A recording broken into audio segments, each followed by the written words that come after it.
Hello. Hello. Hello, my friends. Welcome in, everybody. Get out of here, light. Nobody wants you here. Why is that light in the camera? Leave. There we go. Okay, that's better. Hey!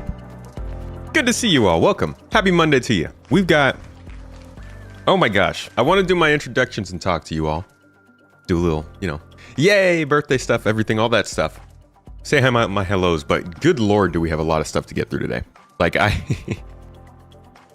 don't know how it's going to work, but we are going to be reviewing basically the big hits, the big things that happened to Star Citizen over this year. And it's not even going to be...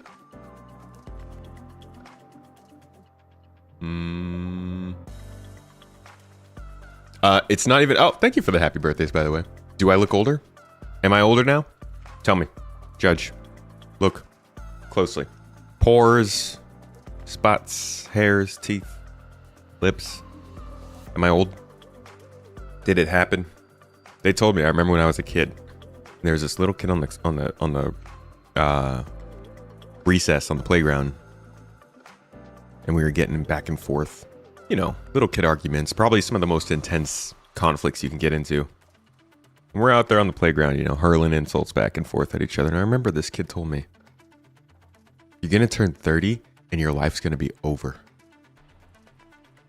And like, my first reaction is, God damn, kid. It's like, why are you digging so deep to insult me? This is here. We're right here. We're in place on the playground.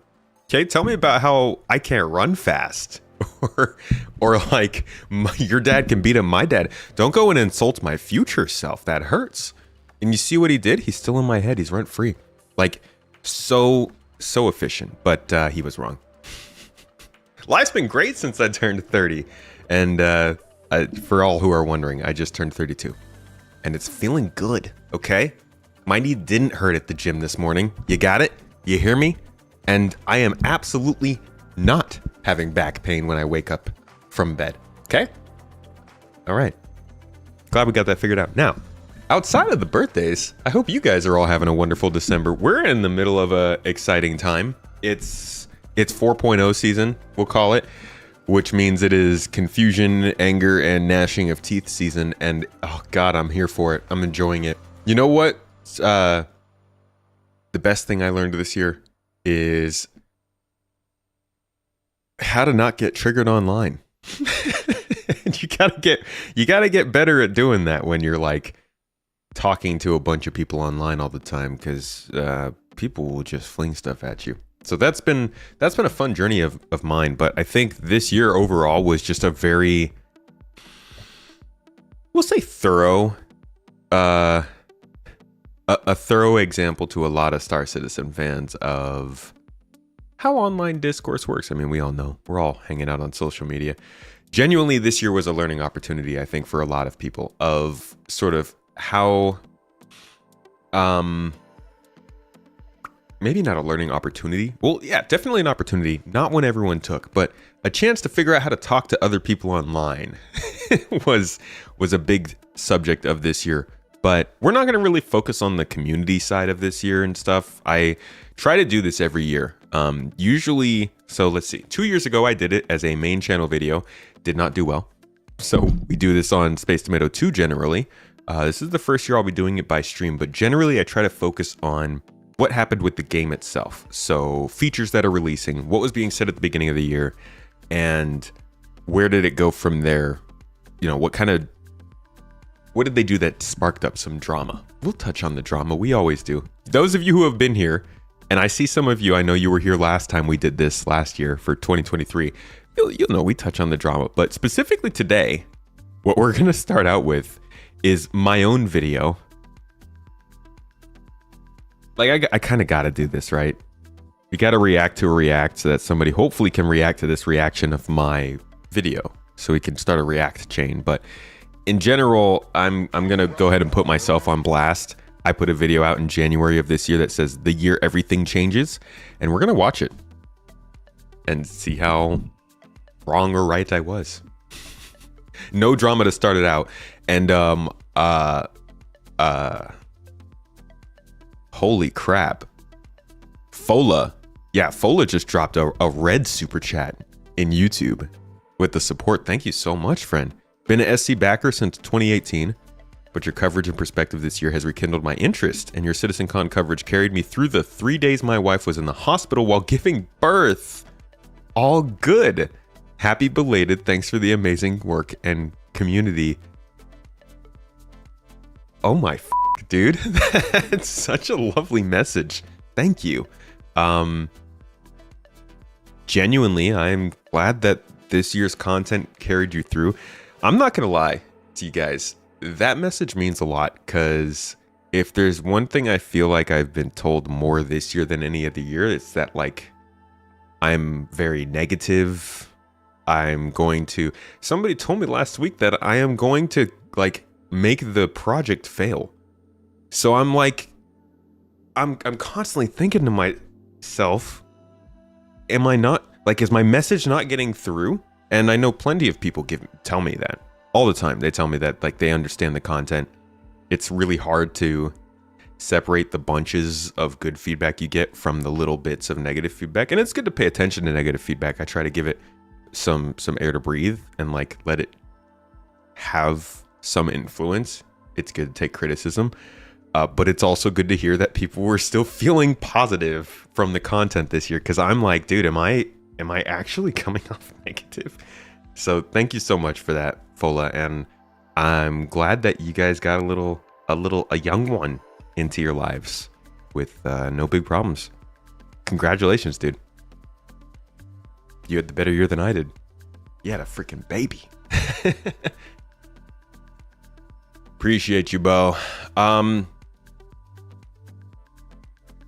You got to get both sides of the coin. Hey, you know what? If I'm being told that I'm both being a bootlicker white knight and also a hater and too negative, then I think I'm at the very least, I'm giving messages that are, that are giving some level of balance. But I have my balances, obviously. Biases, not balances. Thanks for the happy birthday. You still hold the Penguin is better than the new Crusader ship. I'll give you that. The Avenger is better, okay? I'm not ever gonna say that the Intrepid is better than the Crusader, or the Intrepid's better than the Avenger, but I think they've got their bits, their pieces. Everybody's good for something. Well, that's they should be. Hooked on phonics.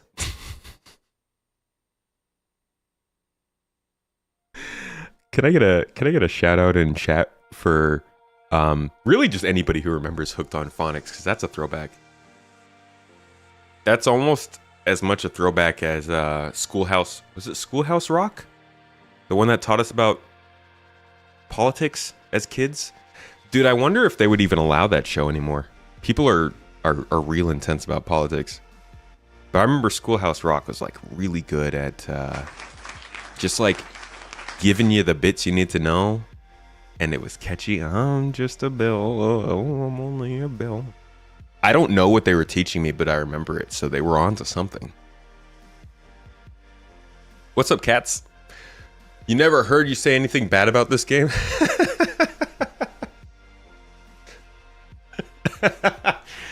Well, there you go. Schoolhouse Rocks was from the 70s. Yeah, but same time period, right? Conjunction junction. What's your function? Holy crap. Yeah, that bill had bars, right? I forgot how catchy those songs were. They were good. They were good. What happened to that? Bring it back. The kids need it. That was from the mid 70s? Dude, that's crazy. Because as a 90s baby, I was seeing that in my childhood. They stuck around. It's unfortunate that it didn't last super long. Sorry about the mic noise. All right, let's change the camera a little bit. Looks like it's hanging a bit off to the right. Come on. Come on. There we go.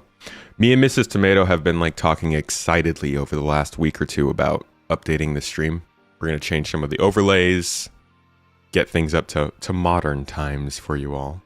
Oh, also for my birthday, my parents gifted me a small chunk of change, and so with that, I have decided we are finally going to update the audio here on the stream. Those of you who have been to some streams in the past years probably know that I'm using a Go XLR, and while this is an amazing device, it's a mini. It's not the big one. While it's an amazing device and it offers some great support and audio to you guys, it drops out. Like if I poked the USB port right now, you guys would probably lose sound for a second. So we've had some struggles, and I decided it's about time for us to update audio, which means we're also updating our MIDI controllers. It will allow me to do better dual PC streaming with audio. It will give me a little bit more of the sound bites, so you guys get more annoying little things from me coming back at you whenever you get me shot. But ultimately, it should raise the quality of this stream. So we're hoping to both improve our audio and redo the visuals for you guys over the next couple of months. Hope you enjoy that. The King of Care Bears.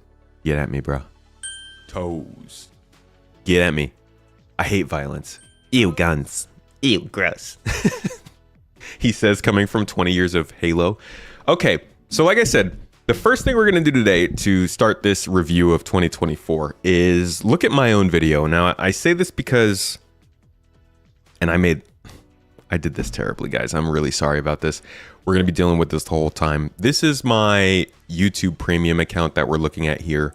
So on this account, I'm probably going to open most of the YouTube videos. We'll scroll through CIG's YouTube history.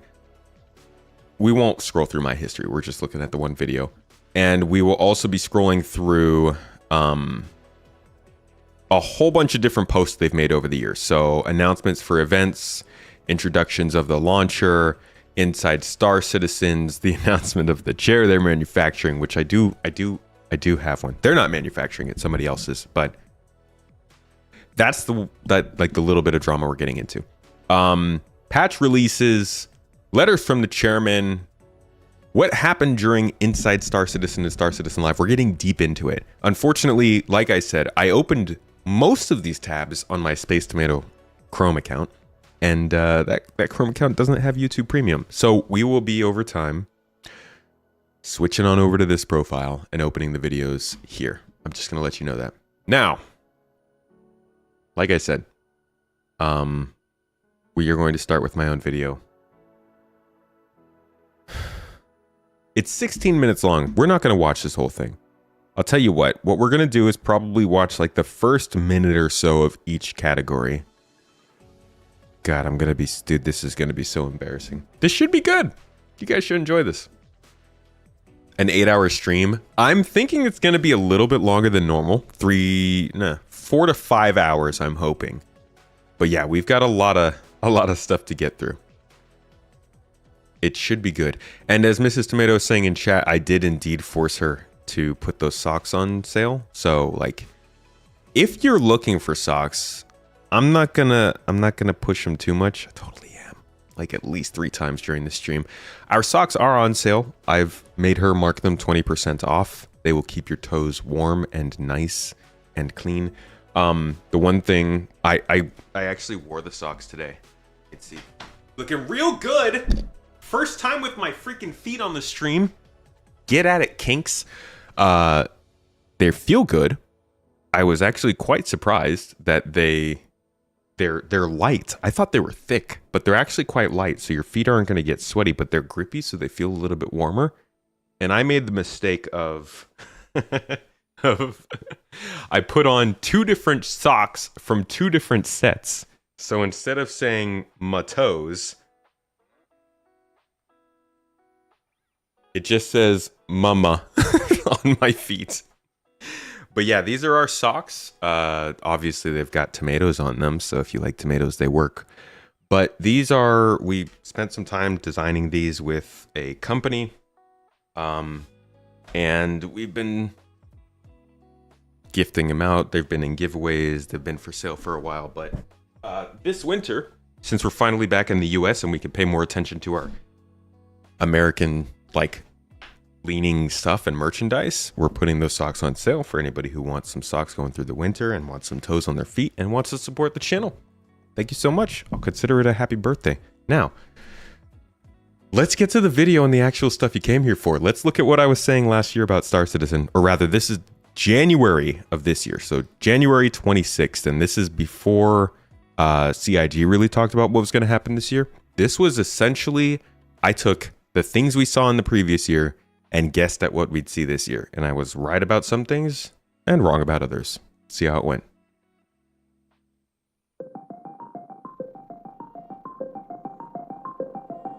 For a long time, Star Citizen fans have played a game that feels arguably more like a tech demo. Whether it's the movement, animations, lack of missions, or incomplete navigation tools, there tends to be many things that hamper the experience and lead to many players completely writing it off.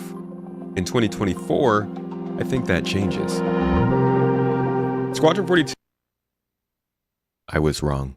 Has reached a significant milestone, and now that it has developed behind closed doors, building definitive systems and setting the bar for Cloud Imperium gameplay, the developers can start moving many features into the persistent universe to introduce a cohesive experience with much more to do.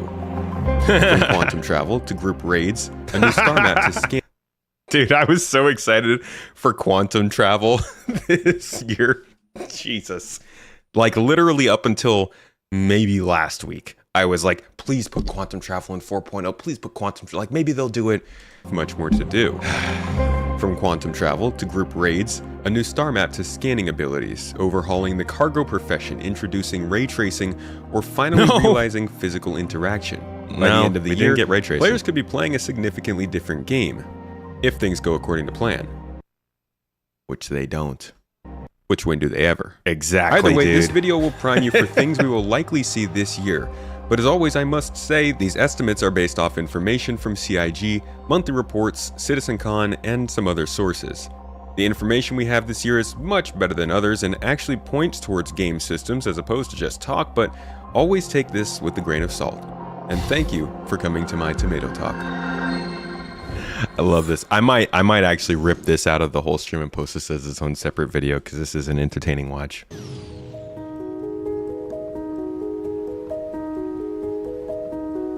Yeah, I just want quantum boost, man. The motto for Star Citizen in 2024 is going to be a disgustingly satisfying mixture of quality of life and game-changing additions. At least according to the expectations CIG has set. I'm glad that I was keeping those caveats in there because, like, off of their messaging, definitely that's the case. Reality-wise, I would say we still got good quality of life and game-changing additions, but nowhere, I won't say nowhere near. Definitely not what, you know, all of the ones we were hoping for this year. Let's start off with the most important. Last year I said the most important change this game needed was the star map update we've been anticipating since 2018, when the Building Blocks UI system promised a rework. In the first half of 2024, the new mapping system is expected with player-placeable waypoints, coverage of all local areas and ships including downloadable area maps, and scanning support for players on the ground, which means... Alright, yeah, we didn't get downloadable maps, which is...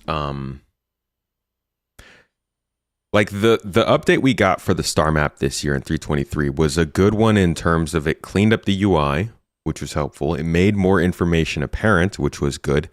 And it made some of the actions smoother. So selecting maps, scrolling through the map, zooming in and out, all those kinds of things, big improvements, good quality of life stuff. But in terms of the actual game-changing component of the star map that we were going to get this year, which in my opinion was being able to save and share markers, didn't even get touched. Didn't even get talked about. Like, the progress they've made on the map, and I know the UI folks have a lot on their plate, is distinctly disappointing to me. Dude, that's holding back exploration gameplay. Like, that's a whole game loop that's being held back. In my opinion, this might not be true, but I feel like the entire exploration game loop is being held back by this single feature at this point.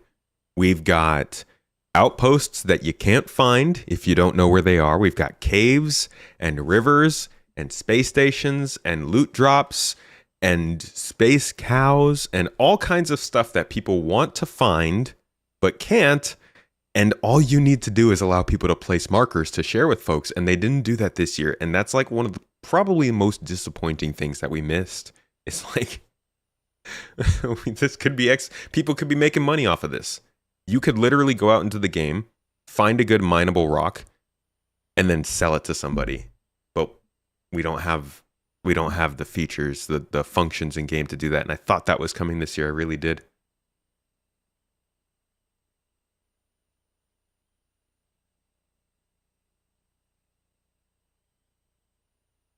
Need it for mining as well. That'd be crazy, dude. The stuff we could do as an org where we have one activity, one event where the explorers who are interested in all that kind of gameplay in our org, we set an event for them on Thursday and we say, you guys are going to be able to go out and follow the signs and try to find the absolute best mining deposits you can. They find those deposits and turn those points into the org. We will pay that, right? As the org, we'll pay those people for the work they've done. And then the next day we can run an event where miners go out and mine that stuff. And then, yeah, we're getting some of the pay from that mining job. But the amount of like gameplay that provides splitting up those two tasks into the groups of people who like to do them is like, I think that's really valuable. And I'm sad that they missed that this year.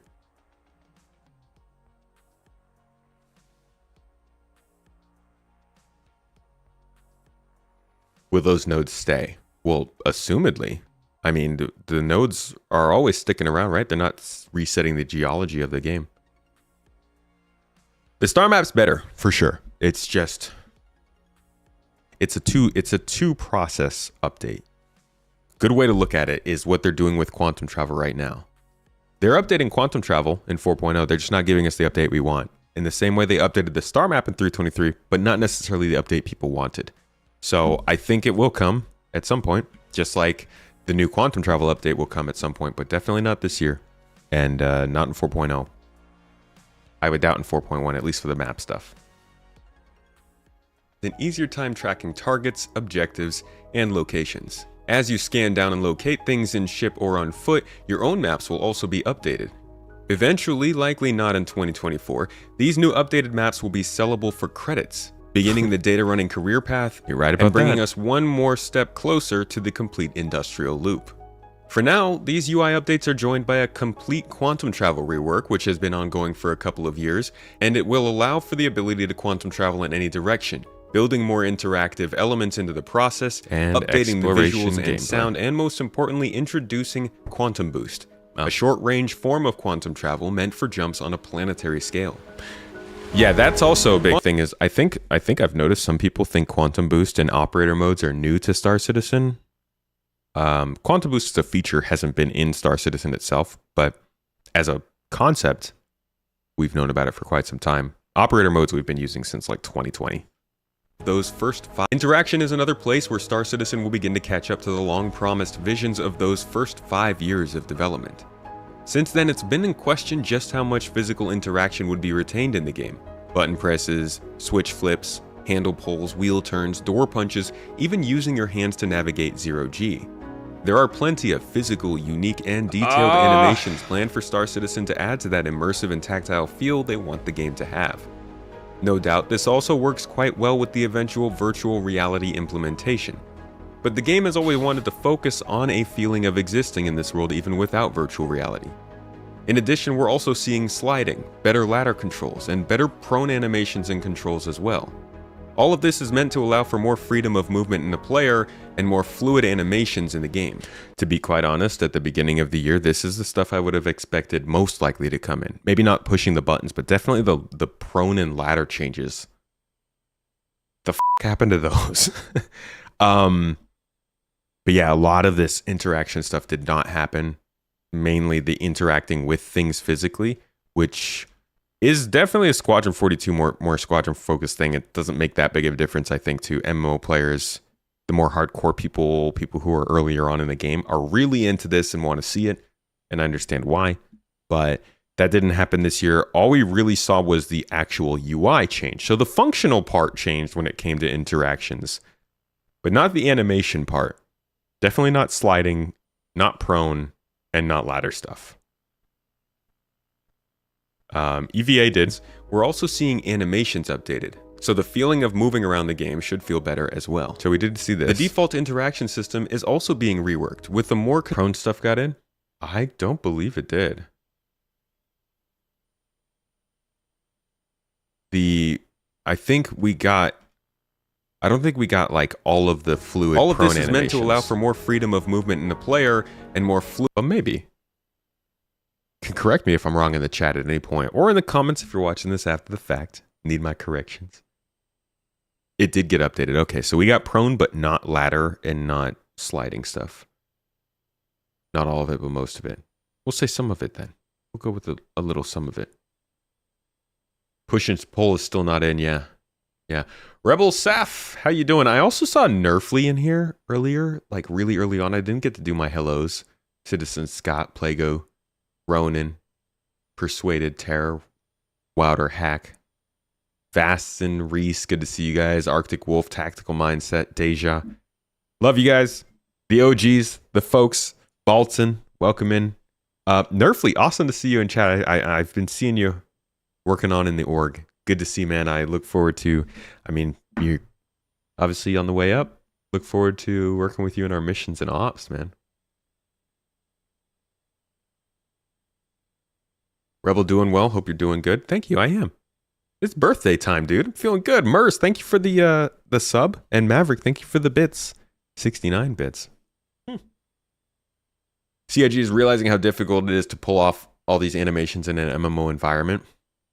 It's possible. They've been pretty heavy animation driven this whole time, though. I'd hope they know by now. I am indeed 21. I have been 21. We'll say that. I'm 21 plus.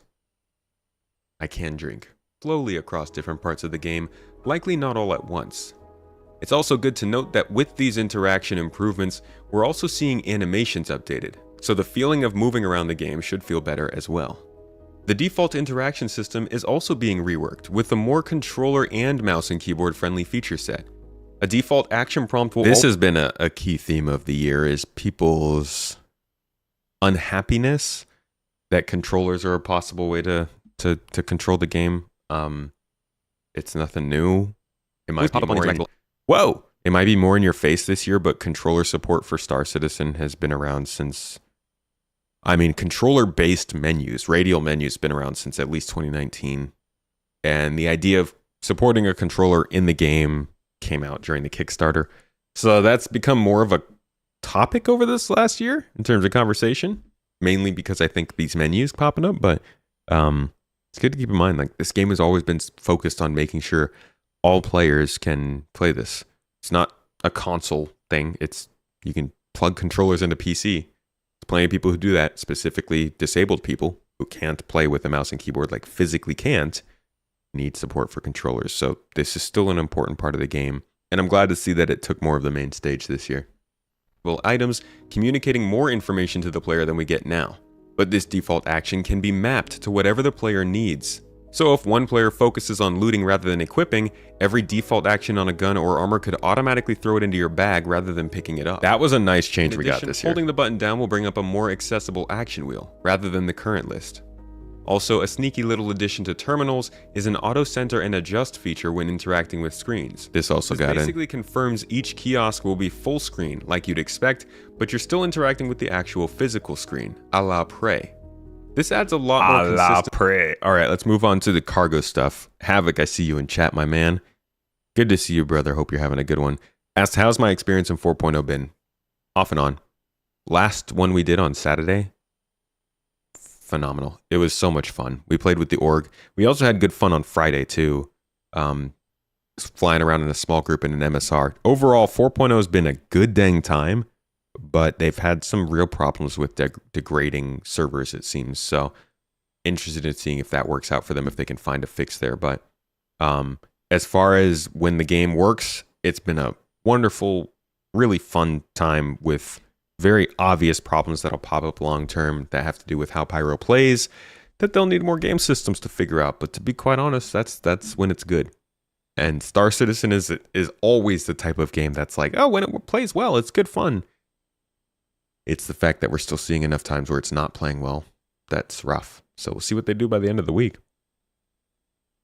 You've been having a good time the last few days? That's good. Yeah, more aggressive cleanup, I think, should be their purview, at least in the short term. Seems needed. Cargo hauling stuff. The cargo refactor saw its first update enter the game in March of 2023 with 3.18. Since then, we've seen a few more updates to the functionality, but not much progress on the background, the factions, missions, economy, and reputation surrounding space trucking. While 23 appeared to be the year of salvage, industrial gameplay as a whole is taking a step up in 24, starting with cargo. After several mentions throughout 2023, CitizenCon revealed new cargo-based factions, the Interstellar Trade Guild, the standard of cargo going forward including cargo types and value indicators, and of course, persistent hangars. Persistent hangars are the instant solution to permanent storage for all players, and they'll come with freight elevators, the de facto method for spawning vehicles, cargo equipment, and supplies going forward, which will require manual loading and unloading of ships. We'll cover all of this in more detail later, as there is a lot of needed context. Ultimately, our understanding of cargo hauling is being properly defined this year, from the manual loading and unloading of ships to the new mechanical trolleys that will help. The various locations that will offer cargo opportunities, the factions we can work with to unlock unique items and paints, the radioactive or temperature-controlled compartments we'll use for storage, or the very missions we'll be running, defined by cargo capacity and the destination of your goods. The separation of courier work or cargo hauling and trading will be more distinctive too, with lower risk, higher capacity missions being made available for players. There's a lot to unpack in cargo hauling that will undoubtedly change in Star Citizen in 24 that industrial players of all professions will likely benefit from. Okay, so the cargo changes actually happened as we expected. I think they missed a couple of things. I would say the biggest thing they missed there was the cargo specializations. So getting cargo that is, I'll show you the exact page, this kind of stuff. So like volatile, radioactive, quantum sensitive, fragility, getting these sort of properties added to cargo didn't really happen this year, which I think is, it's a miss, but I didn't expect that to get that deep this year. I just expected them to get like most of the basic missions in and maybe a couple advanced ones, but they didn't do anything really advanced wise for cargo. So we missed out on that. But from what I said here, that our idea of cargo, of interaction with boxes and commodities and supplies changing this year, that 100% happened. And we've seen both the excitement and also the annoyance at this. A lot of people have not liked the idea of carrying boxes, and a lot of people have enjoyed the idea. And to be quite honest, I think it's always been the case. It's always been the reality of the game, but this was definitely a big year in the sense that, like, finally, after 12 years of saying that you're going to do cargo in a certain way, it finally started to happen this year. And thank God it did, because that was a big part of getting the game to make sense. Like, why do we have these places, these parts, these things? The more that the gameplay actually works how it's supposed to in some sense in the future, the more easy it is to understand why the game works the way it does. The FPS gameplay in Star Citizen suffers from jank. True jank. Jank. Looting, identifying targets, managing your inventory, and just generally enjoying the experience are all quite difficult in the current environment. One of the best additions to FPS gameplay slotted for 24 is the new looting UI. Rather than slowly selecting text targets on a dead body and inevitably missing the target twice before getting shot in the head, a new quick menu will allow you to move armor, weapons, consumables, and consolidate your resources as well. That consolidation of resources is played in big part by reloading and ammo management. Soon, we will be able to reload straight from our backpack for a slight time penalty. All this stuff got active. And you'll acted. be able to quickly pool all your loose ammo into a single magazine when you've pressed that reload button a couple too many times. Weapon malfunctions will also take effect, with wear and tear changing the visuals and performance of our items, possibly causing jams if you don't take care of your stuff. This was a weird one. The wear and tear of weapons was a really weird feature for me this year, because it didn't get a single mention, not in a monthly report, not in a video, not in Star Citizen Live. In no way, shape, or form did wear or tear on weapons get mentioned in 2024. and correct me if I'm wrong, maybe I didn't see it, but from everything I've watched, this was a completely absent feature from this year for some reason. Don't know why. And performance of our items, possibly causing jams if you don't take care of your stuff. And sound effects across most weapons are also being improved. We have also started to see improved recoil. We did get the sound effects on our weapons. Effects in game, as well as better visuals when aiming. All of this was added. Sound effects. A dynamic crosshair that shows exactly where dynamic the bullet will crosshair land was for added. moments. New heat and charge style weaponry, and better FPS. We did not AI get heat and charge style. to diversify the experience. And I don't think, like, maybe we got different AI, but I don't think they're differentiated enough or even run well enough for us to tell. So I'm not going to count that as being in. But all of these, like, additions to FPS combat that I'm going over here, besides the wear and tear, the looting menu, the crosshairs, the better iron sights, all of these things did get added, and I think that really improved the FPS experience. I'm not going to say it made it Call of Duty or Halo or something like that, but it made it a lot better than it used to be, in my opinion. Both the UI elements and also just the way it feels to do FPS, from not having, oh my god, the backpack reload is such a nice function. I mean, I'm definitely somebody who likes to try and prepare for the battle I'm going into, but if I run out of ammo midway through, it's so much better to just have a slow reload than to have to go into this freaking crappy backpack inventory and search through the guns and drag it onto my body and make sure that allows me to shoot my gun. That's like, these are the little quality of life features that I don't think make a big difference, so they're not worth mentioning, but when I'm going back over the things that changed throughout the year, I find FPS combat in Star Citizen so much better than it used to be, to the point where I will do it and expect to have fun now, as opposed to before when I would do it. And I'm just like, can we just get this over with? Like, between the AI not working and the guns not being fun and the whole experience just not being smooth, it was not fun. Now, the AI works somewhat, at least in 4.0, and I do have fun with the guns. I know a lot of people don't like this menu. Say what you will about it. It may have been an upgrade or a downgrade for you, but I do think this coming in this year improved the looting experience. And I'm sure that's a hot take, and I'm going to get sacrificed on the stake for it. But I personally do better looting with this than I do with going into the inventory and dragging and dropping things. And it might not be perfect. They probably need to improve this. But I basically never wanted to loot when I went and did bunker missions or something before. If I was doing a bunker, and a lot of you know this, you can go back and watch my streams on this YouTube channel, I would generally not pick stuff up when I was doing bunkers because I just didn't want to deal with the inventory system. This might not be the best looting screen I've ever used, but this at least gets me to start picking things up, which is good. I don't know what needs to be fixed with this, so they should listen to other people's feedback on it and not mine, but I think they're headed in a good direction in terms of FPS, and I think it definitely took a step up in 2024, better than it had in previous years. You like it, but you wish it was better. Pyro is cool, but you wish it ran well. Seems to be a lot about where you are, what server you're on in the shard. $100, they will completely redo the inventory. If you put that on Discord, I'll take you for that.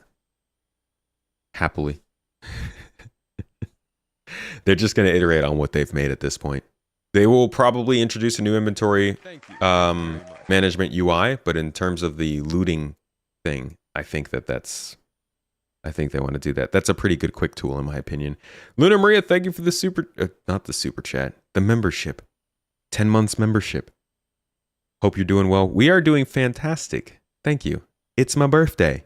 So you picked a great day to redo your membership. Thank you so much for the support and for being a part of our group. It just breaks at the worst times. Well, that's Star Citizen. It always breaks at the worst times. Ton of people complaining Pyro has a lot of PvP. Why do you think they are?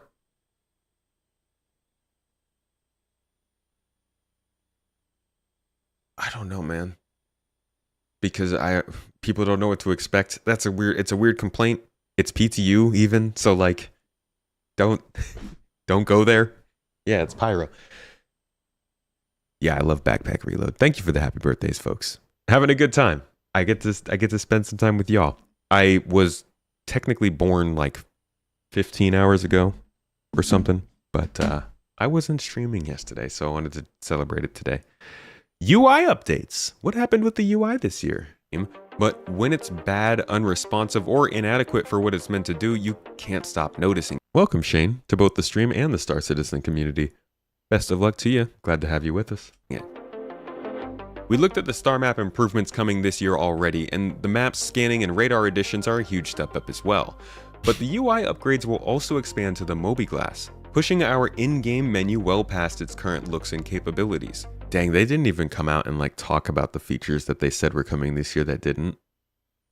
It would have been nice to get an update. We got the MobiGlas. The MobiGlas did happen, but like FPS radar and scanning, what the heck happened to that? That and the wear and tear system, it's like they actually just did the Harry Potter thing where you pull the memory out of the brain and just leave it to float away. Like those things were forgotten. MobiGlas, pushing our in-game menu well past its current looks and capabilities. This includes reworks to all the apps, as well as new apps for shopping, security system tracking, and a couple more. We didn't get the security system tracking. We did get the shopping stuff. It's just a bummer that like things go in and out of importance and we don't necessarily get to know. I mean, they have their reasons, but we're just completely left in the dark in some situations. Flopalower, thank you for becoming a Carrot member over on YouTube. I did say you guys are getting an exclusive video soon, and I promise it is coming soon, at least before Christmas. It's also getting an upgrade, with MFDs now able to be customized, saved, and moved to your HUD when needed. This was a good improvement. As you can see, the HUD has also received an update. But good to know is this HUD will be specific for Aegis ships, while other manufacturers will eventually have their own unique styles and colors. All right, see, now they surprised me. For once, they surprised me. I did not expect them to get other companies' HUDs into the game this year. I thought they were just going to get the Aegis one, and the rest of them would use the Aegis one or some other standard one. But we got like 5 manufacturer-specific HUDs in the game this year. And for those who have just joined recently, I know the title of the video says this is the year everything changes for Star Citizen, and I know these things seem small, but compared to what we've had for a long time, these are actually pretty good UI tools. Being able to customize your MFDs, save them, cast them to your screen, being able to have different perspectives during combat with custom UI that tells you the information you still need to know. Having a HUD that makes a ship feel distinct. All these things maybe not be the biggest deal in the world, but they've definitely had an effect on Star Citizen this year, and I appreciate the ones that actually did come in. Looking at UFPS scanning. Specific for Aegis ships, while other manufacturers will eventually have their own unique styles and colors. One more small UI update we might be seeing is one to cargo boxes. With cargo hauling becoming considered... Yeah, this did not happen. This was just a hot take on my end. Easily log what's inside a cargo box and move it around. Recent concept images do hint at the possibility of a standardized manifest UI on each box that might greatly improve the cargo management experience. I don't know. I thought they were going to stick to like a physicalized inventory screen instead of some random third person camera, but it seems like they're going with the latter. That was just something I thought might happen.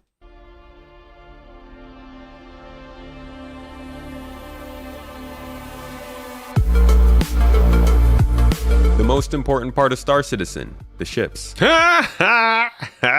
New ship systems. Now you'll be able to avoid getting lost, as every ship is going to have an interior map. Okay, we did get that. I was thinking engineering stuff, but we did get the interior maps on ships, which, oh my gosh. Again, not a crazy big change, but makes a big difference. I know some of you who are newer to the game probably quite appreciate being able to actually reference a map. These maps can be updated by pinging and scanning the environment, and are actually the same exact map used for ship engineering. The next industrial profession to be introduced to Star Citizen, engineering gameplay, introduces actual damage, repair, and maintenance to all ships, and eventually cities, space stations, and our own bases. And I'll say this, we didn't get engineering this year, but it is a bigger update than I thought it was going to be. Engineering full-on takes away the idea that your ship just blows up when it takes damage. It might still happen, But the engineering that they are bringing into the game now versus what I thought they were doing at the beginning of the year basically means that you will be able to, for the most part, repair your ship to make it whole and flyable again, rather than having to kill yourself and respawn, to log off and log back on, or to somehow get back to a space station and claim your ship. You'll, like, we're almost at the point where your ship will be disabled rather than killed, which is a huge deal. And if that had come in this year, it would have made a big difference. But it's definitely bigger than I thought it was going to be at this time. You didn't renew every month. You paid members get a free monthly milestone super chat to use, and you use it again. Oh, I know you didn't renew. It's just whenever it pops up, I'm going to say thanks for being a member again. That's my chance to say thanks. I could say thanks to you guys every day, but that might get a little old. Appreciate you, though. It's evolving away from a game and moving towards a simulation. It's evolving. Yeah, for sure.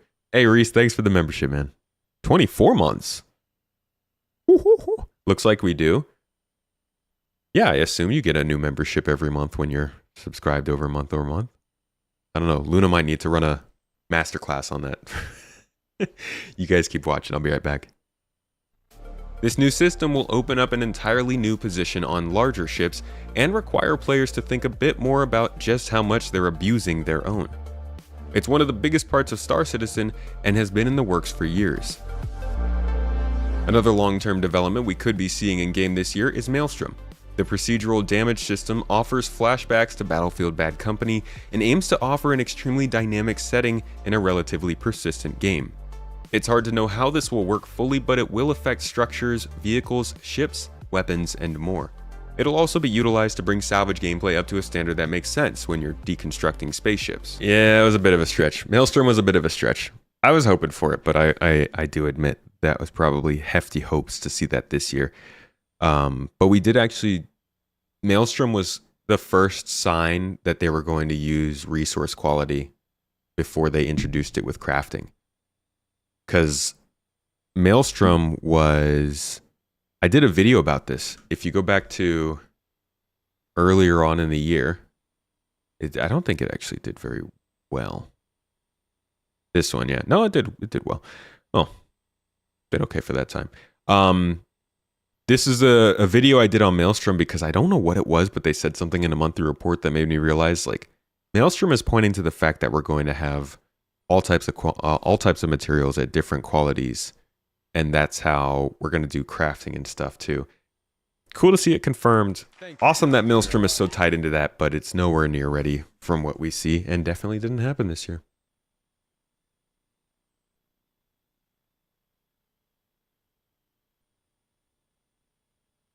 You want Newtonian physics? I think the only way they break Newtonian physics is with their, like, modes changes, right? Or turning on and off landing modes. Because we still have... I mean, we still follow the 3 rules of physics, right? Opposite and equal force. Actually, I guess technically your guns don't remove force from your thrust. But, like, in terms of thrusters, I think we still follow the rules, except for... Let's see... Except for, like, when things aren't... yeah, when things come to a stop. I think they slow down wreckage. And if you hop out of a ship, maybe it couples you. But the coupling is still technically a Newtonian effect because it's using thrusters on your suit. If you jumped out of your ship without EVA, you'd just keep going. Thank you very much. So that's what I expect. Animals of Evolution, thanks for the happy birthday. Yours is coming up on Christmas. That's an exciting time to have a birthday. Yo, guys, thank you for renewing your memberships. Luna Maria started a little bit of a member train there. Thanks for the happy birthdays, too. The speed limits are also arbitrary for technical and game design reasons. I'm bummed by the speeds, man. I want to go fast, you know? The polar opposites views of this game from individual backers is unreal. All about your view and what you want to believe. Towing follows no physics. I don't know, man. I remember when we were testing out the SRV and we were having some fun with the physics. Maybe it's not accurate. Maybe it's not quite following the rules of physics, but we definitely were getting some physics backlash from trying to fling ships around on the SRV tow. Yeah, the slowdowns are really bad. The slowdowns and like the arbitrary stop you from flying stuff is not great. That's definitely not really following physics.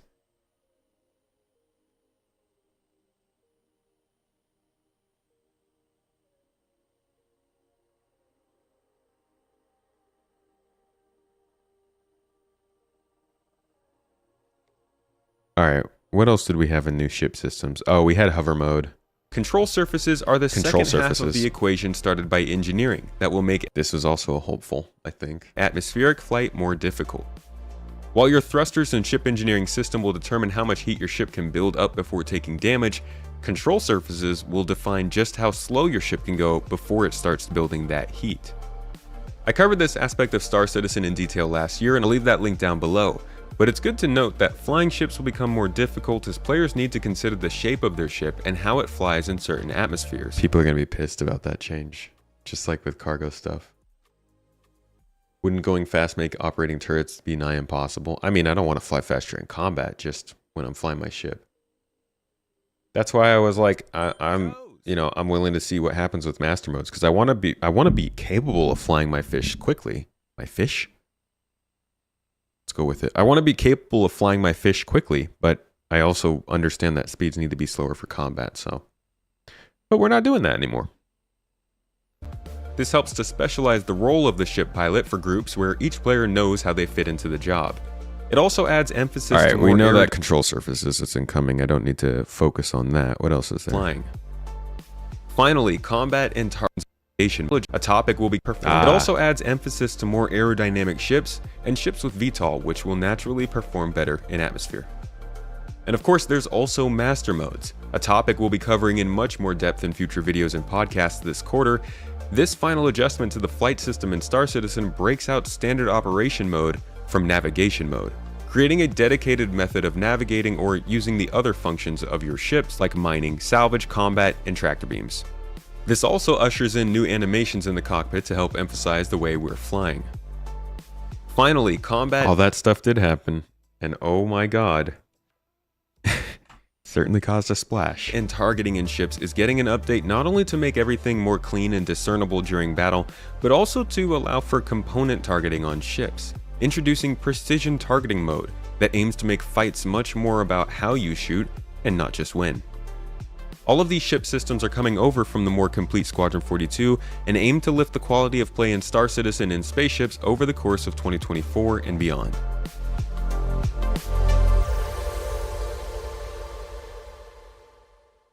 So, flight systems changed quite a bit, but we were missing some pretty significant ones there. Engineering is obviously the big one. Control surfaces and Maelstrom were two other large places where the game potentially could have changed, but ultimately proved to be far too optimistic, as they did experiment a lot with master modes, but the work that went into the jump points and actually, it was jump points and engineering that pulled work away from master modes this year, but even then engineering still didn't get in. So ultimately the ship system part of progress this year was, I think, fell quite a bit short of what it wanted to be, because even the parts that they did change, master modes, had to again reiterate at the end of the year in order to continue to support the game how they want it to. And, I wouldn't call it wasted time, because that's like any time where you're doing something that proves yourself wrong is good time, but it's definitely still more time. And that means that whatever happens with the flight model now didn't have to go through what happened this year, but it did, and it will hopefully be better off this year. But I think that does mean that it just didn't make as much progress as we had hoped. And then there are the new missions. While many can get by on sandbox gameplay, many more prefer more narrative chops in their games. A couple reasons to pursue a goal or care about an objective.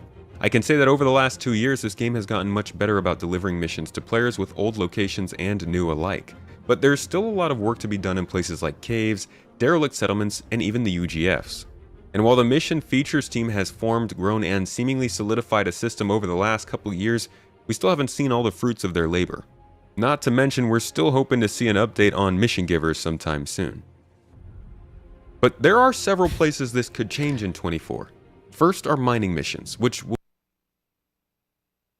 Man, I don't know what the happened to mining missions. I wonder if they were scrapped. I don't know if I could go back to the time where they were referenced. I want to say it was like April, maybe, of 2023. Let's see. This would be a wild one if it's correct. Sometimes we can pull it off, but this would definitely, this is quite a while ago. Oh, you got a mining update, but no, I don't see anything about missions. Toes. Yeah, I think it's sometime in 2023 we heard about mining missions being worked on, and it was like, it was looking very likely that we were going to get something that miners could do and not have to be doing sandbox gameplay. There we go.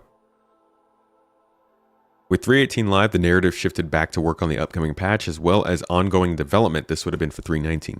They worked closely with the various design team owners to further develop mission text for several upcoming mission types, including salvage, which we got, investigation, which we have not gotten, mining, which we have not gotten, and some new ones that have yet to be announced, which I don't even know if we've gotten. I do wonder if these missions couldn't run in the current environment without server meshing. If the narrative team got pulled away, if somebody else got pulled away and they had to do more stuff. But mining missions being talked about in 2023 and then not even delivered in 24 is super disappointing, because I love to tell somebody, hey, you can make a lot of money doing mining. Just go grab a prospector and go out and do it. But it's not as simple telling someone to do that when they have to go and do all of it themselves versus just going to their MobiGlas, hitting a button, and getting driven through the process of making that money.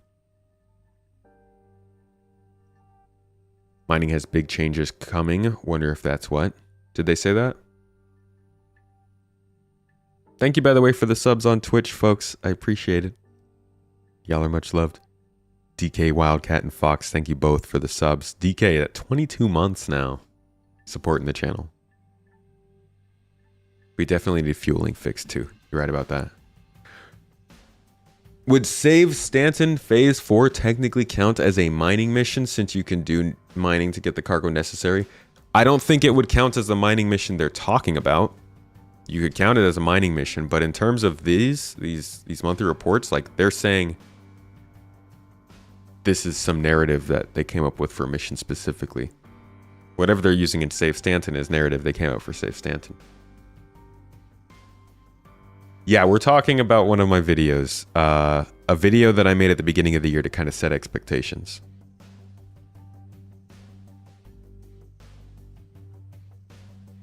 Most recent ISC. Okay.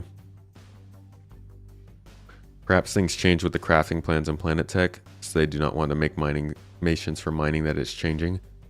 Possible, but they were also working on salvage missions at the same time, and salvage is also affected by crafting. Remember, these missions were being worked on before salvage ever came out. Or, actually no, this was before structural salvage came out. This was already after hull scraping had come out though.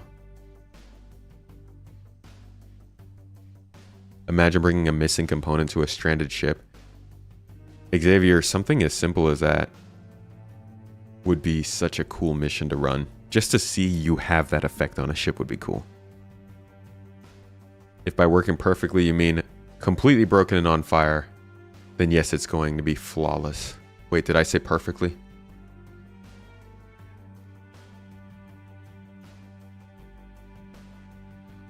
Is that a response to me or somebody else?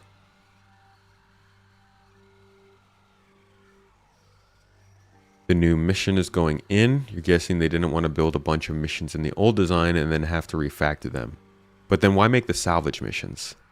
See, my problem here isn't necessarily that we didn't get mining missions. It's that they were talking about mining missions and salvage missions at the same time, and they went for salvage missions, but not mining missions. While salvage didn't even exist in terms of ship munching, but mining has been around for 4 years. Why could they do the former and not the latter? Doesn't ruin the game for me. I'm just curious about that because I think that mining missions would have really benefited people over the last couple of years.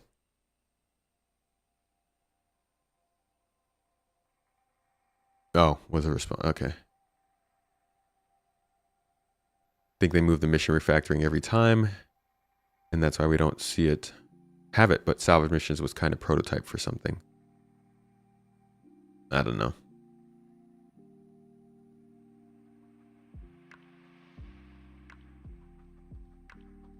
Mining bags are borked, but then why work on the missions?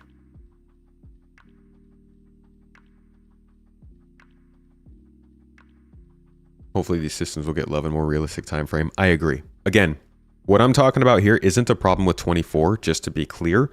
The missions they were talking about for mining were 20 months ago. It was not this year. This was at the beginning of 20. In fact, I could probably go back earlier than March. Let's see if we could do January 2023.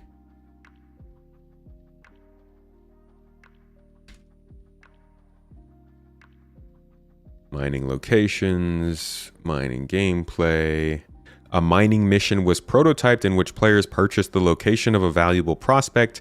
There are currently 3 variants: lawful, which takes place in a monitored zone and has friendly defense to protect against hostiles; unlawful, where players seize legally owned mining claims; and lawless, which takes place in unmonitored zones and can be accepted by multiple players.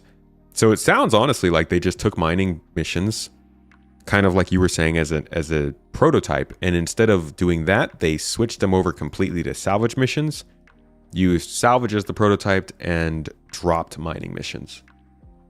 Because this is exactly how salvage missions play out, and salvage missions came out not too long after this, so it sounds like they just scrapped the mining missions and said, well, like you guys are saying in chat, we'll just wait until we have more content, and then we'll do the mining missions, which is a bummer. I think mining missions would have been great for folks, but they were also talking about bounty hunting V2 back then, so take of it what you will. Will provide beginner and veteran-friendly packaged experiences of the 6-year-old industrial game loop for the first time ever.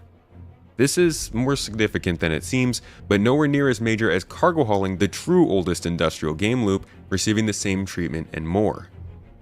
Yeah, cargo hauling took definite steps up this year. This update is so long overdue, I've discussed it on my own podcast for 2 years and counting, and a lot of people are going to benefit from it. One of the more painful parts of Star Citizen has been the difficult to understand economy and cargo opportunities. This year, the company also aims to focus on the profession, combining cargo hauling and courier work, and providing trading opportunities with new levels of reputation, as we discussed earlier. And other missions are still on the way from last year's development as well, with the barge heist mission still nowhere to be seen, which still haven't seen the barge heist. Mission refactor, I guess, requires players to infiltrate a hijacked barge in Crusader and alleviate the space of pirates, or maybe some valuable loot. We also know of steal and recover missions which utilize recent cargo refactor advancements. The new dynamic event, Blockade Runner, is still in the works after not being activated in-game last year. Bounty hunting is likely seeing an update this year that will— Oh no, you're so wrong, dude. It was like 2 months after this, they were like, yeah, we're not working on bounty hunting. Greatly expand those missions to include a tracking and restraining system of gameplay. And the big additions, distribution centers, look to usher in a new form of team-based gameplay for Star Citizen. What the company calls raids, which essentially act as extended FPS missions through facilities that require dropship pilots and gunners. So this was me not understanding just how big they were trying to make raids. I actually thought that these kinds of missions would basically be like what we do at distribution centers with just a little bit more loot and stuff, but when they say raids, I guess they mean like 1 to 2 hour like closed segment sort of stuff they're talking about like in R-Corp. So I was way off about this one for sure. Combat medics, cargo handlers, security, and some unique combat scenarios. These look to be the first truly extensive FPS encounters in Star Citizen, and with the FPS improvements we spoke about earlier in this video, it's looking like a well-timed addition for 2024. Well, it would have been, Mr. Dumb Tomato Man. Base building, creature development, building interiors, new star systems. This is stuff not coming this year, right? New towns, ray tracing, crafting, cave types, new factions. There's a lot more potentially coming to Star Citizen in the next couple of years. Okay, thank God. I was like, you're not saying these are coming this year. crazy. But everything I've spoken about here are the things that have been heavily implied will be available in 2024, and most of which are aimed at the first half of the year, starting in March. That's actually true. A lot of the stuff that I talked about, because I specifically didn't mention server meshing during this video because I didn't know what was going on with that, but a lot of this stuff was targeted at the first half. Cargo stuff, inventory, kiosk, UIs. What else was targeted at the beginning?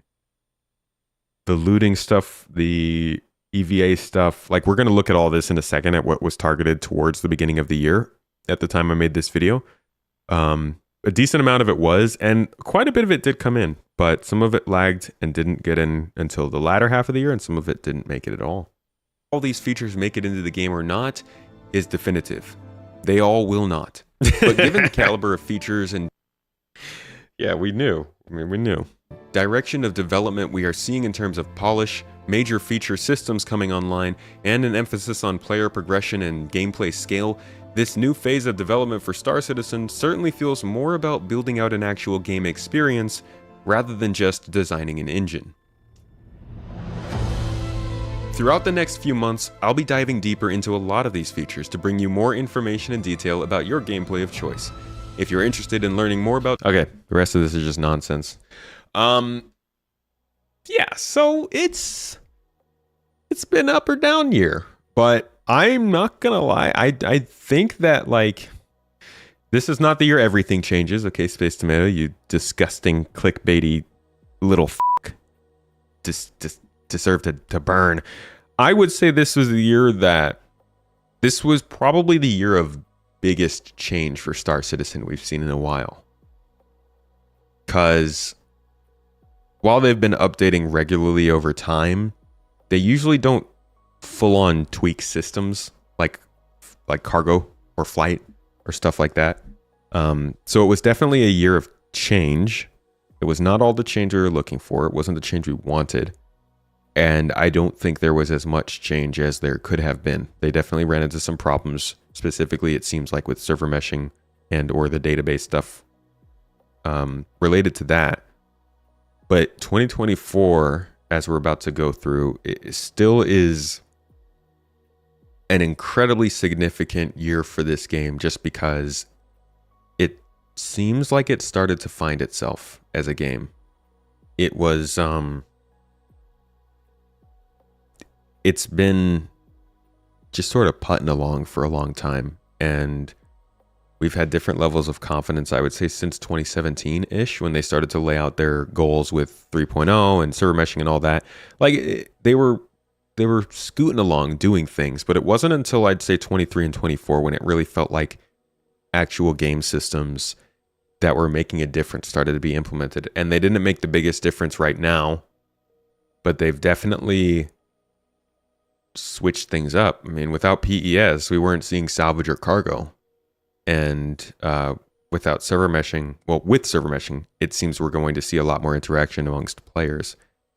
So that combined with the fact that, like, the UI, which was just not good for over half a decade, got updated. The interaction system finally got updated. There were some pretty good changes, but not enough to bring Star Citizen, I think, up to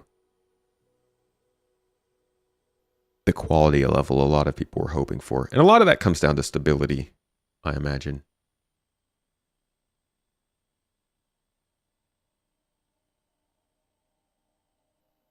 The game really needs a nice background system or something for demand. It does. It does. They've talked about it, but it's not quite there yet. 24 was a tech and UI year for you. Just getting things ready. Cargo is cool, but isolated. Oh, in hindsight, I think cargo touches everything. That's why so many people are complaining about it. So no matter what you do, you got to move some kind of cargo around a little bit.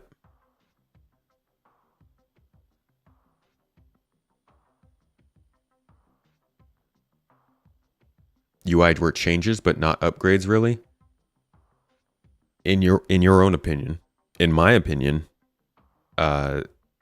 the difference between using, I mean, like, you couldn't even You got to think about this from the perspective of somebody who's joining the game. In 2023, if you joined this game and you didn't know what you were doing, you would have no clue about how to interact with things. There was nothing in this game. It wouldn't highlight an object. It wouldn't show you the button that you have to press. It wouldn't show you the options when you do press a button. It wouldn't tell you what to do. The fact that there is even a prompt for buttons in this game now, in my opinion, is a UI upgrade. I don't know how to sell it any other way. Like, it was a trash experience before. Thanks to the birthdays, R. Your ship blows up a lot less nowadays, banging boxes around in it. The little things. Not dying. We used to have to use the use button. Oh my god. The use button was... that was awful. You know, they talked about it, but what they say is, and what they do, you know. Yeah, I get you. A new inventory UI would be great. How do you escape the planet only going 180 meters per second? Switch to nav mode. You came in June of 2023 and it gave context if you held F. Yeah, if you held F. That's the thing. Like you'd have to go and hold the button down. How many games work like that?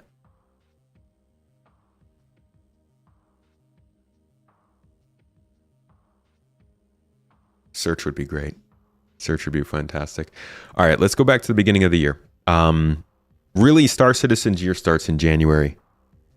They take the first 2-ish weeks off of January. Almost no communication, I want to say. We can go back to the comms link. This is where all their blog posts are. Where is that?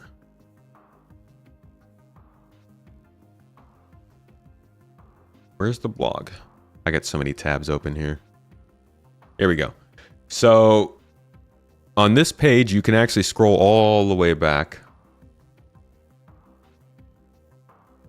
And see where they kind of started with their messaging. So 323 came out. Why does it say 1 year ago? That's weird. So yeah, their first post last year, or this year, sorry, was This Week in Star Citizen, January 15th. Or no, sorry, it was the monthly report. This Week in Star Citizen, January 8th. Yeah. Here we go. This Week in Star Citizen, January 8th. What was the first thing going on? Hey, happy Shem Pasta, thank you for the happy birthday.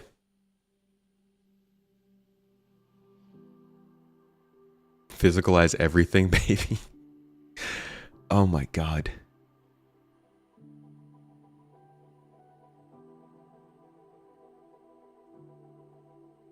Have you read the server meshing Q&A from 2021? Already said they'd have to work up to regional shards and then maybe a single shard. Oh, I know that they'd have to do regional shards for sure. But I think when they talk about their designs for server meshing, if they're talking about regional shards, that gives me the understanding that they're thinking long-term regional shards. Maybe they'll get to a full shard at some point.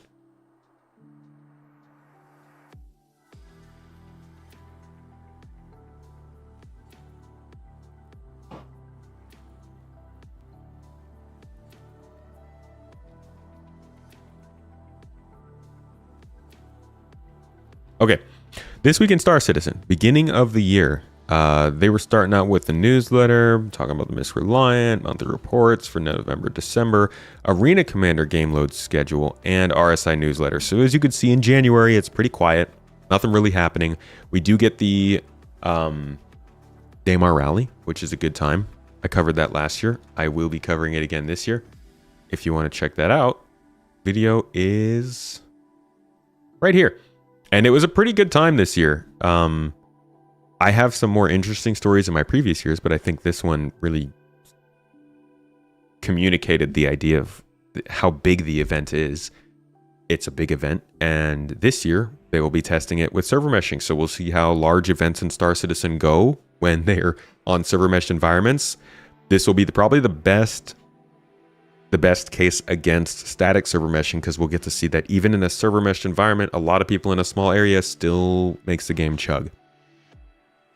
If you guys want to check out that race or watch it this upcoming year, January 19th, I believe it is, I'll be streaming that live here on the channel. You can check it out. After that, first week, we gotta... This was the first sign that this year might be a bit annoying. I think doing an in case you missed it sale is just not a great look. They've never done this before. There wasn't a previous year, but from, I want to say January like 15th or 19th or something, it was like half the game, half the month of January. They were basically like, here are the ships that came out last year. If you want to buy them again, check them out. And I don't feel, they don't need to do this. Maybe they did feel like they needed to do this for money wise, but I feel like this is just not a great look. Maybe instead just put out a video highlighting the ships, and then people can get excited for them and buy them at a later date, but making them re-available in January is a bit of a weird one. Sounds like they could have dynamic testing in at least 4.1 or 4.2. Optimistic. I think it'll be later, but that would be cool to see it then.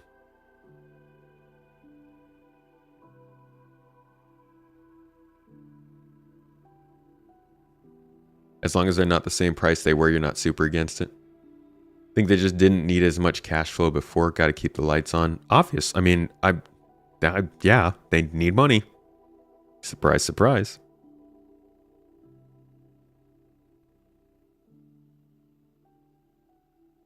In case you missed it. They did that on the F8C? Didn't the F8C come out at the end of the previous year? Was that not part of this? Or was that the year before?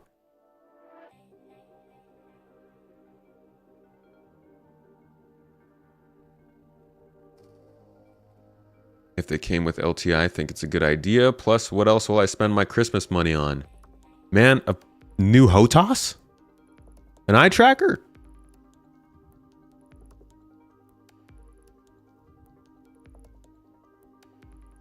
Real deal. The caps don't make your message any more visible.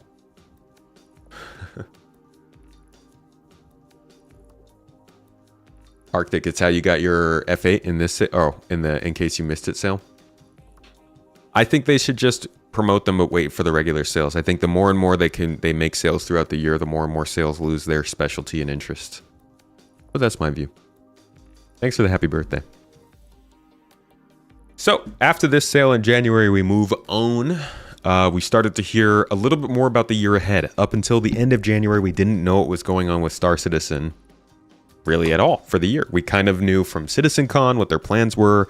And I actually had made, so the video we just watched, this one, where was it? Wherever it was, the one we just spent like 30 minutes watching, I made before this roadmap roundup came out. So at the end of January, or at the beginning of February rather, we got a roadmap roundup that finally laid out the at least first update for the year. I am in an org. ! Org will make it pop up if you'd like. Join GII. Hashtag. Scrolling down, what we see on this release view, remember, first of the year, was that we would be getting, let's see, all of these cards. Hold on. Testing continues to be important. This release will remain fluid in regards to timing as edge cases are solved and performance is optimized. With this published, we're moving this card to the Alpha 3.23 column, but keep an eye on Spectrum and the tech preview channel for the latest on the replication layer. So, replication layer update came this year. I didn't realize that. Hey, stop using all caps or we will recognize it as spam and block the messages. Thank you. I didn't realize replication layer came this year. I thought that was 2023. I am just that long-term scabbing over the brain. The following card has been added to release view, targeting a release in Alpha 3.22. Okay, yeah. So they're still talking about the 322.1, 322.2 updates here. People complaining that to pick up their rifle, then their pistol, and begging for COD loadouts. Just go play COD. But I want to play COD in space, Scott. In space. It was 323. That's crazy, man. This year was long. All right. So the Arena Commander Gravlev Racing was added in 322. That was kind of fun to test, but I haven't seen anybody really using it regularly. Granted, I think Arena Commander will be more common once the PU becomes more of a actual PU kind of sim space and less of a let's just go get killed and respawn kind of space. Just like never forget, the Arena Commander is always there.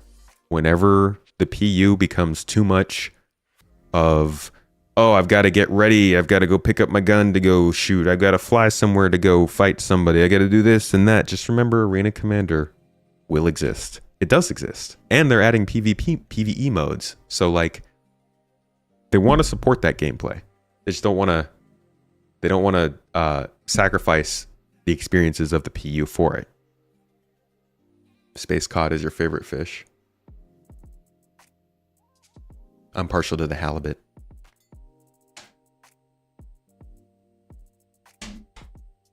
Next year we have the advance. Oh!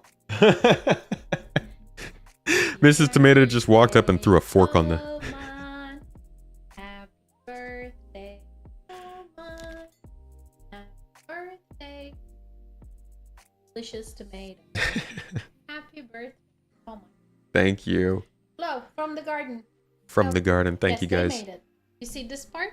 Wow, you guys make great cake. How did you know how to make my favorite cake? This over here was Skippy here. That one was Tyrus. Wow. Here's Frenchie. There's a little Tech9 here.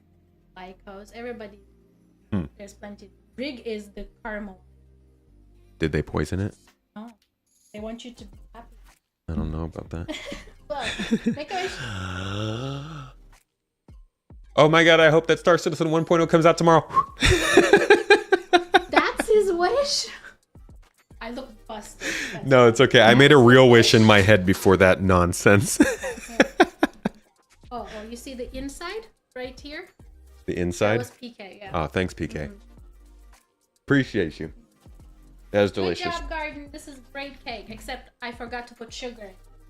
It is really good cake. So that's my favorite cake. Sticky toffee pudding. Shout out to John Citizen. I know he might not be here, but that's the only other man I know who eats it on the regular. Delicious stuff. Mrs. Tomato makes these things from scratch, and I am so blessed for it. But seriously, thank you for the birthday wishes.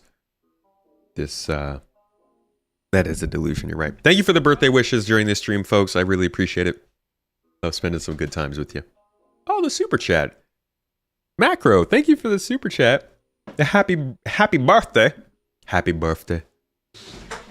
Also, whenever you guys get the chance, I don't know if he is streaming today or not, but if you do see Jack Axton on, also go over and make sure to wish him a happy birthday. And if he's not online, send him a message. Comment on his YouTube videos, actually. Go over to his YouTube channel, whatever his most recent video is, go over there, tell him happy birthday. He will really appreciate it. But thank you so much, everybody. Never let it, like, you will never be free from the content creators wishing you happy birthday. Maverick, thank you for the bits, by the way. Is Twitch giving me birthday cake bits, or are you doing that? Does Twitch know it's my birthday? Turkish Airlines did. They emailed me yesterday, said happy birthday. I'm like, cool, where's my free flight? Like, Turkish Airlines, don't acknowledge my birthday unless you're actually gonna give me a free flight for it. Please, thank you. Is Tomato 18 yet? I am, I made it.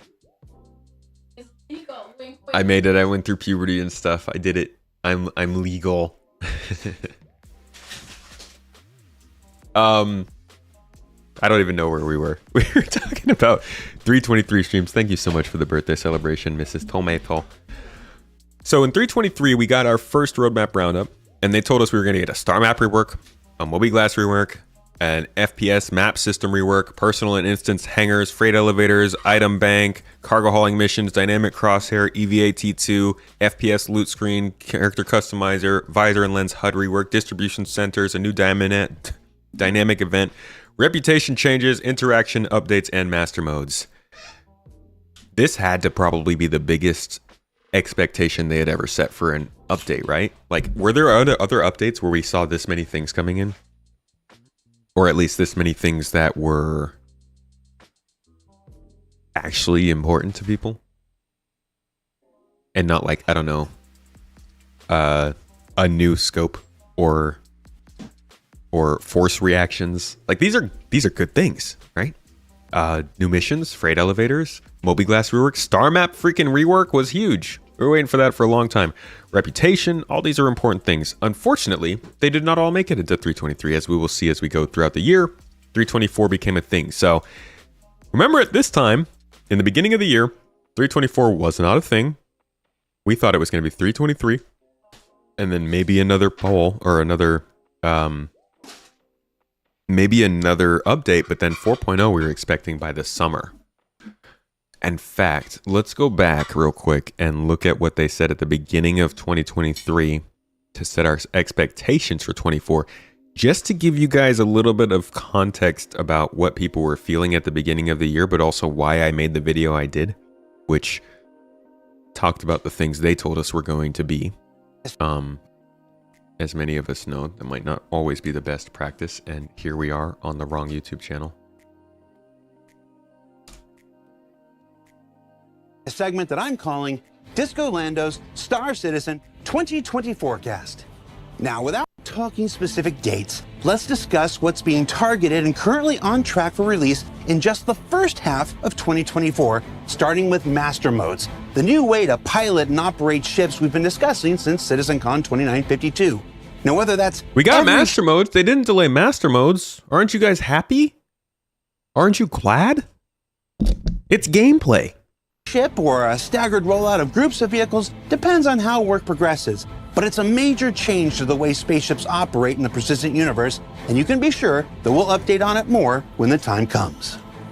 And of course, when your ships aren't in flight, they can be stored in the newly persistent hangars that are arriving with freight elevators, freight kiosks, and the new cargo transaction system that we've shared on both ISC and this year's CitizenCon. Now, all combined, they form the next major evolution of cargo careers and will also have far-reaching, broader implications for the entire Star Citizen experience. Okay, that's true. That's very true. Because, as you've seen, even people who aren't cargo haulers are very affected by this and have a lot to say. So he was spot on with that, and I think that's one of the biggest changes we saw in 24. How can I not troll my viewers, man? What else am I supposed to do? Y'all force me to eat disgusting beans, drink disgusting sodas. I get shot in the head by a Nerf gun. I sit here with a bright light in my eyes for 4 hours every day. Let me make some jokes.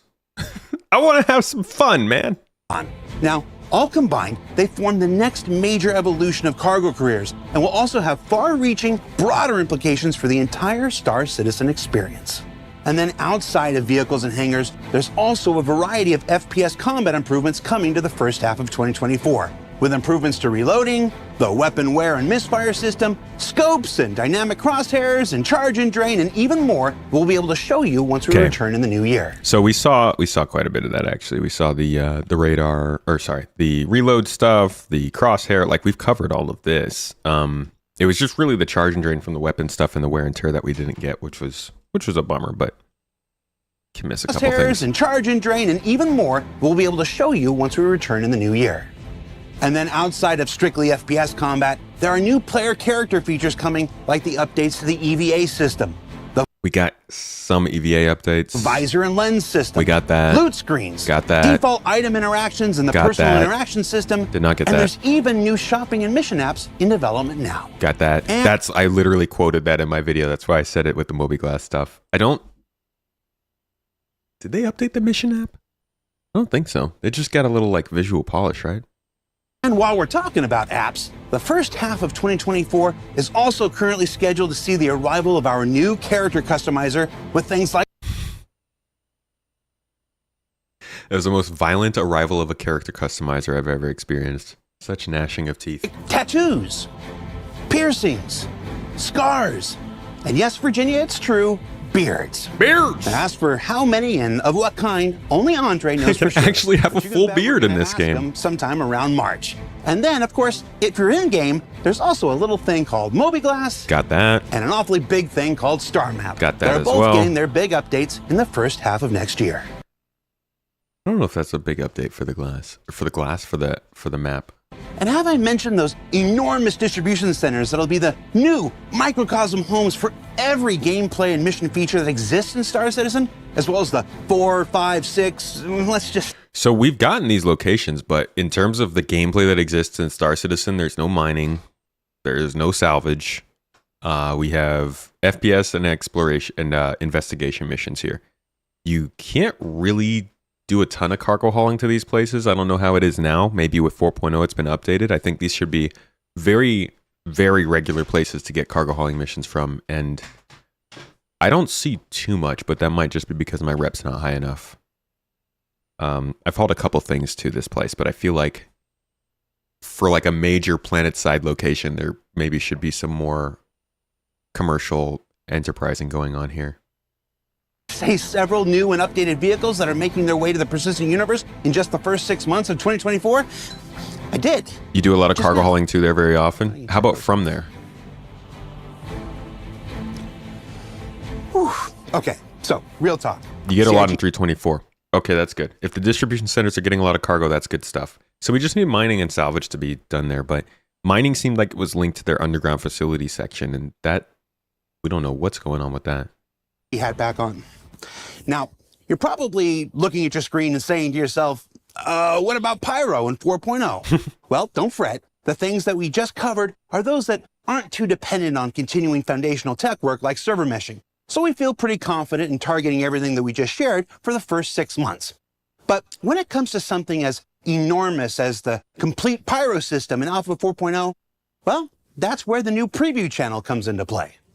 Yeah, Pyro and 4.0, they weren't necessarily that sure about it at that time, so they didn't want to put a date on it. Now that said, Alpha 4.0 is currently targeting a summer 2024 release. And then there was that. But that won't mean that you have to wait until then to play it or learn more about it.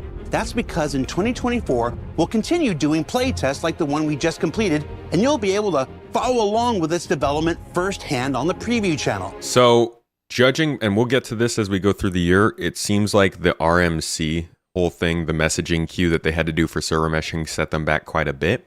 I'm thinking if things went how they wanted them to, and this is probably CIG's biggest issue, is like when they do these sorts of telling times and predicting timelines, they give us pretty good ideas. This is if 80% of everything goes right, and unfortunately, a lot of times it's like 50% of everything goes right. So I think if things had gone smoothly, they would have been at the end of the summer with server meshing because they would have done the RMC.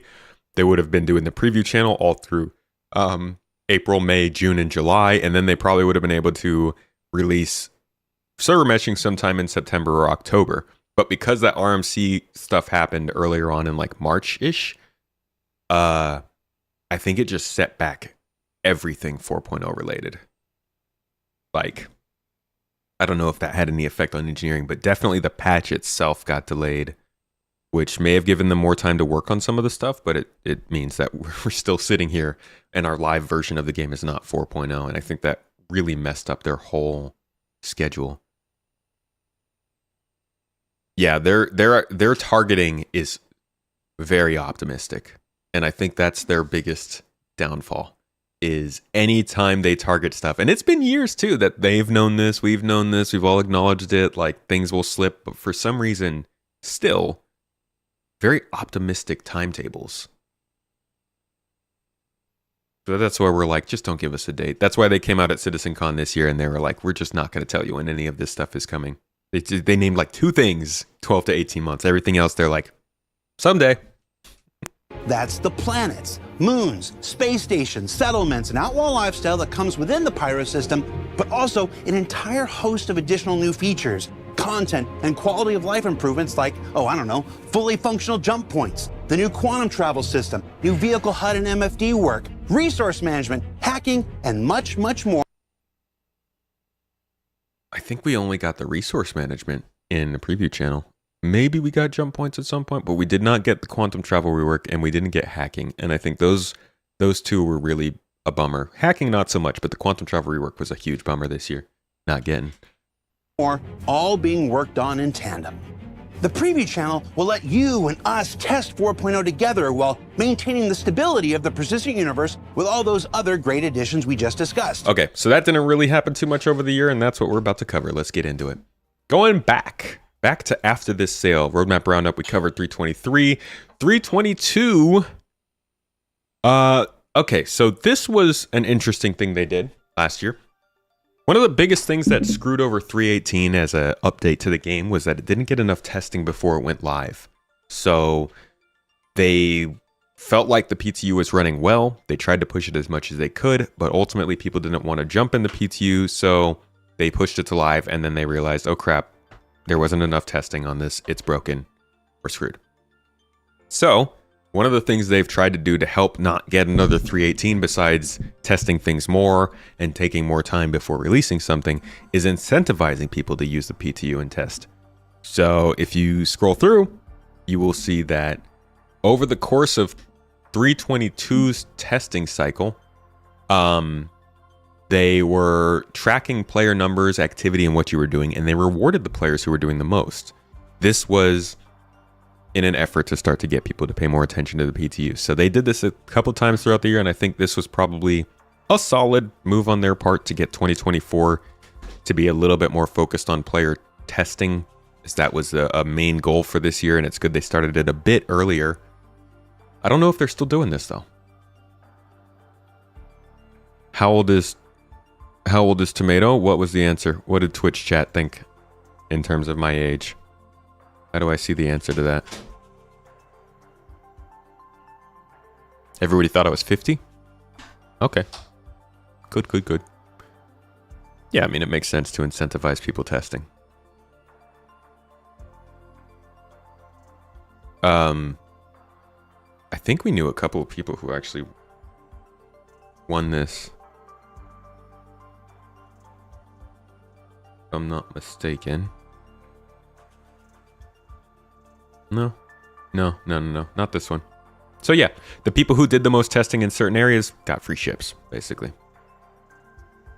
38. Not bad. 38. I look good for 38.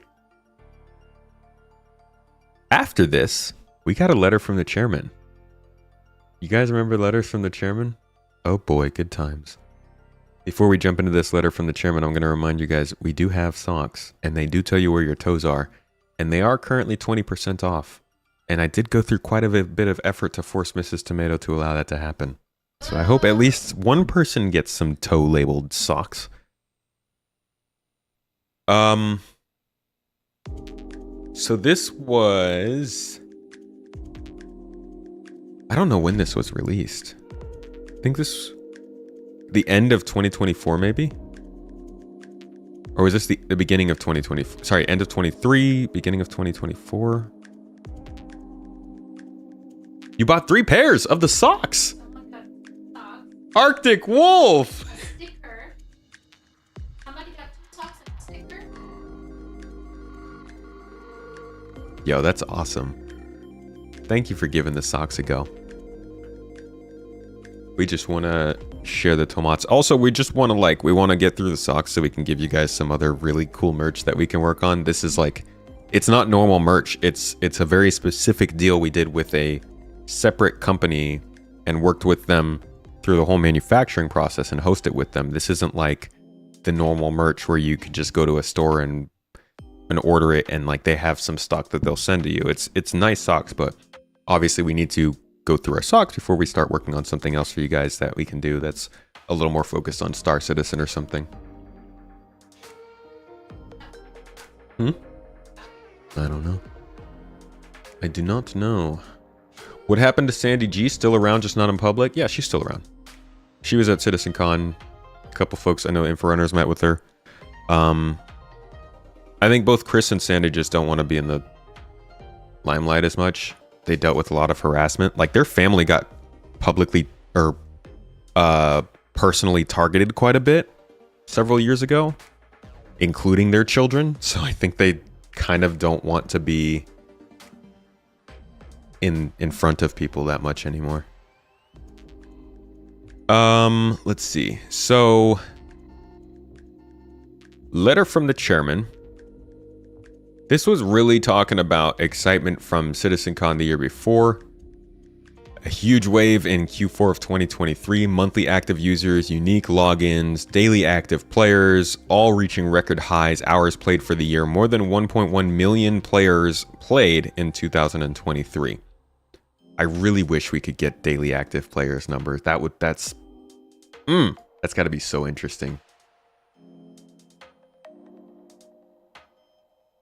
A letter from the chairman right before a ship sale. Well, do you remember when this was dropped? I don't know if this was right before a ship sale. When did this come out? Let's see.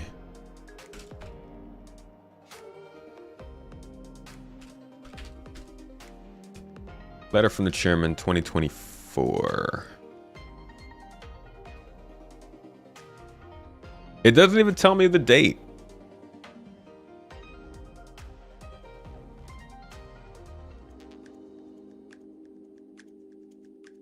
So I am curious. Is there like, can I like do this?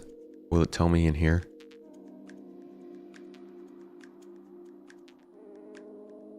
No, I don't see anything. Why don't they put dates on these?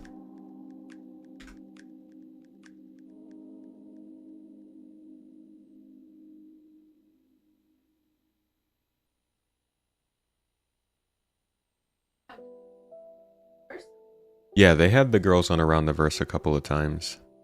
That quickly stopped. Either way, I don't know when it came out. Whatever.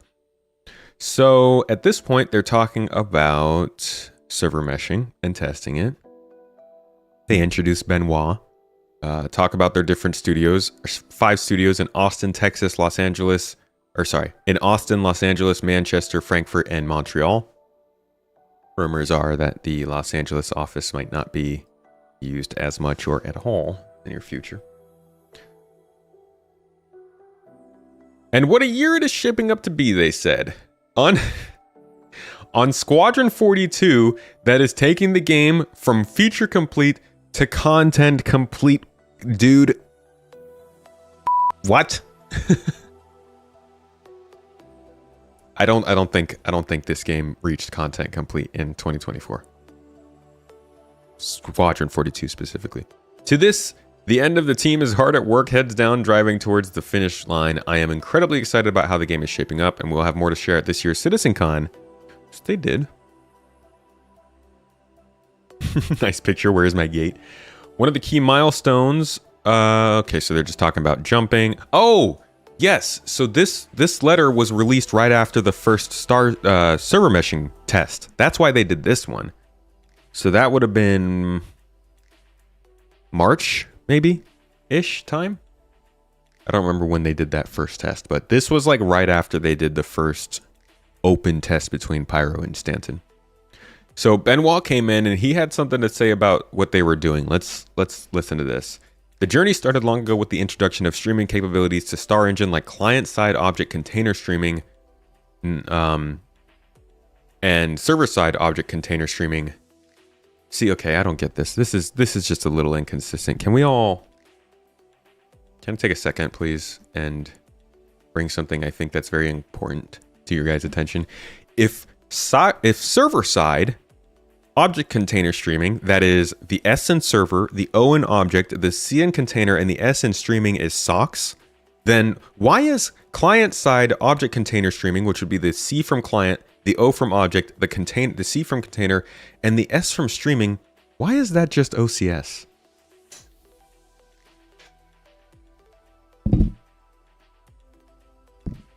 What are you trying to avoid, CIG? Why aren't you naming consistently? Is today my birthday or Star Citizens? Nah, Star Citizens is in October. Today is my birthday celebration. It came first, no need for the C. I will not accept it. If there's no need for the C, then you better uncapitalize that client there. All right, so that's what they were working on early on. Every step has been building towards our goal to support MMO level player populations in a high fidelity game environment of large magnitude. We're gearing up to release the replication layer in 3.23. This is a big deal. It's the foundation we build the mesh on. As a player, you should perceive this specifically when dealing with server crashes, as those will no longer cause immediate disconnections, but gracefully recover, allowing you to continue to play. That's another thing we got this year. Crash recovery was this year. Man, I think so much stuff was the year prior. Crash recovery ain't perfect, all right? It doesn't work all the time, but the amount of times that we are in like a large group who has just spent the last 30 to 40 minutes getting something together and we start like flying away, and then the game crashes and we're like, okay, we'll just set the event back an hour. Like, there's a difference between starting the game, playing as a solo player, and like going through a mission and crashing and losing your progress. That sucks, okay? Absolutely, it sucks. And we need that to be fixed for sure. But when you're like organizing stuff in this game and you go through a crash recovery and it just pauses you for a bit, but all the ships and the items and the weapons and the setup that you've all done between you and the 20 other people who are struggling to all get on the same server at the same time and not fall or drop out of each other's ship or anything like that, and then it doesn't go away, is just so nice. And like, I certainly hope that sometime 5 to 10 years from now we can look back and be like, oh, back in my f***ing day, we crashes were more consistent than the ship sales. Like, I would love to be able to do that, because it's so funny to just celebrate that the fact that like our servers can crash now and we don't get kicked out of the game. Oh, thank God, our game just pauses for a minute. Can't wait for the good days. TM. Like every event we've done, yeah. Thank you for the happy birthday wishes, by the way, Prototype and Lovelinator. And King. Star Citizen's like Disneyland, it's never finished. If Star Citizen's like Disneyland, then I need my Fast Pass. That should be a shirt. Give me the Fast Pass to That Star should Citizen. be a t-shirt. If Star Citizen is like Disneyland, I need a Fast Pass. Fast track. Write it down. They'll come up with new definitions for words. My favorite words that CIG uses to explain stuff, my favorite words, and gosh darn, I think it always will be, is when they say something like, we're taking the full-throated embrace. And I'm like, what the f*** are you embracing with your throat? And why aren't you just using your hands? It's just a video game. He said, hey, we're not hitting pause here. They're charging full steam ahead towards launching our first multi-server mesh in 4.0. For this, multiple servers work together to simulate parts of the universe. As a player, this will enable you to visit Pyro through the jump gate, where the jump tunnels transition seamlessly between game servers. Game Shards will also host more players, so you should encounter more friends or foes along the way. This will mark a new beginning for our game architecture. In the coming weeks and months, get ready for our more technical preview tests with various mesh configurations. That is multiple game servers per solar system and seamless transitions without gates. We're talking about layouts where servers are dedicated to entire planets or moons. Others focus solely on landing zones or other key locations with plenty of higher player count experiments. They've been experimenting, but again, it does seem like all this kind of stuff he was saying in March was the stuff he probably wanted to do with like April, May, June, and got pushed back to September and October. This stream just got age restricted. Man, it's their own public communications. I'm not the one, I'm not the one coming up with it. Very British things to say. You know those Brits. In it. Brits in it. In it. With your blood pudding. You've never had blood pudding? How did you live there for... I'm Turkish! You... I'm Turkish! Turkish!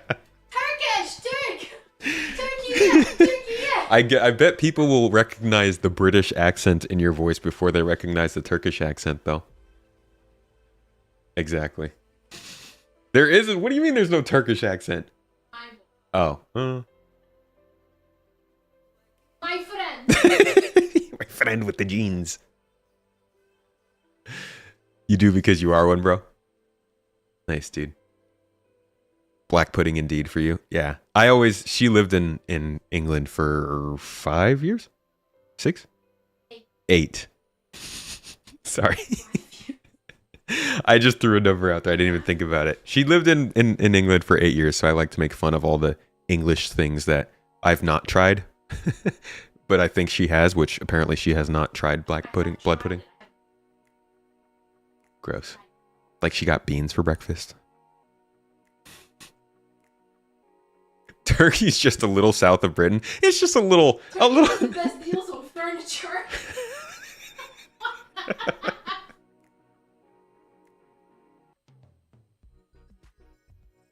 That's a pretty good one. Just like furniture. Sure. It's the Ottomans that sell really well. All right. I'm sorry, I keep getting so distracted, guys. Where were we?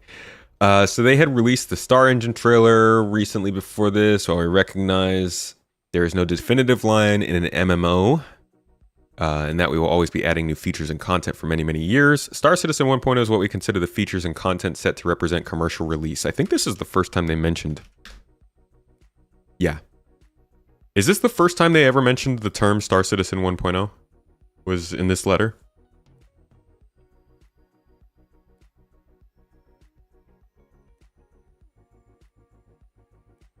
Beans on toast is a thing for them, yeah.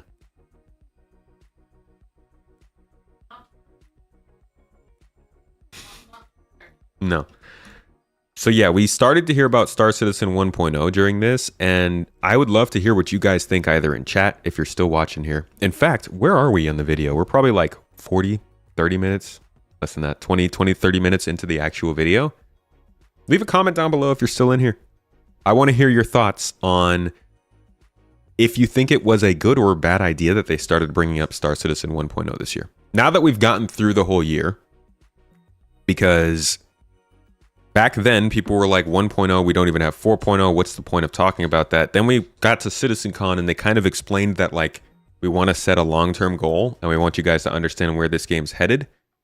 They've gotten the chance to explain why they're talking about Star Citizen 1.0, but what do you guys think? I see Scott in chat already saying it's the end, the beginning of the end.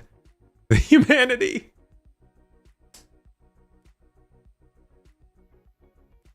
You met Mrs. T for the first time at SitCon 53, didn't know where she was from, and absolutely did not hear British in her accent. It comes and goes. It's definitely words here and there. Comes and goes. That is interesting though, because you learned English in England, but I guess I don't know what accent people hear, but I guess it's more American. Well, how many people know what a Turkish person speaking English sounds like? In Europe, yeah.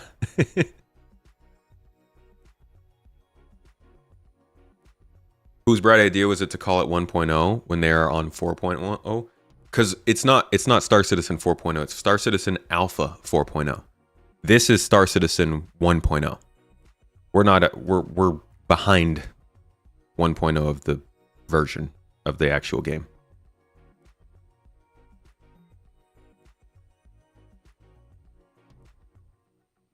You know, the long-term goal is a good idea.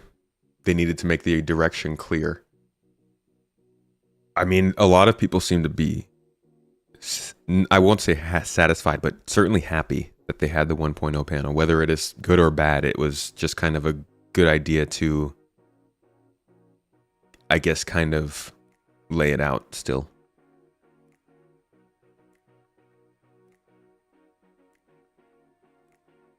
The true accent comes out when you cut your hand or prick your fingers and draw blood. That's how it is for a lot of people. If you move somewhere, like your accent or your language comes out in times of need, desperation. But yeah, she is a complicated learning of English history, which I find quite interesting.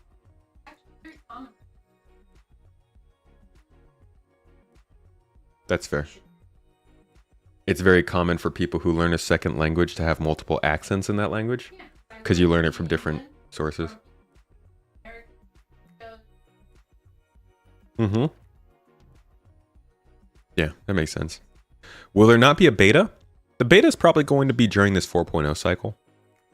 we'll probably see a point at which most of the big features are in, and then we'll get maybe 3 or 4 updates where they're just kind of adding little things here and there and polishing things up. But I think beta is going to be a little only half-throated.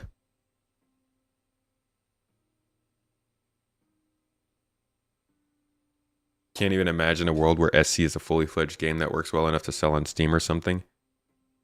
Dude, it's hard to imagine Star Citizen being a game where you just log on and play normally, but if it reaches that point, it could make a lot more money. And a lot more people can find it. So what also happened in the beginning of this year, and I know Citizen Scott's going to have plenty to say about this, was that they made a big announcement that was already fairly obvious to most people following the game. Richard Tyrer is taking a bigger role in the company. He was already the person who kind of split things off and focused on getting Squadron 42 completed a few years ago. Now we're seeing some of the results of that. And it seems like he's kind of doing the same with Star Citizen now. We saw him sitting next to Chris Roberts solely at last year's 2 years ago CitizenCon. We saw him on the stage at 2019 and 2021. He was in video. So this year, it seems he has taken full-on reins of the PU and has started to try to connect systems and get things rolling. Here's what he had to say at the beginning of the year. First, I'd like to take this opportunity to say how great it is to be back working on Star Citizen. Some of you may already know me, but I was the core gameplay pillar director before I moved over to become the game director on Squadron 42 a few years back. With this new role, I will be coming on board to help push Star Citizen to the next stage of its development, ultimately culminating in leaving early access and releasing the 1.0 version of the game. This begins with identifying what features and content are required to create a fully realized space MMO while laying the foundations for future updates. To be 100% clear though, this doesn't mean going back to the drawing board or totally changing the vision of what Star Citizen currently is. With this aim, Chris and I have overseen the creation of a roadmap that takes us all the way up to 1.0 and outlines all the features and content we need, and just as crucially, the ones that will come post-release. We never got to see the post-release stuff, huh? With my role now overseeing both projects with Chris, and the fact that Squadron 42 has hit its feature complete milestone, it has provided an opportunity to reshuffle the teams. This should see a large contingent of gameplay teams, now coming back to focus on SC. We've also taken the opportunity to move away from heavily specialized teams like actor feature and vehicle feature to more generic gameplay teams that should allow us to be a lot more flexible and shoulder some of the heavier burdens that these teams used to carry. 2 things about this paragraph. First, this idea that a large level of gameplay teams would come back to focus on SC seems to have not worked as well as they wanted. And that comes from both the fact that we didn't see SC gameplay take a step forward quite like they expected, but also we've heard from the devs themselves that they have been working and straddling the workflow between Squadron and Star Citizen. So clearly I won't say clearly.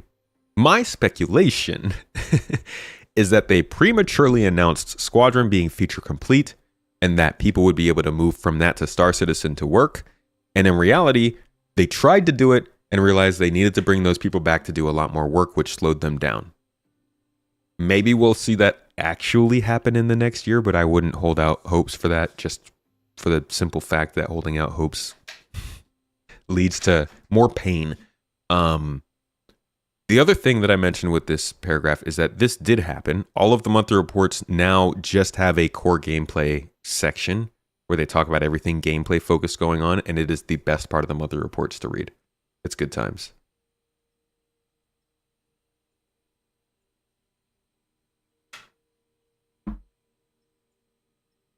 Got a bit silly with the space station, but everything before that was awesome. Oh, the Star Citizen 1.0 talk. Dude, they went so long on with the space stations. I was looking back at it. It was like half the video.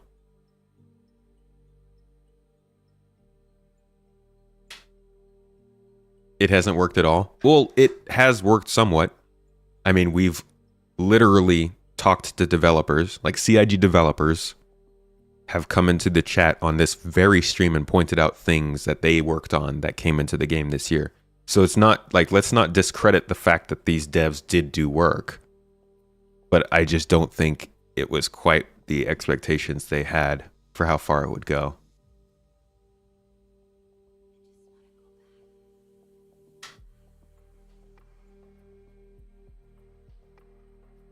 Oh, they won't be out of tech debt grind for a long time.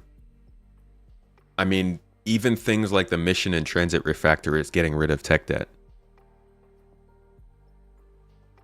Again, even if you haven't seen the results, I'm telling you, from a first-hand account, that me and anybody who was in the stream during that time have spoken to developers who are working solely on Squadron, and then showed us the stuff that they were working on Star Citizen this year that came out. So again, just making clear, no, it didn't work how they wanted it to. But don't discredit devs for doing the work that they clearly have done and we know they've done. It's okay to be disappointed with the work, but to say that they didn't do anything is just rude to the actual individual developers. I'm not saying respect the company, enjoy the management, but like, you know, these are just normal people doing their jobs and doing work, and I think it's worth acknowledging their stuff, especially when they take the time to come to the community and talk about it. So he continued on by saying, while these teams will still be instrumental in shipping Squadron, they will now be focused on bringing all the existing features over to Squadron, or over to Star Citizen, as well as working on a brand new features like base building and crafting to help round out the 1.0 experience. That's just what we just talked about. No, we didn't see all of those features come over to SC. We saw several of them, but not all of them. We did see a lot of focus on base building and crafting, though. This feels like the year that they admitted that they like crafting. They were like, hey, crafting is pretty cool. We're going to connect it to everything. They laid off some devs, yeah.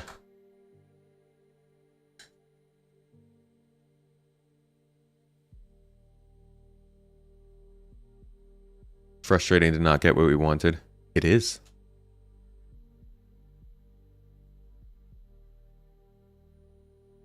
It's been a lot bigger in terms of progress than the features we are seeing as results.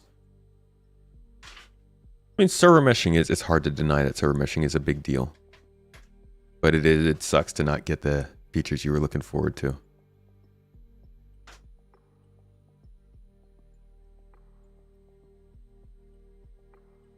You hope Microsoft buys CIG? Ew. Oh my god. I mean, at the very least, hope that it's like a good publisher. Are you crazy? Microsoft? Of all companies to buy this game, that'd be terrible. If I was like, if Microsoft bought CIG, they'd scrap Star Citizen, they'd take the tech, and they'd move it in their own engine. I don't think they'd release Star Citizen. I don't think it's worth it for them. Dude, they could make so much money just taking some of the stuff that they've worked on and incorporating it into their own things. Don't do that. Yeah, if there was a publisher that was going to take over Star Citizen, I'd want it to be Coffee Stain.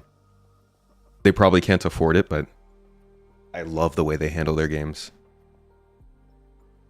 Microsoft would be pain. I enjoy a lot of things that Microsoft does, but as a game publisher, they'll just use it to sell Game Pass. They'll be like, subscribe to Game Pass and get a ship every month, which, you know, is what CIG does, kind of. But at least it's not linked to Microsoft. Ooh, Tencent. Yeah, that'd be good. Tencent or Epic. Totally. Definitely.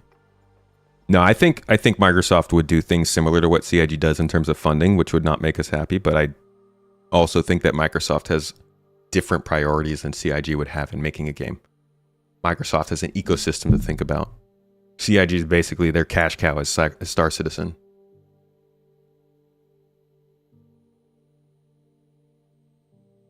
Ooh, yum. Okay. Oh, I didn't finish his statement. He was saying with every release going forward, the intention is to move ourselves closer to that end goal. Should see large updates each quarter. Get out of here. Just don't even. Each quarter?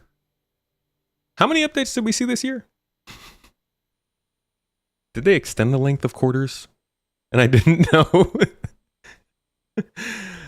Many changes to systems that have not been touched in a long time, like economy, insurance, etc., alongside with a whole suite of quality of life improvements to things like inventory, missions, MobiGlas, etc., coupled with brand new features and content.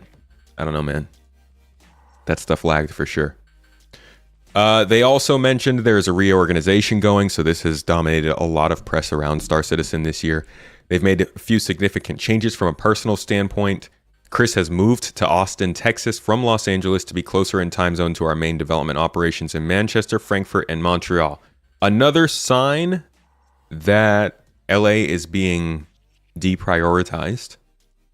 Spending significant time at our largest studio in Manchester with almost 600 staff as I sit with Rich and the teams working towards completion on Squadron 42 and Star Citizen. As part of this, we made the difficult decision to ask the Los Angeles development team, which had increasingly been providing support for the main development teams based in Manchester, to relocate to join our other teams, primarily in Manchester, but also in Austin and Montreal. Los Angeles, while shrinking, will still be an important office for the company, but one focusing on a business support role with marketing, finance, legal, and HR. As part of this reorganization, we sadly waved goodbye to the Persistent Universe live director Todd Pappy, as he had moved back to the US from UK last year for family reasons. And after much soul searching, I determined that we cannot afford to have this role remote from the main team in Manchester for a good portion of the year. It is a sad moment, as Todd worked diligently for the last 9 years on Star Citizen, making many important contributions and providing excellent leadership of his teams. I wish him the best of luck and look forward to seeing what he does next. I'm not going to lie, I don't know if we'll ever find out the details of these reorganizations or Todd Pappy or whatever happened there. I'd be interested in it though.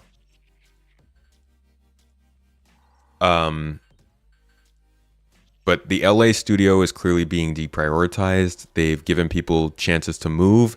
A lot of this was reported as layoffs, which is how it works. If people can't move, you lay them off. But I think that in moving the office, it's both a move that maybe you want to do, but it comes with that added consequence of you're making layoffs. Essentially, if people can't move, you're forcing them to quit the company, which is firing them. And they had to do that to quite a few people this year.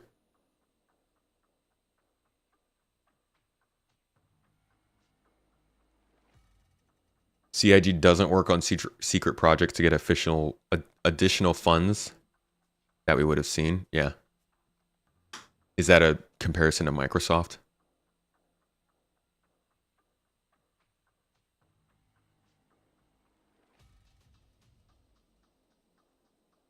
Or went out for the homie Todd. I'll also be interested in seeing, again, something we'll never know, but what changed for the game when Todd moved on? Did that have an adequate effect in the development or the way the game was going? How many decisions were based on him? How many things was he specifically pushing that might not happen now? Because a lot of the things I reference for how this game is supposed to work is being said by Todd Pappy. And I would love to know if there's anything in the game that was specifically heralded by him.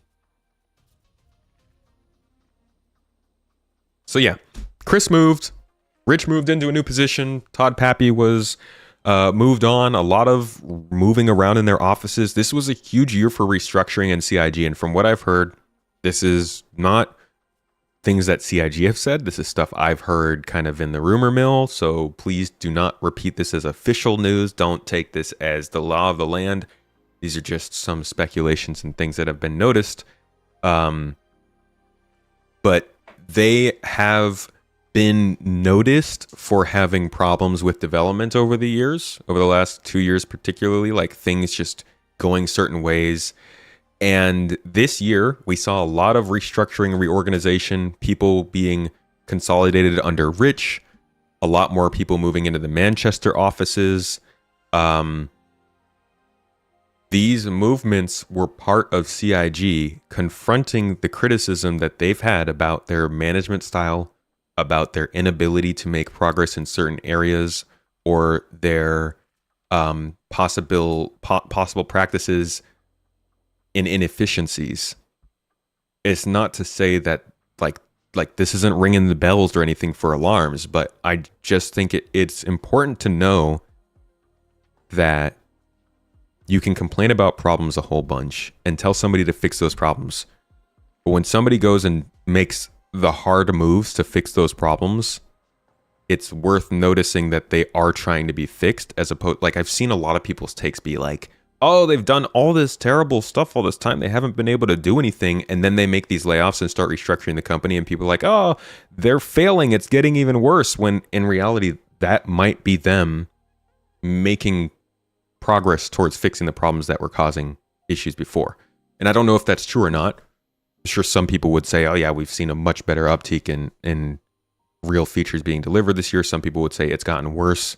Now they're overpromising or they're simplifying the game. Differences put aside, I do think that it's just worth noting that like restructuring like this isn't for nothing. They're clearly trying to fix something here. And who knows if they did? Maybe we'll find out next year.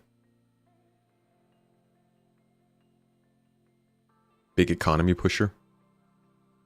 He was very integral in the idea of risk in the game.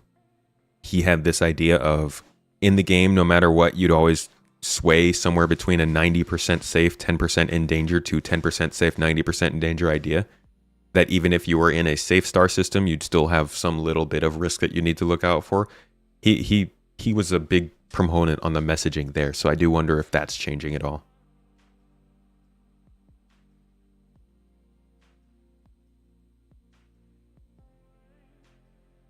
When he said the word invulnerable at SitCon, you could hear a piece of him dying inside.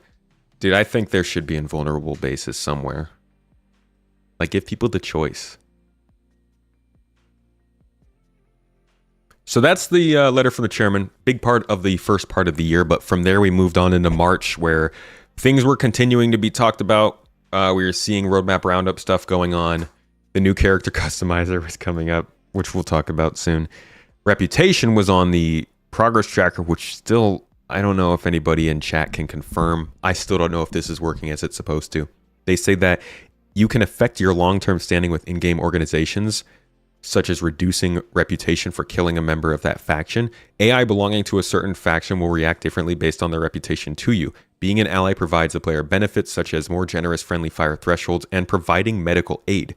Being an enemy will mean harsher friendly fire thresholds and may result in attack on sight. Lawful organizations will not attack on sight as long as they're in a monitored zone, whereas unlawful factions will attack on sight no matter what. So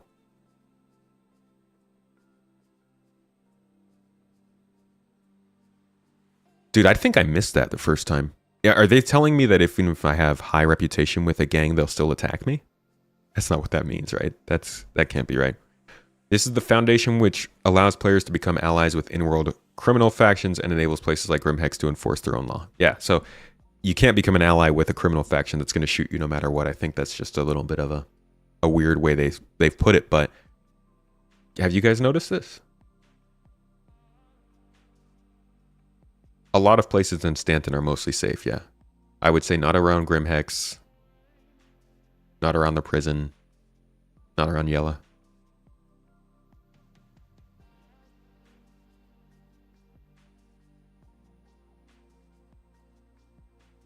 What do I think happens to the economy and quantum towards 1.0? I don't know.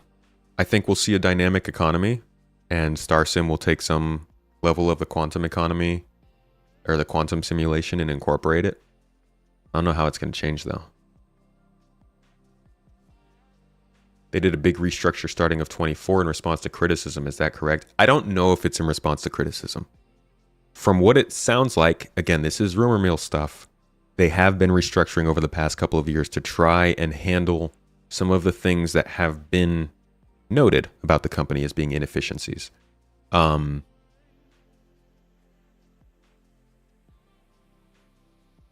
I can't say that's exactly why they started that round. You have an NVIDIA GPU? I do. I've never made a post about my settings, but I just use most of the top settings in the game.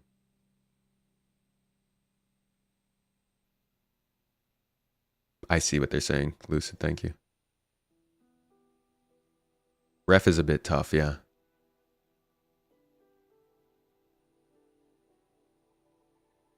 All right, so they also talked about dynamic crosshair.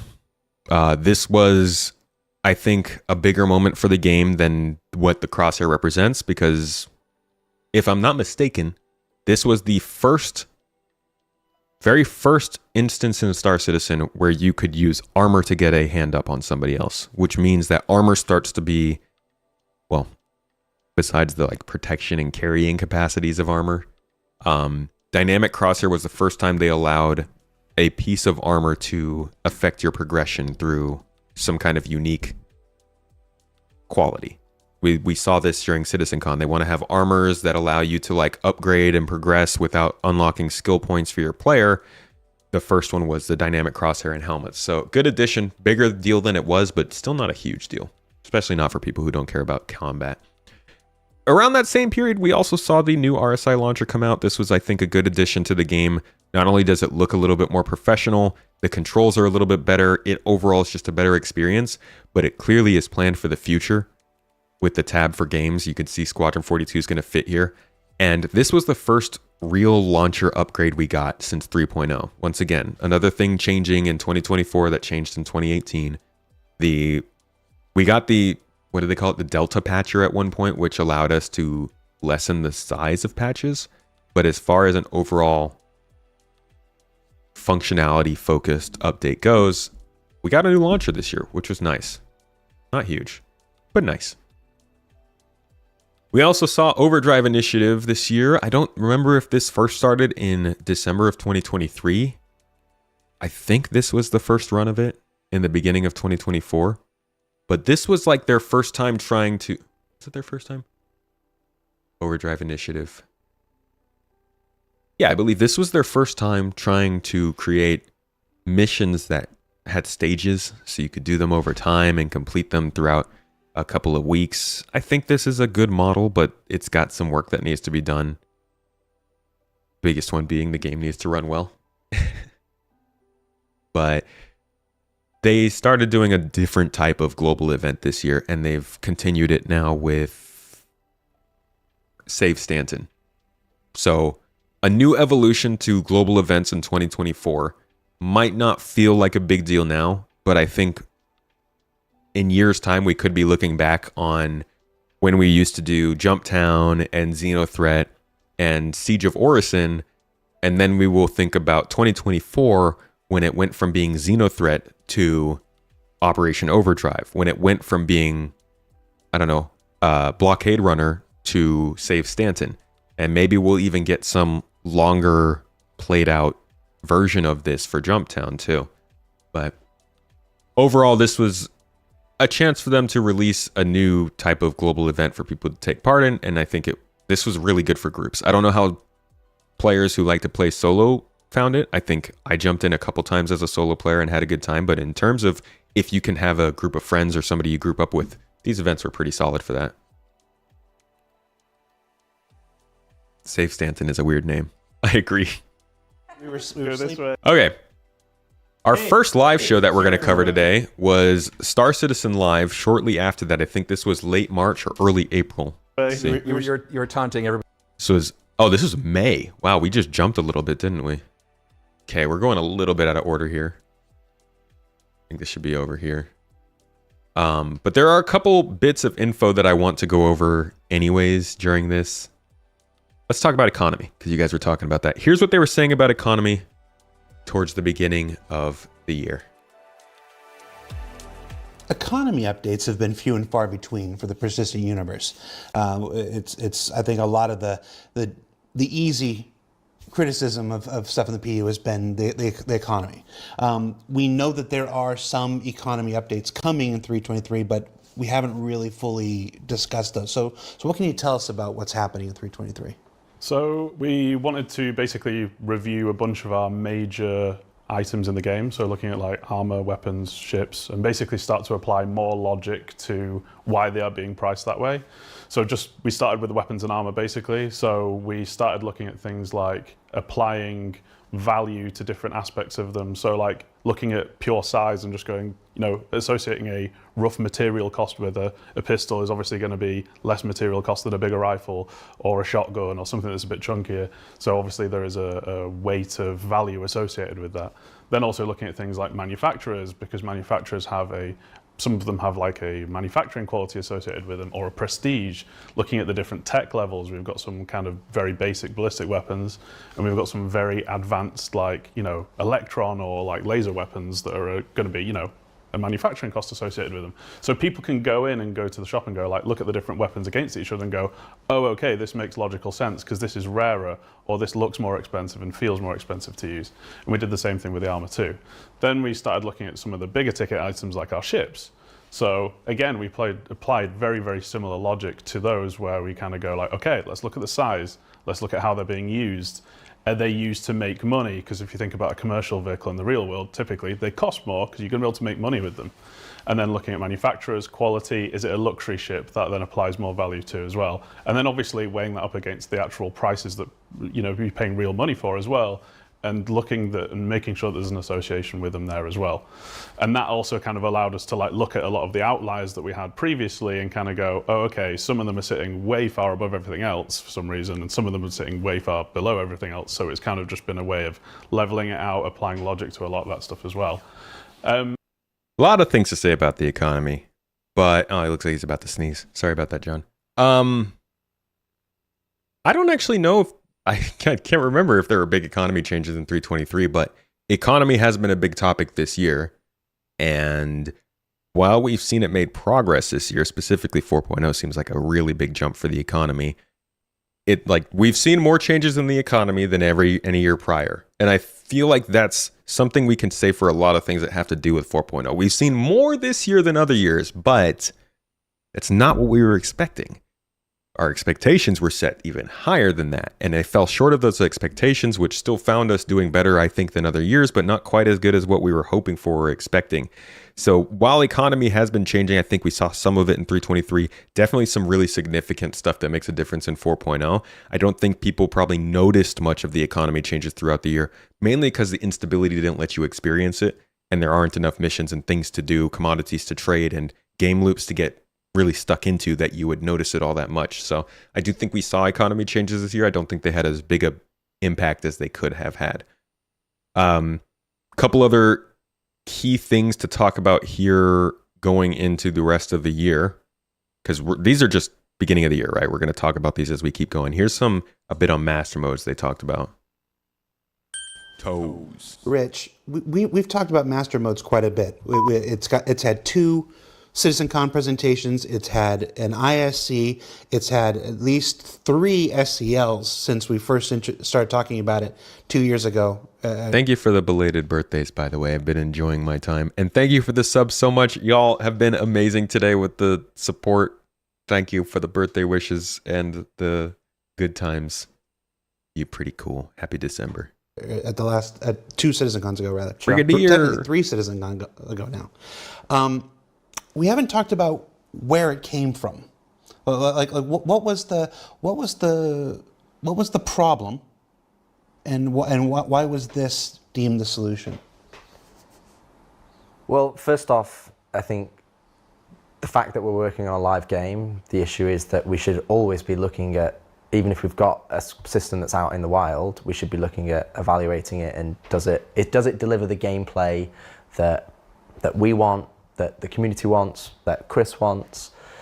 So when we looked at the combat as a whole, you know, and we're talking a long time ago now. I mean, I was probably still in Star Citizen. It was probably pre-Squadron when we started talking about master modes. A lot of the combat that we saw across the broad spectrum of the community, not just the new players and not just the very well experienced players, but the broad spectrum, basically became jousting, and you know, we felt that we could do better than that. Now, I know that there's a lot of discussion points around master modes where we're talking about lowering the ceiling cap, and you know, that was never the intention. That's not our inspiration. Our intention really is to try and create a system that is fair to use for all players, that allows players to come on and still feel like they can engage in the game and compete, but still reward the very best pilots. And you know, master modes is, you know, the iteration that it is today, it's been through like probably 20 25 iterations of different tweaks and changes, and we want to try this and we want to try this. And even the iteration that we're going live with in 3.23, that's not the end. That's just the beginning of that process. We will put it live. I already had a meeting literally this morning to discuss with Yogi about spool times between SCM and nav, or what are we going to do with snub fighters that don't have a quantum drive? Like, do they have a nav mode? And I was like, well, yeah, they should do. So, I am genuinely interested in finding out how many games make like huge design decisions within a year or two of their release. Because I know it happens. I know this isn't just a Star Citizen thing. I forget what game it was I was following. It came out mid-2000s. I'm pretty sure it was a AAA RPG, but not like a big headline maker. And I remember them saying something. It was like in their design. It was a no-clip documentary. They were talking about the design of their game. And they like pulled something out that was almost one of the biggest perks of the game itself. They had to remove it from the combat system because they couldn't balance it or something. They had like 8 months left in development. And the game came out and it did well. I can't remember what it is. I wish I could. But it's just crazy that you will have an idea or a vision in mind and you will just do everything you can to push it. And at some point you have to make the call of like, we can't do this. We gotta pull this out. I struggle with that a lot. I can recognize when something might not be working, but I really struggle with the whole, we got to start over. Oh my God. That was the worst thing for me when I used to do Legos. If I got to the point where I realized I'd missed a step on Legos back when I was a kid, I'd just be like, okay, I'll do this another day. Let's put this down. Right. Yeah. Cyberpunk was like that, wasn't it? Oh my God. I remember Cyberpunk had, y'all remember what you would do when you'd hack into a person? In Cyberpunk, they showed us in the demo and then it was removed in the game. It was like this crazy thing where you drop down into like their subconscious and then you'd hack into the system linked to them that they're like patrolling, so you could hack other people by hacking them. They kind of included that, but yeah, they changed the wall running stuff. I guess it happens. Halo is probably the most famous case of the game completely becoming something else before launch. Didn't it go from RTS to FPS? It was a top-down shooter.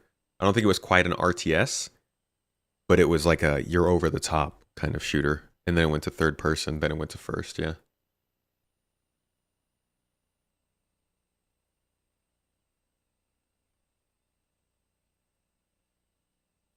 They majorly changed it in the years after release. That's true. Huh.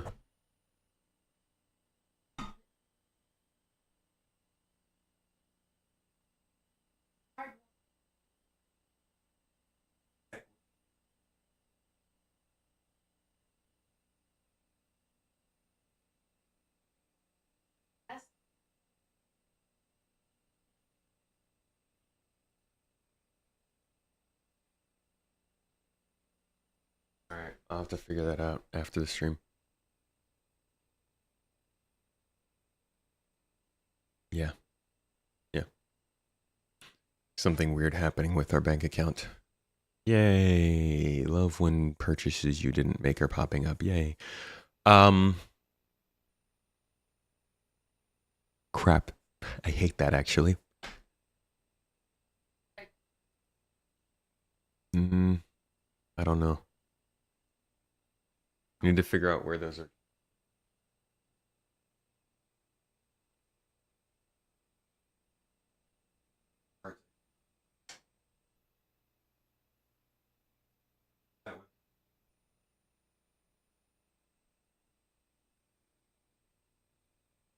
All right.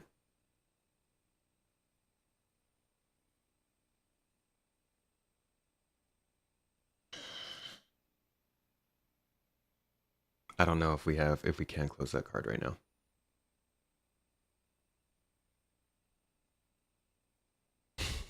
Happy birthday!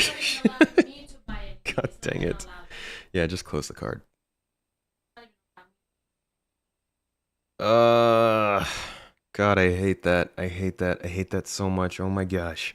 Okay, well, check your cards, everybody. Check your bank accounts.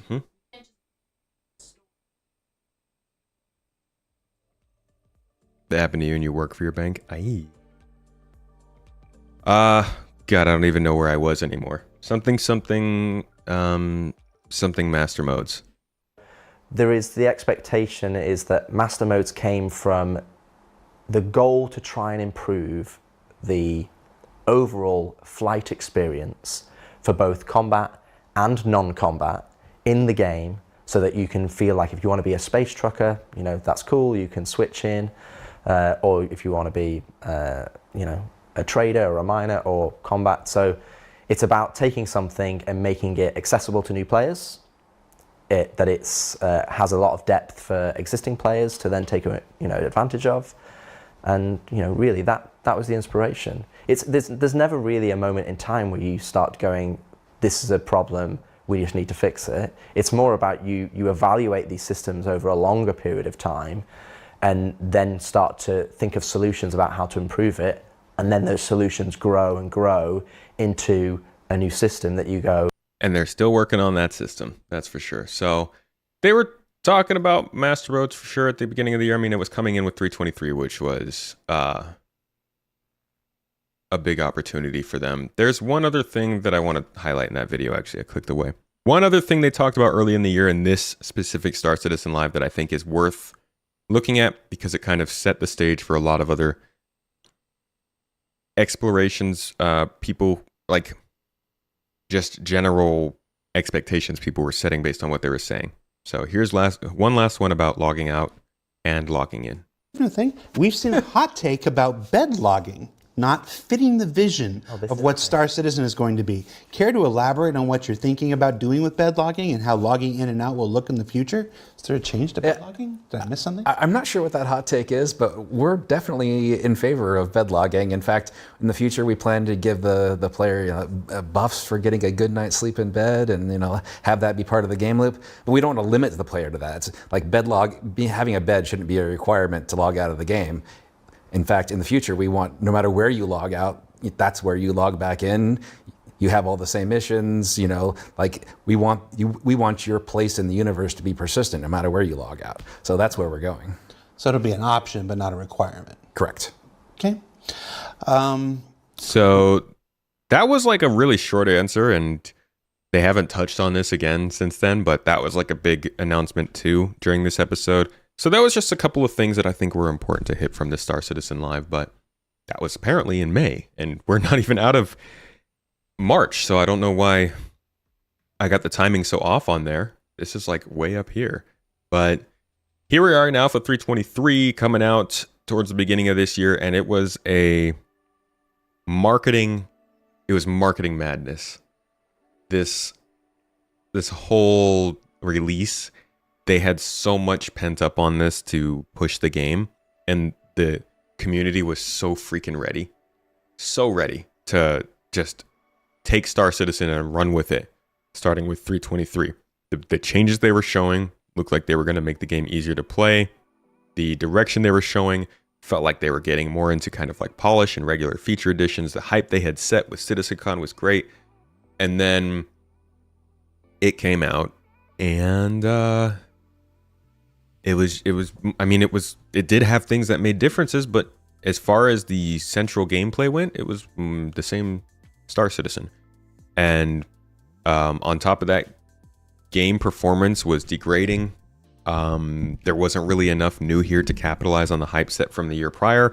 People were not very excited about the flight model, and there was like quite a bit of just instability and mission problems going on. And this was the beginning of a lot of, I think, a less activity for people throughout the year.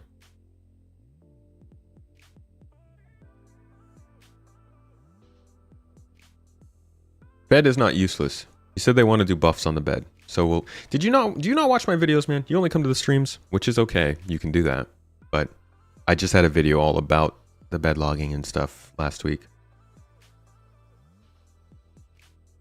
Imagine you could spawn next to your org mate if they are within range of a hospital bed with clone tech. This should be possible. Just carry a medical bed with me everywhere I go. But yeah, this was not the easiest patch for people to jump into. Here's the trailer they released for it.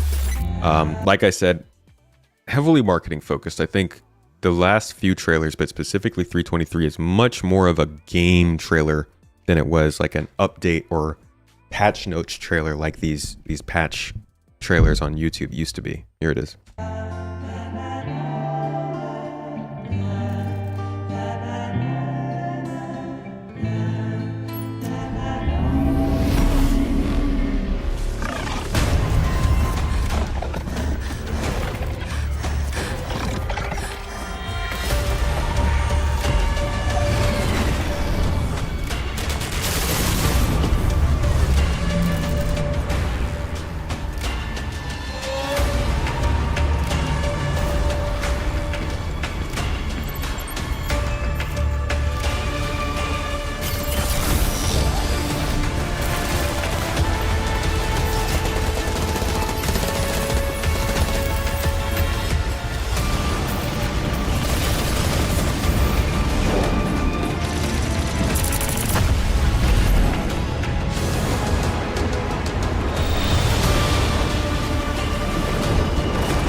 Be so funny if they like showed them going forward and just falling through the floor or something. So that was 323. We got a whole bunch of like focus on the features that were coming in that, like the maps and everything. It was an okay patch. I think it was a good patch in terms of like it actually felt like Star Citizen had some direction on what it wanted to do. So you just wouldn't get congruent additions of features before that. I mean, say what you want. We sat through like 26 major patches, and I would say most of them wouldn't come in with more than 4 or 5 features that make like an immediate difference to players. 323 did, which was nice. Not all those differences were positive, but they changed the game, which was nice. That being said, it didn't hit... Oh, okay. There's my bank. Give me 1 second, folks. I got to talk to them about this. You just keep watching. And I missed the call. Why did they hang up so fast? Oh, you guys are the worst.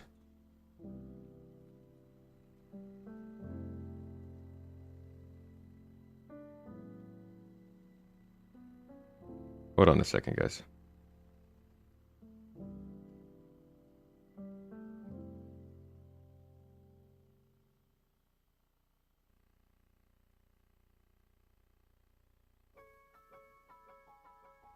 Okay. Yeah, I'm going to have to give them a call real quick because they keep trying to get in touch. Oh, I hate bank stuff. We give you something to watch in the meantime. They're watching the stream. They're just trolling.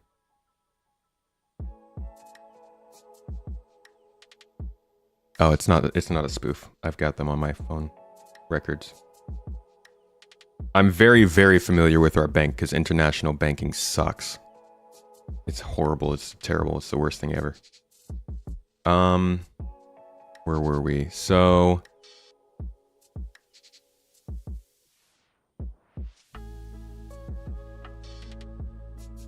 Okay, yeah, 323 came out. Cool. Go ahead and take a look at... Here's some things they were saying about vehicles during Invictus Week. I'm sure this is going to have some bits in here. Interesting bits of information, and I will be right back, folks. Why do sometimes we choose a new vehicle over something from the backlog? A lot of time, it does generally come down to size and like scope, and it's gameplay as well. It's gameplay as well. A lot of the new vehicles come with new or updated gameplay, and it's a lot more time efficient to do that in a new vehicle than it is to go look at one of the old backlog ones, which probably at this point needs a concept pass as well. Concepts are another finite resource that we need to manage. Not that we want to never do those backlog ships, we do. They just come with a larger cost than all the things we've learned over these years. Originally designed with older metrics, with older ideas, older processes. Well, look at the Carrack as a prime example, right? The original concept, the interior did not fit inside the ship. To try and get everything inside that ship, it was never going to happen. So we either cut scope on the ship or we had to take it increase back its to size. concept, So it had to go back to concept, but then the concept artists have a situation where they're trying to preserve the old ship while also add everything that's needed, and it is arguably more difficult than doing a fresh concept, and we do want to get the vehicles out with the new features, the small gameplay loops, and it's not that they're never going to get done, but certain time boxes, especially if a gameplay team says we're going to have this feature ready for this quarter, we want to try and have the vehicle ready to go, a vehicle to go out with that feature. Yeah, exactly. a lot of the older vehicles do have gameplay ties now. Like we sort of got through that backlog of ones that don't have gameplay tied to them. So things like the Starliner, yes, we could do it, but there'd be nothing to do. There'd be nothing to do. We don't have VIP transport, or it's not VIP. We don't have transport missions. We don't really have NPCs getting on and off our ships. So again, we'd do it, spend a bunch of time on it, and if the gameplay team hasn't done their work, it's sort of... Or if it's just not a priority for them. Like, Although if it changes. Server meshing or doing Starliner. Well, my understanding from reading social media is that marketing just tells you what you have to do. Marketing certainly have a say in what they would like, but at the end of the day, it comes down to Chris, Rich, myself, balancing that with what's best for the game. Thank you for those opinions. That's right. I'm realizing there's absolutely nothing I can say here that'll change anybody else's mind, so we'll just move on.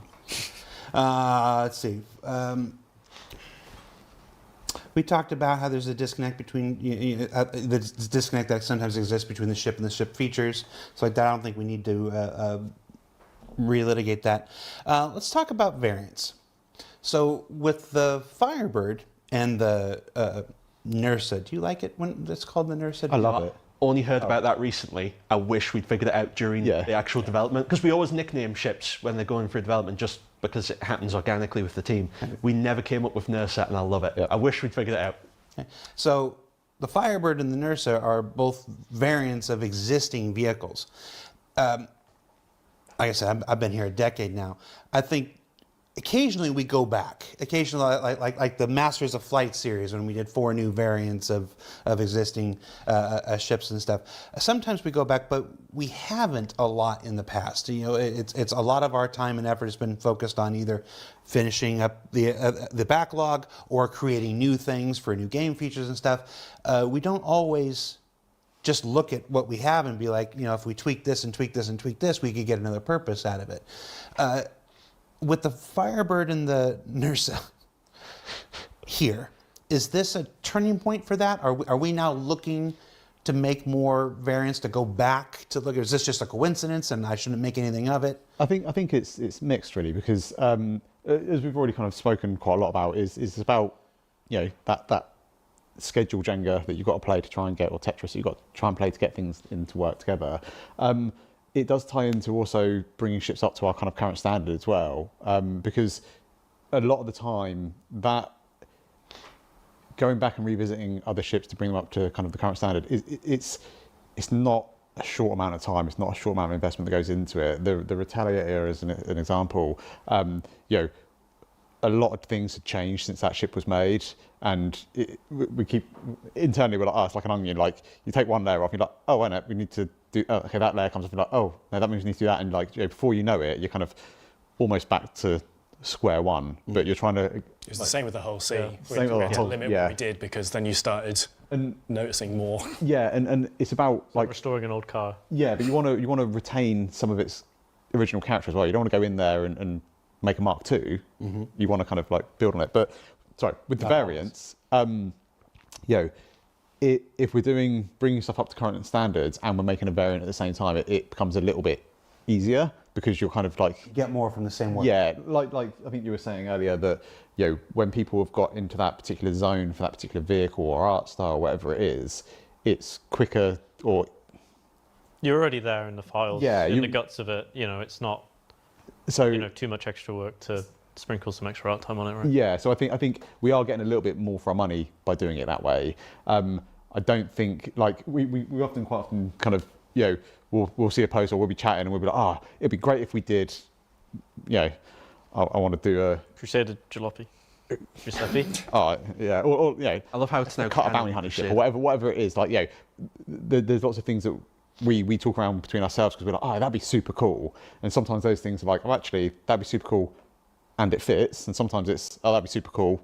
We'll put it in the bank of ideas that we could do when we get time, when we get to it. But it's a big balancing act between what the game needs, what we want to do as a team, and what we're asked to do from other departments.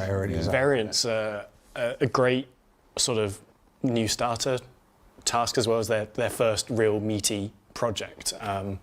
We talked about this briefly at CitizenCon that we had lost a lot of people from the team over the last year, and we've been rebuilding. So Montreal was their first task were the 2 cutter variants. The Nurser was someone's first project. Mm-hmm. Same for the Firebird, and then there will be more. And again, they're great things to, here's an existing ship, you can see how it all works. We want you to change X, Y, Z. You get to see the whole process, get something out the door, and then you're ready for like the next big thing start to finish. So Montreal did the cutters and then went on to the Zeuses. So the Zeuses will be their first full start to finish, but they ramped up with the cutters. No, that's another great point that we didn't even include in the how do we decide what ships. The idea that a variant is a great starter task for a new artist and stuff. I would just add to that it's great when the ship's sort of fairly up to date. It's the gold standard passes tend to require like a significant amount of sort of weird CIG knowledge, I guess I would call it. Expertise. You need a lot of understanding of how our systems work. CIG knowledge. Weird CIG knowledge, like just understanding really the in-depth, stuff of a ship, and how to take it apart and put it back together, right? Newer stuff, you've got like a fresh start, I guess, or you've got at least something more kind of tidy to work with, or more up to date with our like current standards. So you're kind of building upon something that's already quite polished. Whereas if you're taking something that's like quite old, the standards have changed, the way we do things have changed, and you kind of have to, you have to know the good practices to recognize the bad kind of the bad way of doing things. Yeah. Right. You want people to learn the right way of doing things. Yeah, exactly. And this is all normal stuff that happens with any game. It's just that most games aren't open to the public during the course of their development. A lot of the times, if you go, to be honest, even like AAA games now take years and years. So it's not even like our life cycle is particularly long in compared to a lot of other games that are a third, quarter of the scale of what we do. But a lot of the time, you'll develop pipeline and processes, and you lock that in. You get to a certain point in that game's development and you lock it in and go, right, this is it, we're finishing it. Mm-hmm. Whereas obviously with our game, we have the luxury of constantly evolving our tech and our pipeline processes, and you can hopefully see the improvements with the latest patch as some of that stuff's come online. It really makes a massive difference to our player base. So we absolutely want to be at that kind of cutting edge of making the best we can. So our processes do change, our quality standards change, our visual detail levels change, and we're always trying to push that stuff forward. Mm-hmm. You mentioned the Retaliator gold standard. So I gotta ask about modularity. So modularity was this big concept we introduced back in 2015. I remember it was literally one of the first comlinks I ever wrote up as a community manager for the project way back when. We made a lot of promises back then about doing this and doing that and doing this other thing and whatever. And then 2016, 2017, 2018, 2019, I mean, there's no point in hiding it. It's been forever. Yeah. It's been forever. Now with Invictus, now, like you say, you always add something to every patch. the modularity thing is, the fire started back up. Obviously, there's not a whole lot of modules that are available for Invictus. It's a very small selection. But is this the start? Is this a turning point, or is this just here? Take this, and we'll be back in another 8 years with more modularity. Like, what is this? So, for the most part, depending on there's a couple of different levels of modularity. So you've got the sort of modularity you have with the MPUV, where the pod can detach and attach. We're still not there yet, but for something like the Galaxy's pods or the Retaliator's pods, where it's something you take somewhere to swap out for you, we're now at the stage where we can do that one. So ships moving forward that would have the feature will have it, and older ships, when we get round to doing the gold standards of those ships, we can revisit the modularity to introduce it to the ships that need it. But it depends on which version of it. So there is still some tech needed, but for the base level of being able to swap out the modules inside of the ship that needs swapping out, we can actually do that one now, like you see with the Retaliator right now. It swaps in, swaps out, you can get the torpedoes, you can get the cargo. It depends what you want to do with the ship. So that's working. Big shout out to the team, got it working on time, works really, really well. So with the Retaliator in 323.1, we didn't have a chance to talk about it in ISC. It's the torpedo module that they've had in there. It can now just be swapped out. Yep. The new module is a cargo module, so you can turn it into a cargo ship, and then with the proper grid and everything. And then the blank base module, because if you have to pull it out, you have freebie with that. You have something to put in there. Yeah, but it depends which one you got, right? Although people have had the loaner for a long time now, which was the Retaliator bomber, which was the torpedo variant, it depends which version they got, because they might have bought the base, they might have bought the base with all the different modules. It depends what they purchased. Don't even get me started about the Retaliator bomber with torpedoes. We changed it. It's now torpedo. Can we talk about what's next? I don't want to no win. I'm not going to ask you a win, but what are the next modules we're I think we've shown The dropship one. the dropship one. HUDs. And the HABs / living quarters ones. And then again, we've thrown around ideas about other ones. We talked about doing a hunting. Well, we talked about the bounty hunter one. Bounty hunter, yeah, like raptor cages for going to get things. Medical one. There's medical. Yeah, we could support a bunch The of obvious different ones. like gameplay features with it. I don't think you necessarily see.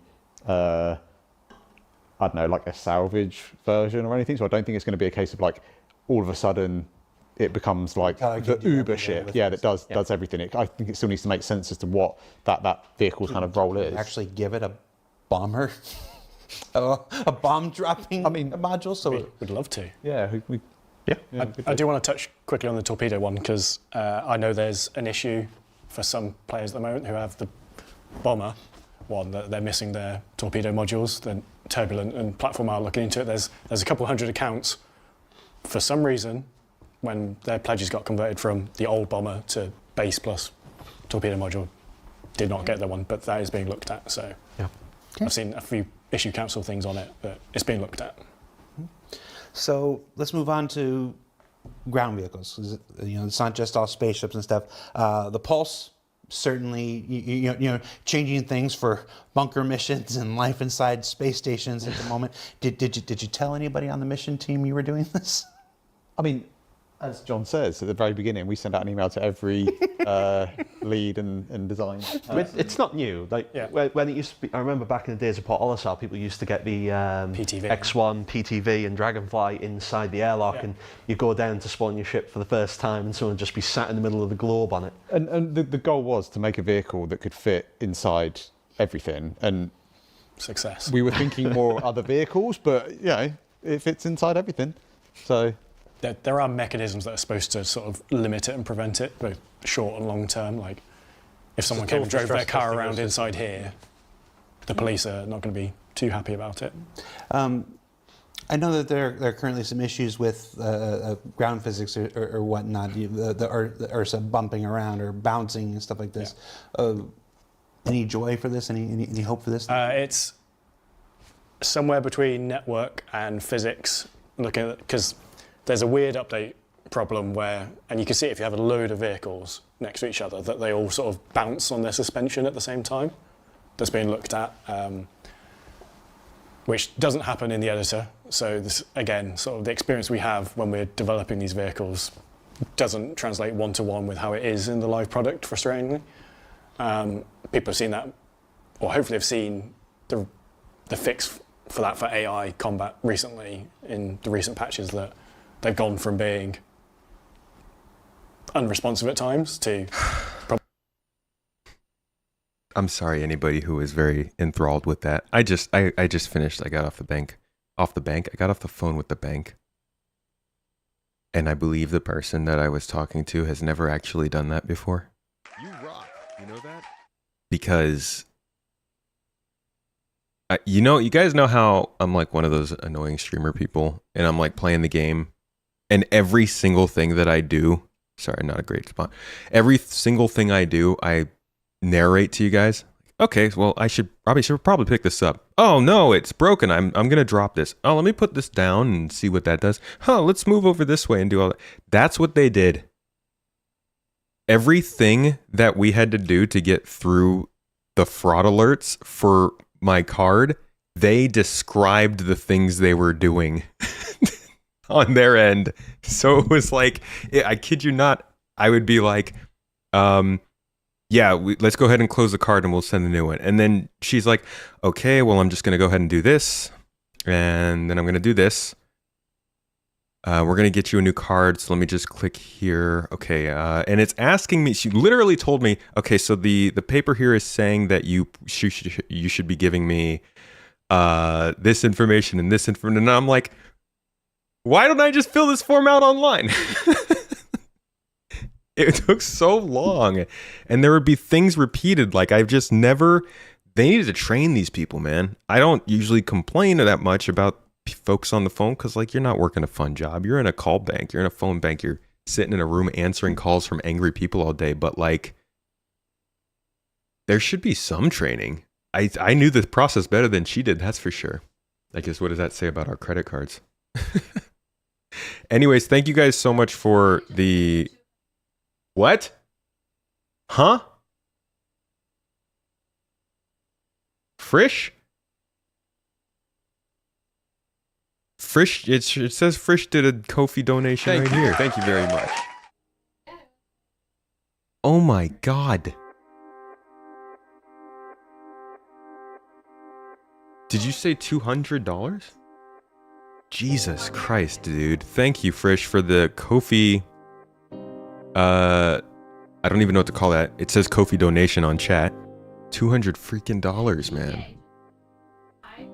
PK gifted 5 subs on Twitch, and I did not get a sound effect for that. Oh, I saw Lord Skippy's. I'm not going to acknowledge him. No, I'm kidding. He said, it's your birthday. Why aren't we having tequila shots? Where's the tequila? We have vodka. It's noon. It's noon? I mean, it's like 5 p.m. somewhere over the Atlantic, right? Somebody's on a boat somewhere in the Atlantic, and it is 5 p.m., okay? No, I'm fine. Vibe checking the customer to see they agree it's a good idea. They're like, hey, so I think I'm going to go ahead and send you a new credit card. Do you think that sounds right? And you're like, yeah? Okay, so I'm sorry. I'm really sorry, guys. I left you watching something random for the longest time. Oh, Gumbo! Certified Gumbo just dropped 15 freaking subs on Twitch. My man, that's awesome. Thank you. Pretty sure Gumbo, we met in 2022-ish, right? Been around town. Had a good chat about the game. Come through on the stream, man. I appreciate you. Thanks for being here, buddy. Also, great name. When you're hungry. Now you have the task of fixing your Netflix and Amazon accounts with the new credit card. Dude, so many things. One of the things that she was asking about for a charge was ChatGPT. But instead of seeing it say ChatGPT, she read it as Google Chat. And so she's like, you have a charge here for Google Chat? And I was like, Google Chat? How could I have spent money on Google? What is that? And she's like, yeah, it reads here, Google Chat GPT. And I'm like, Ma'am. She's never heard that Like, before. ma'am, that's a thing. It was a fun conversation. Mav, thank you for the 69 bits, dude. Very nice. Yeah, we'll get our cards all figured out as long as people aren't stealing money. Whatever. That's Star Citizen's job. Yeah. How about for you? Everybody was so generous. How about you give them some? What do I give them? The Oh, you wanna do it? announcement about my server.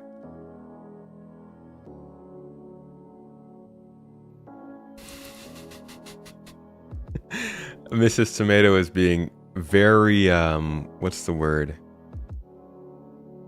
Not hieroglyphic. Cryptic. Being very cryptic. But she is suggesting that we give back a little bit. I feel like that's not entirely giving back. News. Okay, we'll go with that. Yeah, Gumbo, we should have a chat another time, man. 4:30 p.m. in the Canadian province. You did your Pharma D degree. Have a shot. Is that like, is the Pharma D degree validate the drinking opinion? Or the time reading opinion? Which one is the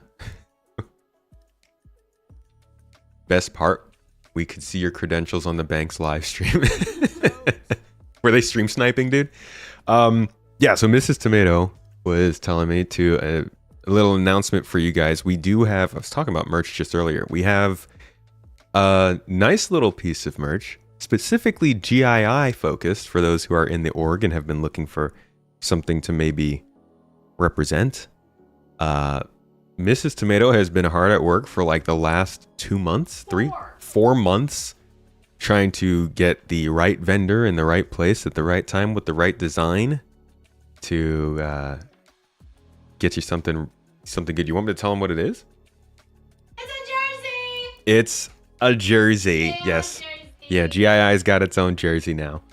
And obviously Racer's got to have one, but it should be up, announced on the Discord server a little bit later today, and it's pretty cool. I like it. You can put your name on the back of it. It comes freshly printed for each person. You can put your number on it. Yeah. So check that out, GII folks, if you're interested. A lot of work went into that. But thank you, Mrs. Tomato. Wonder how much the server meshing was written with ChatGPT. I can tell you this.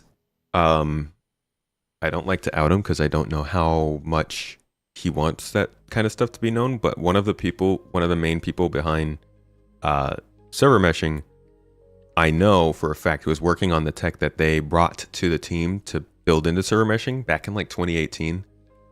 They were working in a different engine. I think they were in Unreal, working on the technology that they brought into server meshing. But a lot of them been doing it for a while.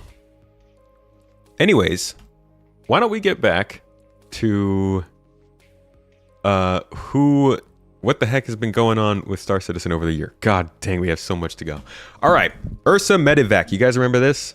This was also a big change to kind of spawning and the idea behind that. With this vehicle came the announcement that all medical beds would allow for respawning. This was obviously, as it is, this was seen as an attempt to sell more of these vehicles, but it's a change that has persisted. So whether or not it was an attempt to sell these vehicles, the consequences and benefits of that remain. So you can spawn in any medical bed, which is a big change. They are limited by distance, but it does, if it stays that way, diminish some of the importance of having those larger medical beds. However, the way that these work based on resources required for respawning and the limitations that you can do in terms of medical, or even just how much medical gameplay is going to expand on its own, could still make a big difference when it comes to medical beds. So they could be making respawning easier, they could be adding more complications to the action of respawning, or they could just be overall making it an easier thing across the board and not making big changes. We don't know how they're going to follow this up, but this was a big change to the game. Another one that really just flipped people's ideas of Star Citizen on its head as far as the main systems go. And I believe the medical system and respawning has been around since 3.15. So it had been going the same way for a while. This was a big change, which threw a wrench in a lot of people's plans and ideas of the game. We don't know exactly what the plan is for the future. They were weirdly quiet about that during the Star Citizen 1.0 panel, huh? Didn't medbeds respawning also mess with med runners? Yeah, the fact that AAK has not said anything tells me he's probably not watching the stream, because he's like one of the main people that I know who was like devastated by this change. I mean, his main gameplay has essentially been on leave since this started, because he barely gets any beacons anymore.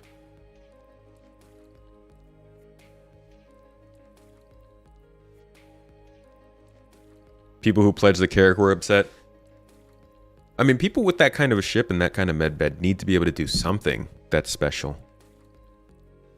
You want it to stop bouncing in your Star Lancer? Gotta get right on that. Let's see if there was... No, we just watched this one, didn't we? What is this? Invictus Week. Invictus Vehicle Gameplay. Didn't we just do this one? No, we did not. Okay. This was another... Were there 2 Invictus Week IACs? This is the 323 Q&A. So that's not the one I was just looking at. Which one were you guys just watching? Snow is upon us. No. Snow is upon us. It's known. Server meshing is upon us. Huh. Weird. Okay. I guess I'm just crazy. Anyways, here's the Invictus Week Star Citizen Live. I think the main thing we should check out from this would be engineering stuff.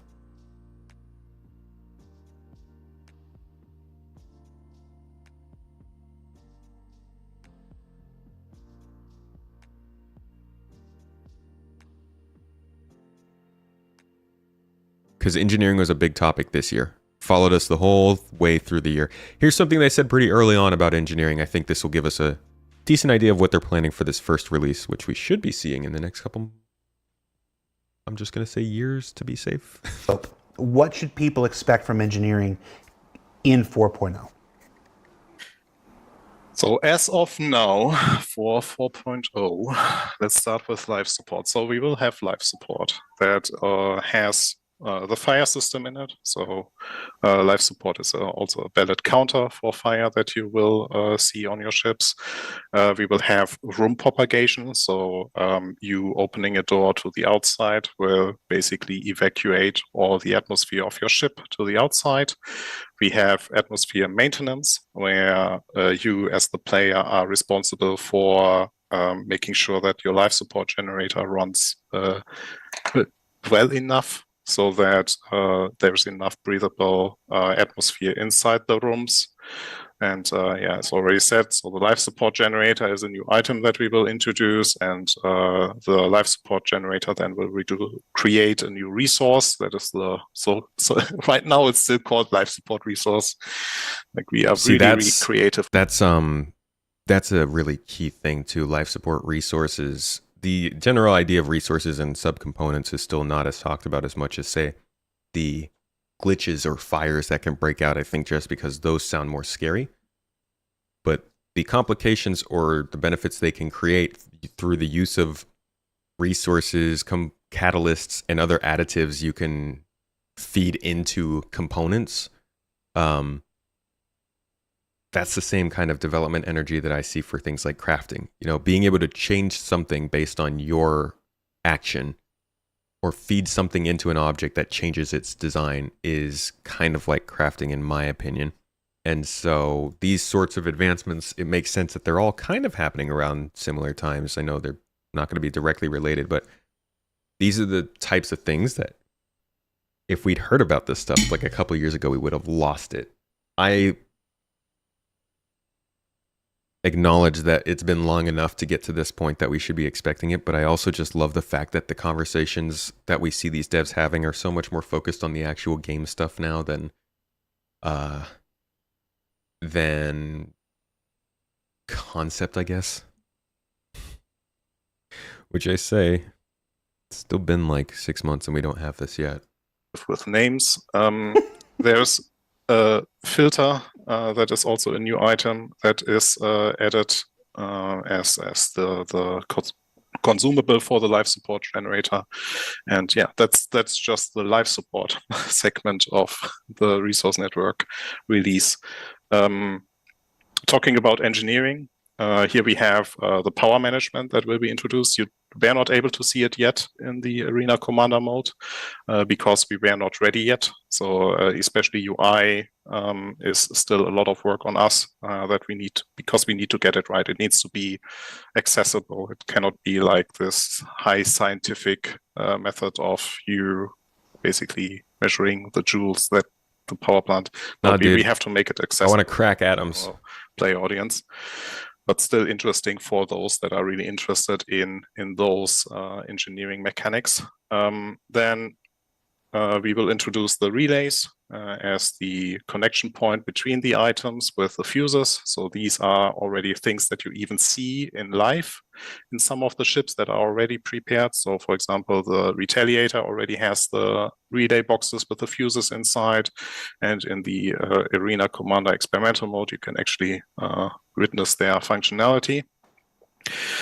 A huge thing for it is, so that's more on our side. So on the design side is the rebalance of items again. So, but we as already mentioned, we have now, with all the pre-work that has been done for 323, we have a very, very clear goal of what we want to achieve here.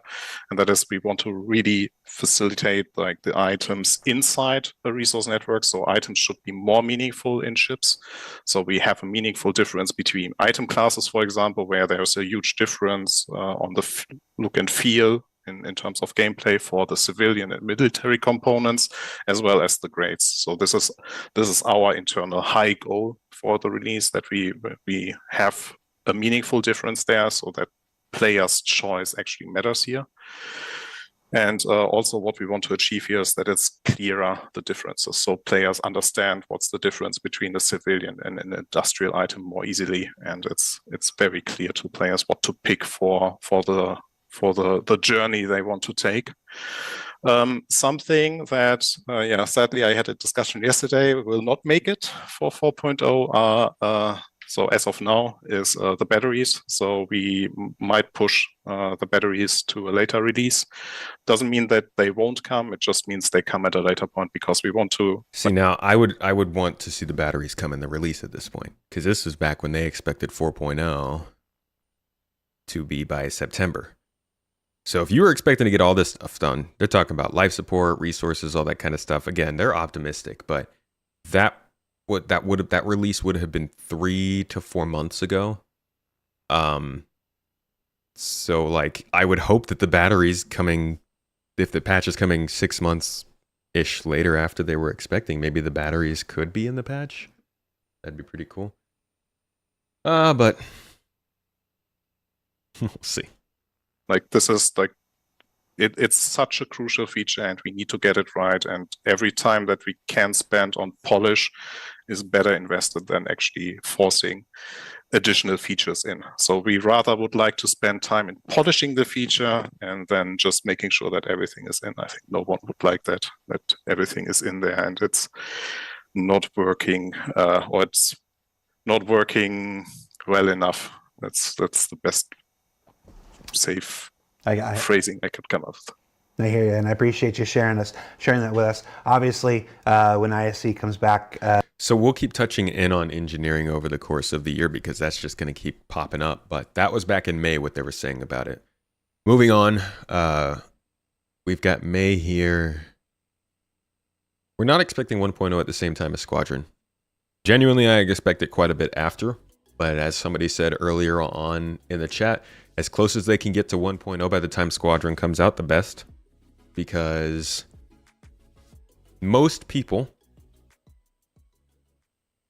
do not give a flying if this game is an alpha or not. If they come in and they play Squadron and they like it, and they're like, oh, there's an MMO that follows this, let me go play it. And they try the MMO, they don't care if it's in development or not. If they try it and it's bad, then they're done with it.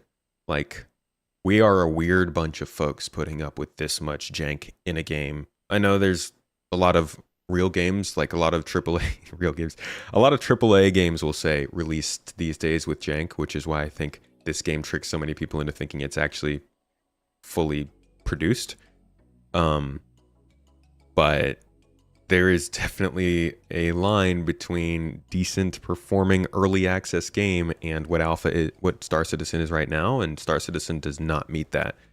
So they don't have to hit 1.0 by the time Squadron comes out, but it should be in a pretty solid early access, like practically beta feeling kind of status by the time that happens. In my humble tomato opinion. Doesn't mean it has to be that way. Okay, roadmap roundup of May. A couple little changes here, adding things to 323, I think. Oh no, these were just added to the release view in general. They put on there the MPUV tractor, the Ursa Medic, and the Saber Firebird. So around this time, we were learning that they were bringing in the new Aegis Saber variants, the Aegis Saber Raven variant, and giving the Aegis Saber Raven the Gold Pass standard. We also learned around this time that they were bringing in a new MPUV for tractor beams instead of just making the old one modular. Still not entirely sure what's going on with that. You won't know what to do with yourself when the game runs smoothly. We'll just be in the spreadsheets, on the documents, in the Discord channels, man. Don't worry about playing. Those days are gone. What if Squadron delays into 2028? Well, then we're set, buddy. We're good.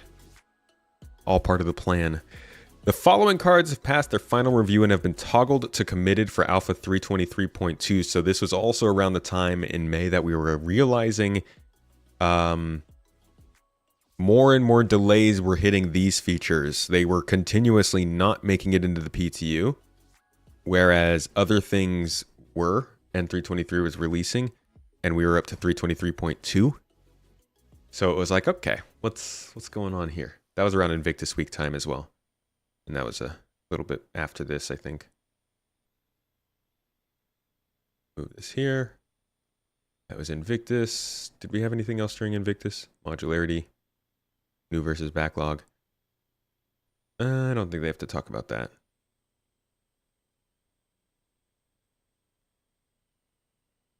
Let's hear what they have to say about the Ursa Medic rover. From the chat, we've had a couple questions about the medbed respawning.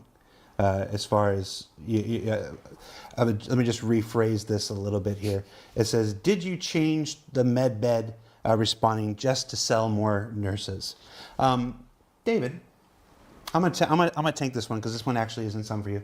Let's do Space Dad Light. Do we have Space Dad Light? Space. There we go. Hi everybody. Space Dad here. The question. Did you change medbed respawning just to sell more nurses? I went and talked to design director for Squadron 42 in the Precision Universe, Rick Porter. He was on the last Star Citizen Live. You met him along with Rick and Rich and JJ. They were the makers of the original medbed spawning system back when they were just on the actor feature team. Back then, which is about 4 years ago, their intention was for all medbeds to allow spawning, and just for some to be at this distance and some to be at this distance. That was their original intent. It didn't get in at the time because of this, that, or the other thing. It was 4 years ago. But now that they're gone to Squadron and they're back and they're now overseeing the development of the Precision Universe, it was one of the first things they wanted to bring back, and thus they did. Now, obviously, like anything else that goes into the Precision Universe, it'll be tested, it'll receive a whole bunch of feedback, it'll be adjusted as necessary. Maybe 50 and 20 is too long, maybe it's too short, maybe it needs to be 70 and 30, maybe it needs to be 30 and 10. And well, it's a thing just like anything else that'll be adjusted. But the one thing that they really wanted me to remind you of is Death of a Spaceman. Death of a Spaceman is coming. I'm not going to sit here and say when, just otherwise to say that it's a lot closer now than it ever was at any point in the history of our development. And Death of a Spaceman will introduce a whole host of difficulties and challenges and detriments to your character should you choose to respawn over and over and over again.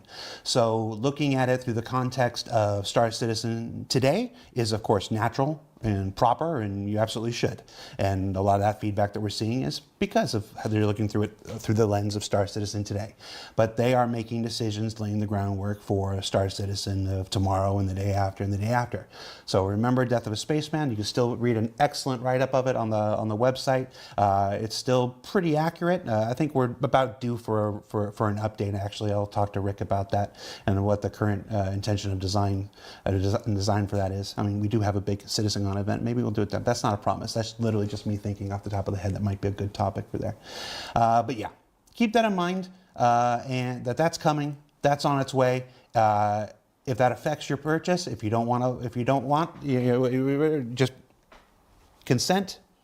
Know that that's on its way before you buy, and enjoy getting back into the fight even quicker and more consequence-free for the time being. So, yeah, I think that's kind of, I mostly think that's why they did it. I really don't think they changed the entire spawning mechanic just to sell the Ursa. Like, I think if the idea behind this whole thing was to get more sales, I would have expected them to do it with like another medical ship, something that they could maybe sell for a bit more than an Ursa. I do think that timing probably worked out for them, but this sounds just like a lot of the other changes they've made this year to make Star Citizen a little easier to pick up, which is a slippery slope, which we might be slipping a little bit on. But this falls in line with like the bed logging stuff they were doing. It falls in line with the flight model stuff they've been doing. They're just trying to lower that floor for people, and allowing folks to respawn very easily nearby is a way to do that. Having done it over time, like having played with the game in this way over time, I would say that like it works a little bit. Because even though you can spawn and it takes away that idea of planning ahead and like being good and getting reset, there's still a solid amount of consequence for having to respawn. Like you still have to bring stuff with you. You still have to plan ahead. You have to pack extra equipment. All that kind of stuff still exists. You have to supply resources to the medical bed at some point. So it kind of still gives you enough gameplay to build choice and consequence off of, while still giving people the ability to play the game, but it does remove some of that risk inherent in the game. It also still emphasizes medical beds, which is good. What would be crazy is if they were like, okay, you guys can just respawn at any bed. That would be pretty nuts. This at least still leaves some specialized equipment, but I think it fully depends on how the resource system works. That sounded awkward. Thank you. Starting in the hangar now in 4.0 instead of HAB is another step in that direction, though I'd personally rather still be in the HAB. I don't feel like that's a permanent change. I think our first spawn will end up going back to the HABs. But as we've seen, they do want to let us spawn in anywhere after that. Something like it, at least. Do we know what happened to Acapella? We do not. If CIG stated that they made to change to help with all the tech, with all the bugs, they would have been cool with that, as long as it went back to what it's supposed to be, only spawning in the high tier beds. Yeah, but they did not say that. They basically made this out to say it was a permanent change for the game, right? Techna, they already said it wasn't a permanent change, spawning. Sorry, if I'm confusing anybody listening, we're talking about two different things. Spawning in beds. Or sorry, spawning in the HAB versus the hangar. And then the other thing is using medical beds, just to avoid getting you guys all confused. All right, continuing on. We are into June, my friends, halfway through the year. Not the exciting half, that's for sure. Roadmap roundup, what's going on in June? This was the announcement of 324. So like I said, we were going... Hey, you know, Jeremy Blackfish, I'm really sorry. You shot out a little membership over there on YouTube. Thank you for that.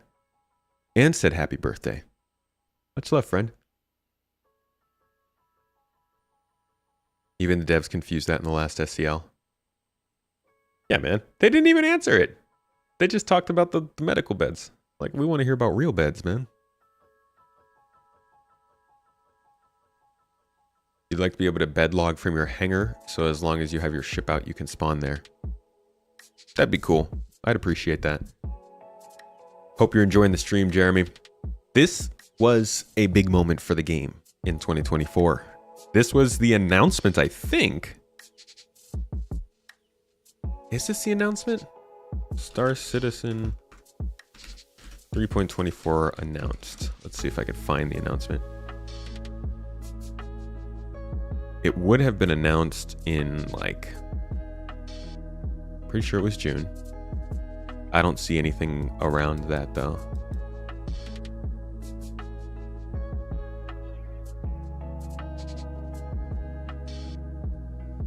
Yeah, I don't know when it was announced, but in June, we got a roadmap roundup that said the following cards are being committed to Alpha 324.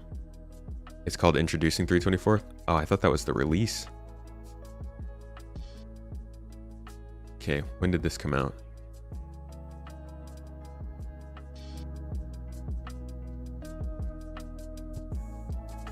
June 19th. With Alpha 323.1 out the door, our team has shifted focus to closing out what we had previously called Alpha 323.2. Thank you, by the way, Lupod. During internal testing of the upcoming patch, we've determined that its substantial updates justify labeling it as version 324. So this was the transition from 322 to 324. This change in version number doesn't indicate any changes to the patch itself or any future patches. Rather, it aligns with what we consider to be the major update. We're excited for you to experience additions such as freight elevators, storage kiosks, personal and instance hangars, new cargo hauling missions, and more. And people were pissed. Nah, go back. This is an excuse to extend the patch to be released even later. Did they even put a date on this? 323.2 must have had a... It did come out later. I think at this point we were maybe thinking July, possibly August, but 324 didn't come out till September, right? And even then it was struggling. After seeing the tech preview, it all makes sense now. I doubt we are going to get server meshing this year. CIG will not let that be the case. This person said 4.0 will be final major yearly patch released post SitCon, and that will have Pyro and server meshing. I hope you're right, Raven. This person said, so 4.0 mid next year? Got it. They said if we're lucky. This is the first thing I thought. I mean, 4.0 was certainly struggling, but at least it didn't take until mid next year. Don't make me hate saying that, CIG. Watch them come out and be like, Ray, we're going to delay this a couple of quarters. So yeah, people were not happy. How people think we'll see 4.0 this year is beyond me. Now CIG can say they released 3 major updates this year instead of only 2 after 4.0 gets delayed. Release to PTU in December. Hey! Didn't it get PTU in December? They called it. And honestly, the amount of updates we've gotten this year will be 3 if they get 4.0 out, right? Because we got 323, 324, 4.0. Each and every one of these, if you look at them as 3 separate updates, is a pretty freaking big update. This one was all about cargo, and actually came with quite a few ships and vehicles and stuff, which a lot of people don't care about. But the cargo stuff and gameplay that came in 324 was pretty big. The kind of quality of life stuff, that which did affect the people who care about it, did make somewhat of a deal to the people who do think it was important to them. I say all this because I'm so sick and tired of defending anything in 323. Take of it what you will. And then if 4.0 comes out this year, that technically would be 4 patches for them, 3 major patches for them. Even though they had, like, their patch releases this year were a lot like 2022, I think it was. Yeah, 2022 they had 3.17 release, and then they had 3.17.2, so technically they had 2 patches in 2022, but it looks like 1. And that 3.17.2 wasn't even that big, but it did it did help with stability and stuff, which is generally not a major patch. So I guess you could say 2022 was one patch that year, because 3.18 just delayed that much stuff.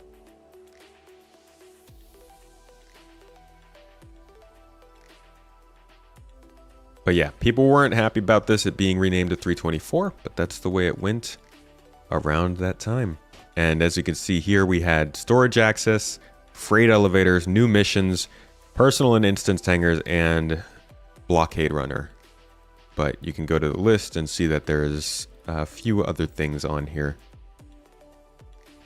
that weren't at the time. Yeah, that's when we got cargo elevators. Do I think 4.0 will still come out this year? Seems like that's what they want, yeah. There was a 2 to 3 week period where you couldn't play the game from either no loading in or a bugged elevator. Oh, that sucks. What's up, Arbob? Okay, after this, we had a little bit of dosage of community drama. All of our favorite parts. When Monster Tech revealed that they were partnering with CIG to make some chairs. Now, first thoughts here is like, CIG doesn't have a chair manufacturing department. They don't generally make things like this. Who's making these chairs? Unfortunately, a lot of people took this to mean that CIG was like literally manufacturing chairs. Which, in their defense, I would also be pretty unhappy if they decided to get into the chair manufacturing business. But this was just a partnership with Monster Tech, the company that generally already does a lot of the peripherals that Star Citizen people are using. And I actually, since then, whoop, that's the wrong button. I have gotten one of these chairs. Monster Tech sent this out actually last month, and hopefully I can track down a pair of like Hosos and actually put it into good use and see what a real flying sim scenario feels like. But these chairs were announced around the same time, and like this was just like a whole wave of anger. It's, I don't know. This is a nothing burger, really. I think most people who follow Star Citizen don't even know this happened or care. But this was like a really big talking point for a week, I think. For your hangar for free? Yes. They sent it out as a gift. Shout out to Monster Tech. Thank you. Actually, we're partners with Monster Tech, so technically you can use our code to buy chairs from them and I think get a discount. Code Space Tomato. First you're hearing about these chairs? They're not that big a deal.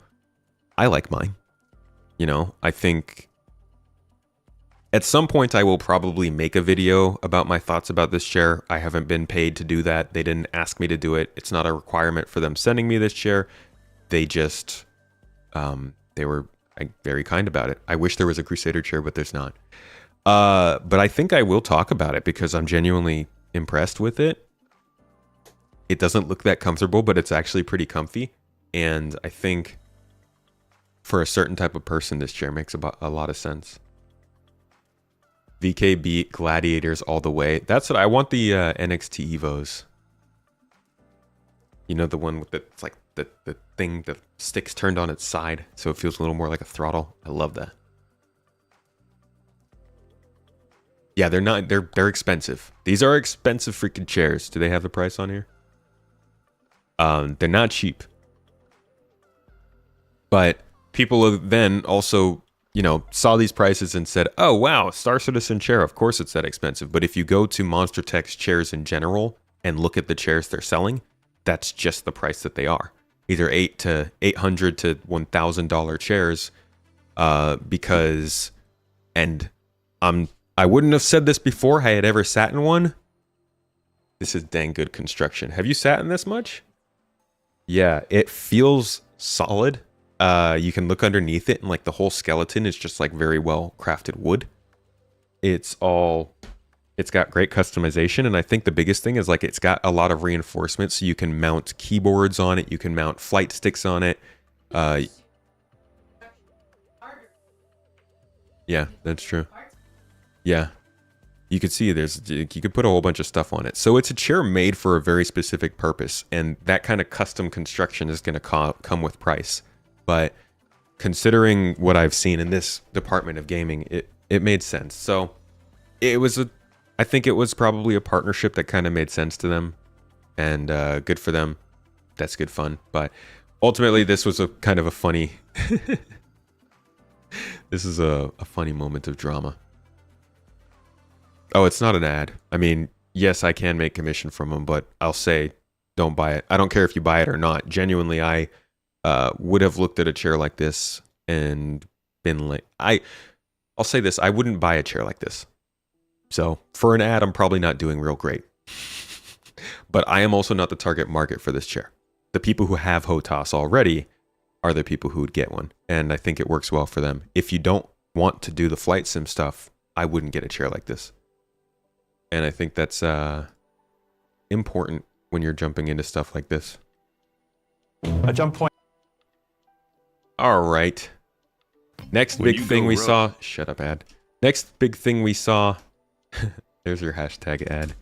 Was, I think, yeah, Star Citizen Inside Star Citizen started to talk about 4.0.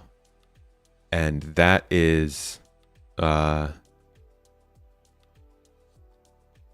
that's when things start to get serious. If they're putting it on Inside Star Citizen, at least this year, then they're kind of committing more to it. It's changed over time, but as of now, Inside Star Citizen, it's like, this is the next patch. So if you run the stuff in that patch and you run out of content, not much else you can do, which is why we haven't had much Inside Star Citizen for the rest of the year. It would have been funny if they had done all of these and just ran out in like September. That being said, they did start these with the plan of running them for a certain amount of time, so they kind of did have to stretch their content somewhat. You can get 2 Secret Lab chairs for that. Dude, I could get like 12 really decent computer chairs for that. It's all about what you're looking for. If Secret Lab wanted to send me a chair, I'd sit in that too.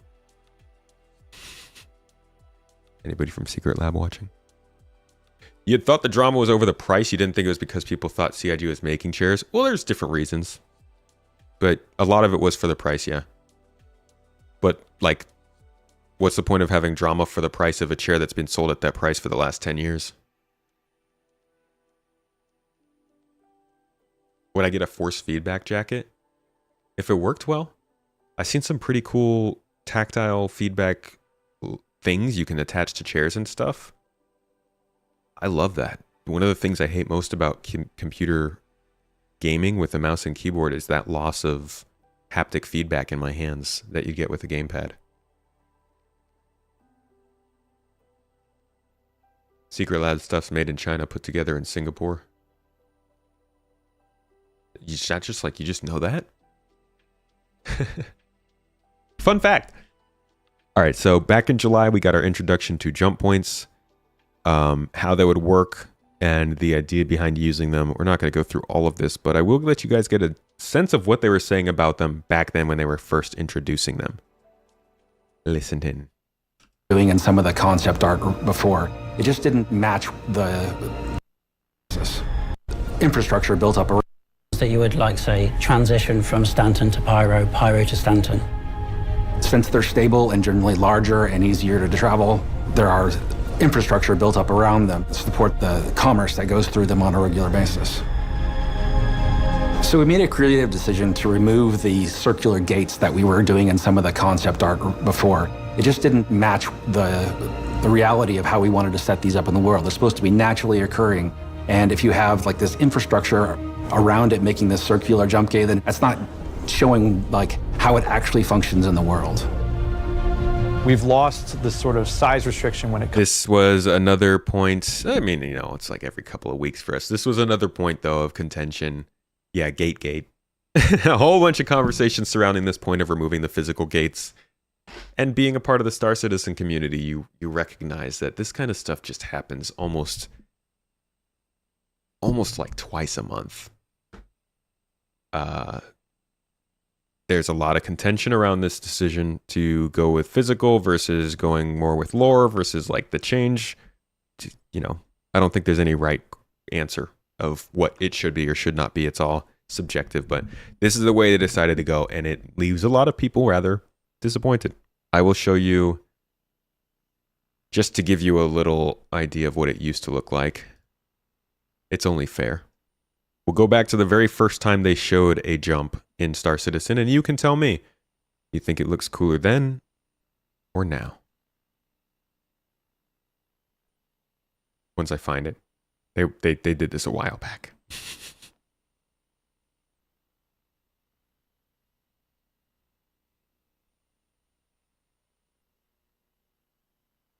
The planet itself in 3. Yeah, back when they thought that Pyro was coming in we'll in be 2020. Yeah.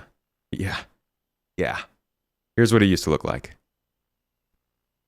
Delineating where the point is off in the distance. Thank you for the happy birthday wishes, folks. I appreciate it. Y'all are awesome. Fantastic birthday I'm having. You know, having some fun looking at the goods and the bads of Star Citizen. What could be better? Ooh, and I got sticky toffee pudding too. Yes. It does support controller. Yes, Star Citizen supports gamepad.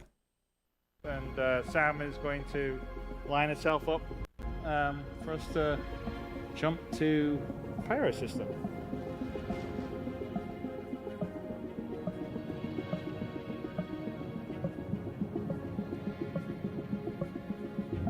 And this is essentially sort of the infrastructure you occasionally would, you can have around.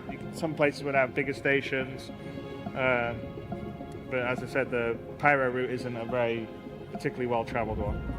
But also with this, I guess with the cloud tech, you see the possibilities of us going in and mining that, and then it affecting your radar, it being booby-trapped, all these kind of gameplay possibilities, I feel open up with these unique points of interest.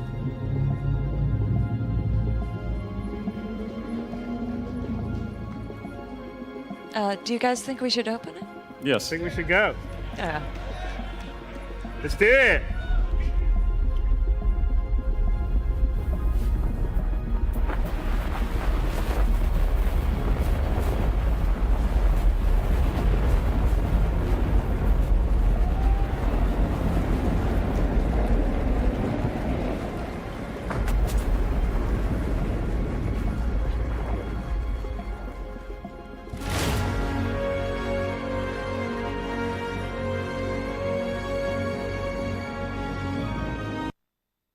Right before things get real, can I just be really annoying and jump in here and say what we're seeing from this to what we do now, this debate about gates, even in chat right now, this whole talk about whether gates are good or not is such a fun example of how quote unquote open, however much you want to think about it, is the development of Star Citizen.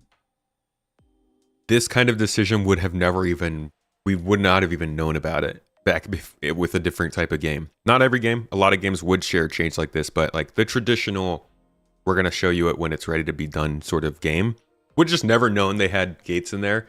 And I wonder how many things games have done that they removed during the production and we were like, just, are you kidding me? That would have been so much cooler that way. But you just would have never known. Those are kind of funny points when it comes to this development mess. This is 2019. That's actually a super cool view. See that one? How good that is. That looks awesome.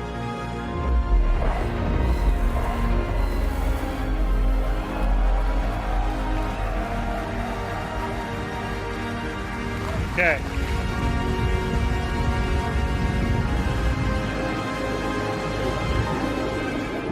Laggier there or right now? So going through a wormhole is a little bit like riding the rapids. You don't really have much. You have lateral control, but it's being on a current. You're being pushed on a current. That right there, that's it. Todd stepping in there is what. No, I'm kidding. I'm sorry. Yeah. And you've got to keep inside the boundaries of the wormhole. And actually, if Sam gets a little close, you'll sort of see interference on his screens. And of course, Stanton's just going away in the background, and Pyro's coming in here.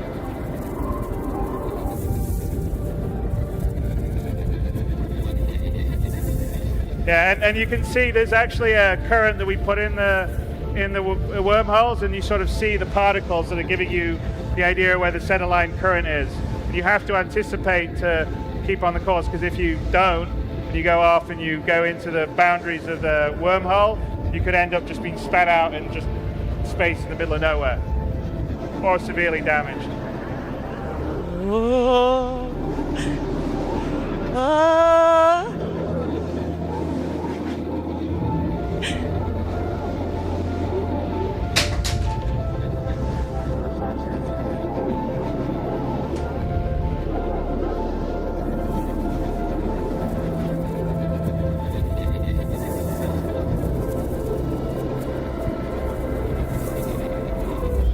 Imagine if this is where the jump point actually puts you out and your ship's just too big to get out of that hole.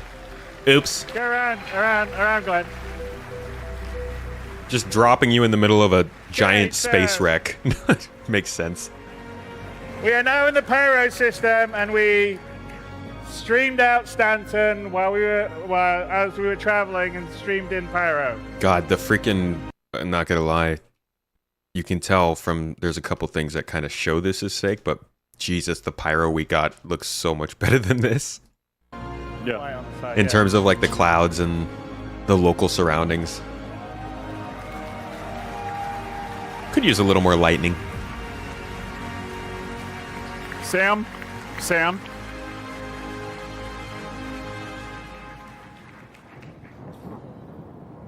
Set a route to the ruin station, Sam.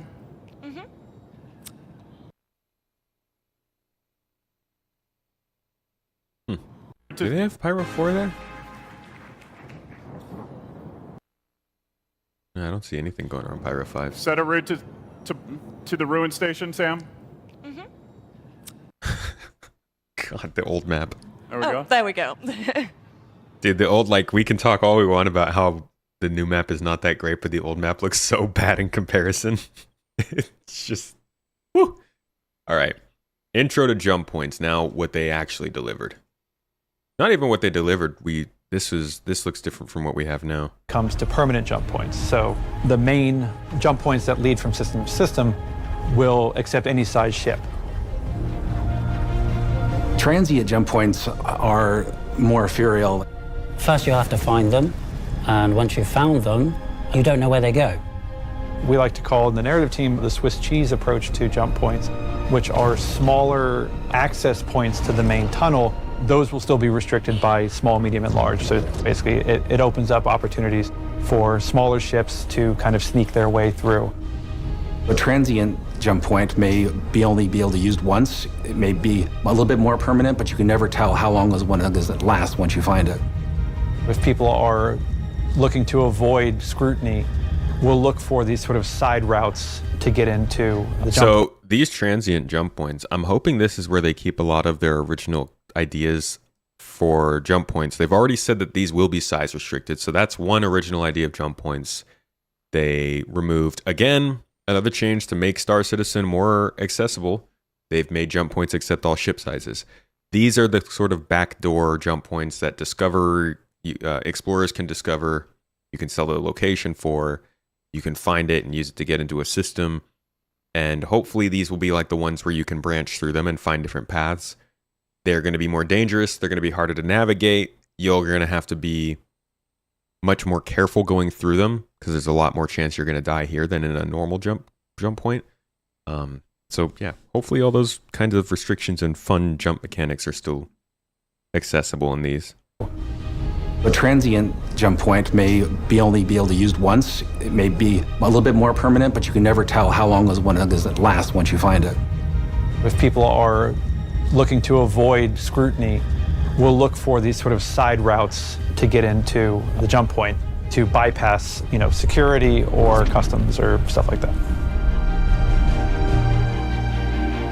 In 4.0, our first and only jump point will be the one linking Stanton to Pyro and Pyro to Stanton. Maybe the best way to share this design is simply to walk you through the whole thing. So we leave Lawville, we put it onto our star map, and we set our course for the Stanton to Pyro jump point. QT there.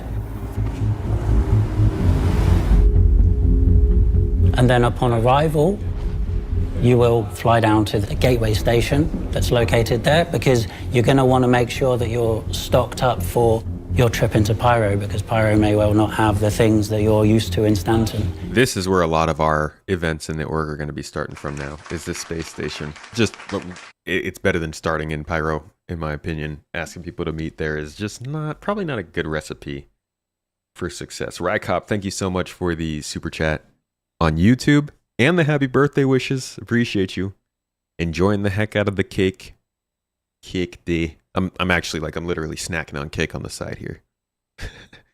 Maverick and Billy, 2 names, thank you both for the bits and the birthday wishes. Appreciate you both. Hope you're enjoying your December, because it's like the best month of the year.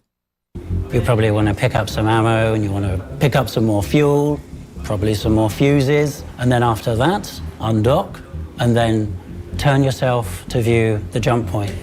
The jump points will be visible from far distance. It probably will appear as a small star kind of a thing that just pulses and asks you to come near me. You'll see the massive whirlwind from the gravity pool that the jump point itself is creating, which is a gas cloud, and you'll see it in various different colors or forms. You can fly towards where the jump point will be, and there is structures in Stanton that sort of lead you towards the jump point.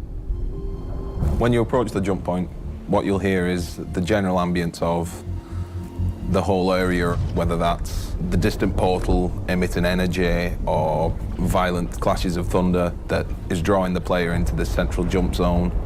And as we get closer, this will build up, and the player will feel like they're being drawn into something primordial. With jump points, multiple players can take them at the same time, so... All right, and onwards to what it's actually looking like and kind of the direction they're going in with it. Because what we're getting right now is still not really the whole experience they're going for. Gate in space that allows you to see the tunnel beyond and travel to your new star system. When it opens, you'll hear the space around the jump point being ripped apart and everything being drawn into it. A really guttural, swirling sound of all the space around the jump point being dragged into this one singularity. During this drawing process, the ships are drawn in automatically. You don't have to control anything. You don't have to do anything. There is, in fact, nothing you can do that would stop you being drawn in. Challenge accepted. So the plan right now is if there's any obstructions in front of you when you're trying to attune to the gate, that'll break your attunement. So if somebody gets in your way while you're trying to attune, your attunement will pause until that obstruction has gone away. However, if anybody gets too close to the jump gate and they're not attuned, then they're going to get pushed away, which should clear the area for anybody who's trying to get through. So for the people who want to block a jump point, we are actually considering our options as to how to prevent that from happening. When you cross the threshold, you'll hear an instantaneous whip of the ship being pulled in and the changing of atmosphere between deep space and this singularity that you're being dragged into. Once you're in the tunnel, your ship will be flying at a set speed that's determined by the flow of energy through the tunnel. You'll hear the space around you flying past you at a great pace, like a really long cosmic drain pipe. And you don't have any control of how fast you're going. You'll speed up in the straights and slow down the corners to a certain degree, but you still have to navigate. The tunnel itself is something else. It needs a lot of technical and graphical things that need to happen. We've got flickering lights, some type of ethereal type of particle effect to show you type of the direction we're flowing. We also have fog effects, and this idea that you're always moving towards a strong, bright light in the distance. The idea we're going off so far is that we're working on the bending of light. You'll see impressions of the exterior, the location you've just come from, and also hints of the way you're going to. The walls of the tunnel type of curving the space-time around you, and eventually, as you travel through the tunnel, that distortion will move away from the initial system you started in and then blend slowly towards the new system you end up in. We can kind of do anything we want because it's an enclosed space, so we're doing things like on the rendering side, we're taking the sunlight, which we don't normally need when you're in an enclosed space, and we're reusing the sunlight, all the text that goes behind that with high-res shadow maps and these type of things and directional occlusion, and then reusing that on top of using that to create a flickering, pulsating effect in the tunnel. And we can take a lot of shortcuts and do a lot of cool things that aren't really possible in the rest of the game because we have this totally enclosed and bespoke play space. Yay, jump points. Okay, we're not going to watch every ISC. So that was a look at kind of our first introduction to jump points really in the game. And that came in, what was that, June as well? That was a 200th Inside Star Citizen episode too. So there's that. Hey, thanks for the happy birthdays, Aquasnaut. Moving on into July. We have a roadmap roundup. I actually don't know what kind of drama was happening in July, so somebody else is going to have to fill in that blank for me. But at the time, they were adding more cards to the released use, so they were actually starting to populate 4.0. So here's where we start to hear some of the features coming to Star Citizen 4.0. Oh, this is actually... No, this is after that. Hold on a second. We should be looking at the comlink for probably earlier on in July than that. Say...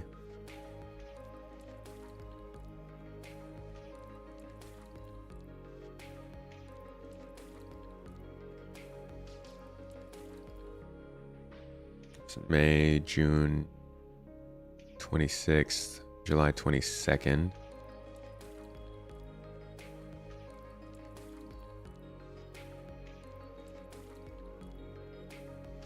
Wow, where are all the roadmap roundups? It's the 26th. This week. Monthly report. Foundation Festival. Yeah, we're just not doing any roadmap roundups at that time. That's weird.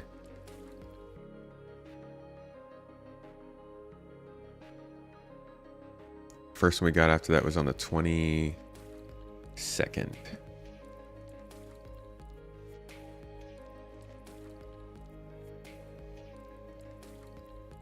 That was the drama that we weren't getting the roadmap roundup? Was that it? They weren't talking about what was going on, huh? Because yeah, on the... Let's see, so that's the 22nd. What did it say on this week in? On the 15th.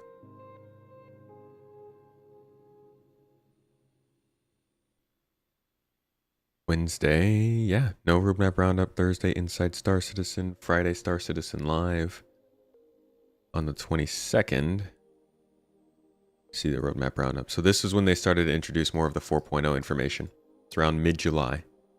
We were seeing the Zeus, acidic caves, rock caves, asteroid bases, and space stations, contested zones. We've gotten all of those. In fact, we got the Zeus in 324. So they were... This is the part where we start to see things introduced for 4.0 that don't actually make it to 4.0, but end up being pushed into the earlier patch. Some of it being delayed too.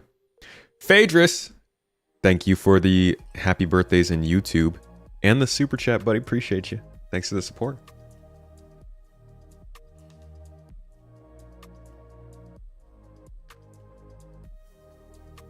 Bring back retrospectives, at least for the patches of 2024. I would like that. I would like that quite a bit. And I realize I missed something that's a pretty big deal. The Ironclad was like a... It's part 2 of... I think probably the biggest ship concept to be introduced this year. Correct me if I'm wrong. I might be forgetting about one, but people really liked the Ironclad when it was introduced. Let's take a quick look at what this ship does. Just to remind everybody, here's what the hotness was this year. One's on the outside like the whole series. And we really wanted to bring something different where it sort of sits right in the middle. It's a nice progression step and facilitates both internal and external loading of cargo, which is where the Drake Ironclad comes in.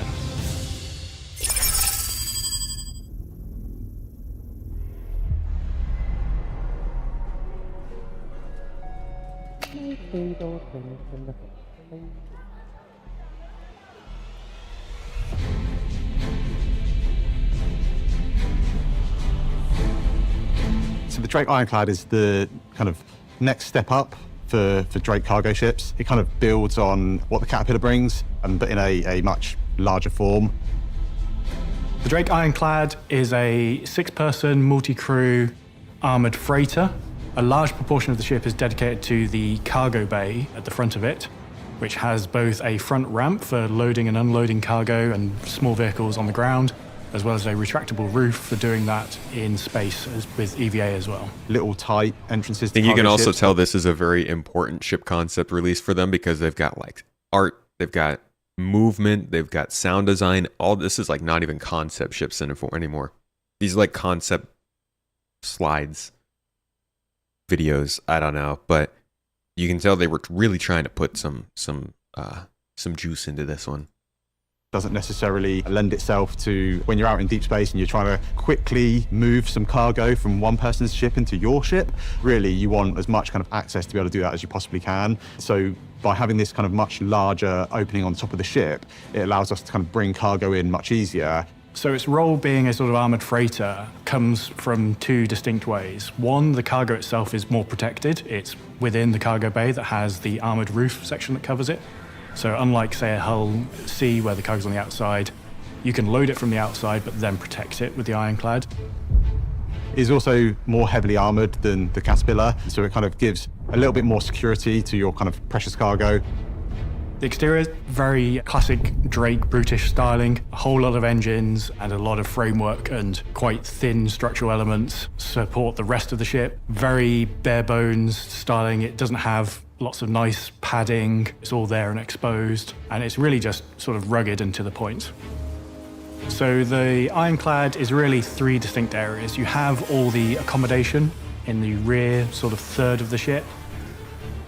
The front 2/3 is really just this cargo bay with the front entrance and the retractable roof. And then you have the command module, which has seats for the crew, plus a few little jump seats for everyone else. Command module is there to steer the ship when it's attached, and the command module serves as the escape pod as well. The only time you really want to detach it is in an emergency. It's not designed to be your sort of primary ship flying around. It kind of gives you a little bit of a get-out-of-jail-free card if you're transporting stuff that is quite valuable, quite sought after in maybe some of our less desirable systems. What it allows you to do is kind of have a little bit of security. So if you're getting attacked or you're getting yourself into trouble, if you want to save yourself, you can kind of jettison your cargo and try and get out of Dodge and kind of get out to safety. And I think that's like a really important thing as we get closer to Death of a Spaceman. It's definitely a hunkin' Hulk. It's a pile of not junk that a lot of people are probably going to fly around and make a lot of money with. So that sold pretty well, but that was like I think the biggest concept we saw this year, and generally the tentpole release of ship concept, at least during the summer. Around this time, again, I don't know when the exact dates of these things are, but this was probably around July, we had another version of that same thing we saw at the beginning of the year, which was rewarding people for testing 322 in the PTU. Now we see it for 323. So they were continuing that trend of trying to draw more activity to people to continue getting in there into the PTU and testing and actually putting it through its paces, which I think traumatized everybody from 318. We had some FPS folks getting recognized, ship fighters, people who are doing medical stuff. Let's see, people who explored the most. What does that mean? Went to the most locations, like just enough POIs or something? People who were firing the most missiles?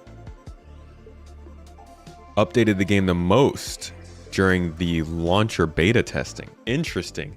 Literally the people who updated the launcher the most. Like they're giving people specifics for very, very unique things. These players most closely matched the severity rating of their issue council reports or contributions. So people who were very accurate about the complaints they made, free freaking spaceship. Players had the most issue council contributions to fixed issues that had comments and evidence. So like being just very thorough, I guess, gets you a free ship. These players most consistently updated their issue council contributions, free ship. These players had the highest amount of rate and ratio of issues they were created that were confirmed. Free spaceship. So like this is definitely, they're not just, oh, you got in the game and killed the most people. They're specifically getting people to try and use their glitch and bug reporting systems in efficient and good ways, and incentivizing that through ships rather than just selling them. And I think as much as we get annoyed that there are always ships for sale, doing something like this is pretty solid thing to do, I think. It might not be the most efficient way to do it, but I think it's a good way to acknowledge the folks who are here to continue pushing this game towards something that we can all enjoy. These players most accurately labeled an issue council report as a duplicate. And the first one up here, these players participated in Arena Commander FPS game mode. See, that's the most fun. There's the fun one. All these people were doing the testing and the hard stuff with the issue council. These people were like, yeah, let's shoot some stuff. Achieved the most kills too. Most victories in ship combat during operator mode testing.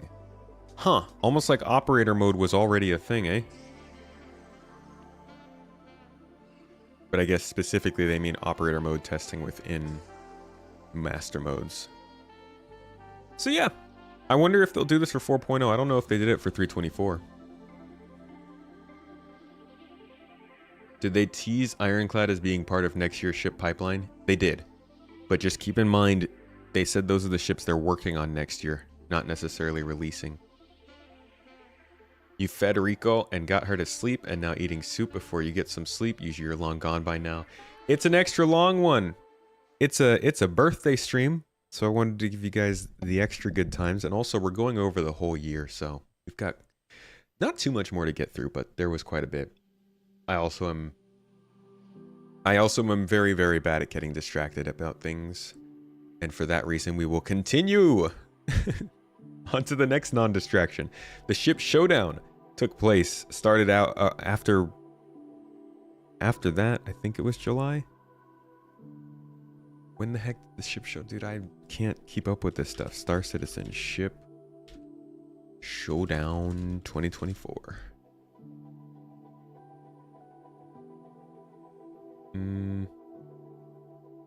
Okay, phase 1 has ended, which would mean that would be at the end, so this would have ran for a few weeks.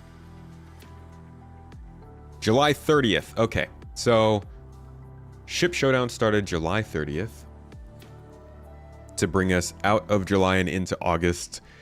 We were in the grips of just like people not having the best time with Star Citizen this year. Who said operator modes weren't a thing? I mean, I had to put it on my video for a reason. It's definitely a question in a lot of people's minds. Around this time,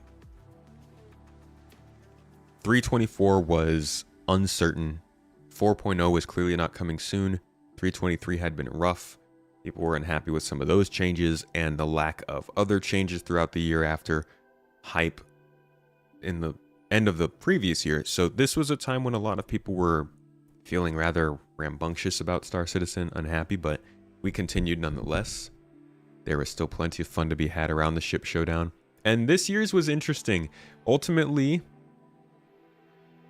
my top 16. Oh, okay, I see. Ultimately, the winner was the F8C Lightning, which was interesting. You know, it's just like an exclusive video or anything. But yeah, it ultimately won it against the C1 Spirit, which I think was completely uncalled for because that's the best ship in the game.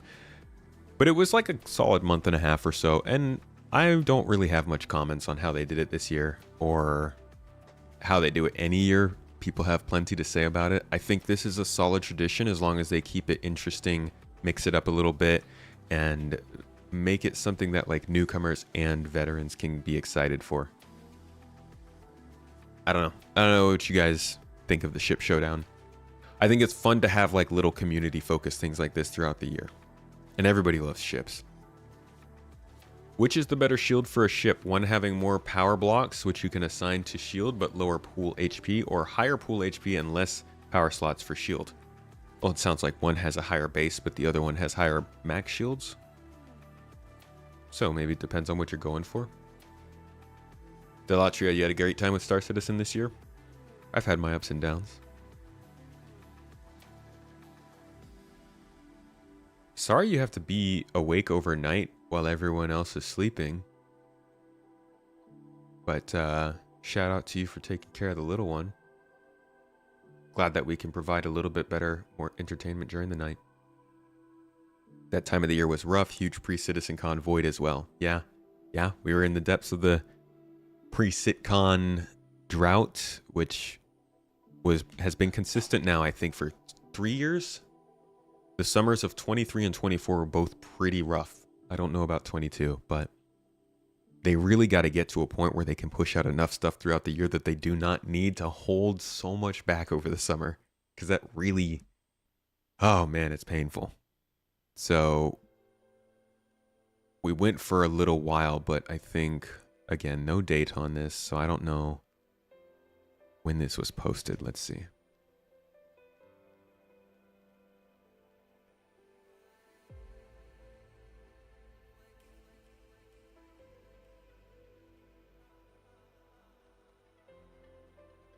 .324 live feedback. Dang, this got a post 20 hours ago. People are active here. So it would have been late August, I guess. Mid to late August, we saw 324 go live. So this was kind of as that drought started to end. Still took a little bit from here. I mean, we were getting inside Star Citizens and stuff, but it's still, the vibes were not quite there. So this was a rough time, but 324 came out. It brought in a lot of stuff that was supposed to be in 323. Brought in your... Actually, I don't even think they had multi-tool changes necessarily stated for it, but it brought in your new cargo ships, your Hull C, which was broken, so didn't make a big difference. It brought in your cargo missions. It brought in freight elevators and personal hangars. The multi-tools did change. This was a big part of the change that we've been waiting for with the cargo refactor. The multi-tool was eventually going to become much weaker than the real tool, which would become much weaker than the vehicles and ship tools. And that was going to be what defined the different types of cargo hauling. In the same way that your vehicle and your FPS based mining use different tools, they wanted that to be sort of similar in cargo, that you use different tools for different size jobs. I think that's still in the works, and unfortunately I think they're going by volume instead of mass, which is a weird choice to me, but it might be something they're doing to make it more accessible for a player who's just jumping into the game. The first thing you're going to assume is that everything the same volume weighs the same, and you're going to be really confused when they don't. And I think Star Citizen is trying real hard now to not have those moments, but not sure that's the best idea, to be honest. So yeah, there was a decent amount of stuff that came in 324 and in the patches that followed that in the 324 branch, but this was what sort of dominated August and a lot of September. For many people, this patch coming out, cargo didn't even work. It was a solid 2 weeks or so, I think, 1 to 2 weeks before 324.1 came out and made this all a little bit better, but for a while this was rough. 324 had a difficult launch, and while they were really good about communicating what was going on with it and getting it fixed quickly, it obviously after that hard summer, this didn't feel good coming out and then also being difficult for people. So again, kind of a hit on the morale of the community. We saw another variant of the Saber Raven come around this time of the year as well. It was super strange. I think we should go back and confirm this too, because this was like a really weird thing that happened where they were kind of talking this ship up and saying it was going to be what we thought it was going to be, and everybody was convinced it was going to be like a E-War focused QED Saber Raven, and then it was a racing ship for some reason. So what I'm going to try and do is find the spot where they said, was it here?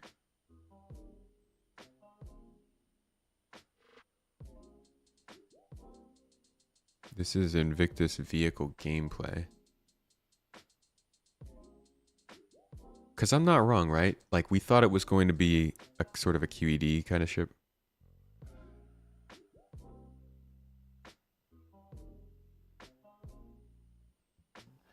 But that change is coming. So remember that. All right. Let's see. Let's do that. Whew. All right. We've made people of the week out there's FO outline. See if we can find it. That it's not being actively in resources to. If you go back and look at the CitizenCon presentation we did, we had a CitizenCon now, 6 that have not been released in production now. Within that 12 months, can't support us for when we wanted to do it originally, which is fine. But there is also a lot more as well. Here's 10 ships. These are the only 10 ships that we're doing. Ship reveal about. There's 2 from that video. So the Zeus ES is coming at 4.0. We did the LOD 0 gate review for that yesterday. Make note of how long it took to go from like the Zeus ES seeming like it was going to come out to actually coming out. It was still quite a while. People thought that might come in the summer, but it didn't come until 324.3.2 in October, I think it was. So that was the one that Montreal kind of been working away since they've kind of moved on. They smashed it. Finally good. You then have to go look at all the other things that setting new standards, and we're like, that's really, really good. The Zeus ES is in development. That will come first at 4.0. The CL is coming after that, and then the MR will come a bit later. So we got the CL and the ES. The CL was supposed to come after 4.0. We got both of those ships before 4.0, so I think that takes a little bit of the arrival of 4.0, takes some of the energy out, because people were excited for the Zeus. Okay. I know we're working on a couple variants of existing ships. Yeah. I think Brand approved us to reveal that there's another Saber, probably the one that people thought the Firebird was going to be.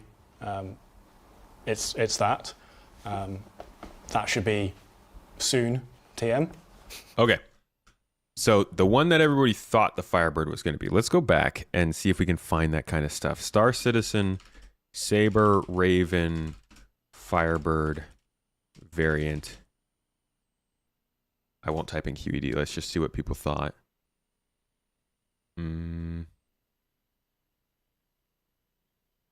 Let's see. Before.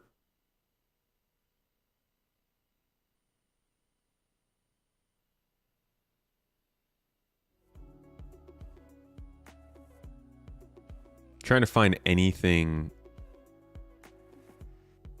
about the Firebird before it came out.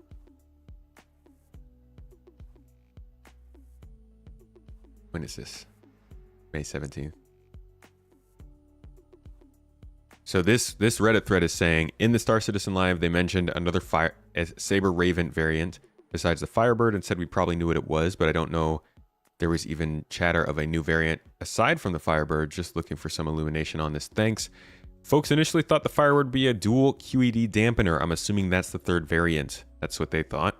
This person said a lot of people expected it to be a bio version of the Saber Raven, which would have been an EMP variant. They didn't have a specific guess. Everyone thought the Firebird would be a Mantis Raven, the red Mantis QED represented in the red teaser trailer of the Raven variant. So yes, confirmed by John Crew, Saber Raven QED variant. Honestly, it's the ship that the Firebird should have been. Imagine their feelings when not even that ship came out and it wasn't. It also wasn't that. So everybody thought this was going to be a QED variant. Here, I think, is a teaser of the actual Firebird. So let's see what people were saying. This is before the Firebird even came out. Initial guesses. This person said new Saber Raven variant, maybe a Mantis like quantum interdiction version. Monthly report. Raven was nearing gold standard. No guess at what it might be, though.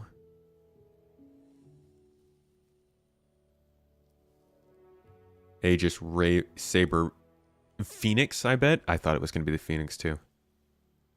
Monthly report mentioned some new ships having skins. Having bad vibes. Feels like a Raven gold standard with minor details. Nobody's really guessing at what it might be. This person said it's a bomber. Close. Pretty close. But a lot of the variants people are guessing at it being is definitely like more E-War focused.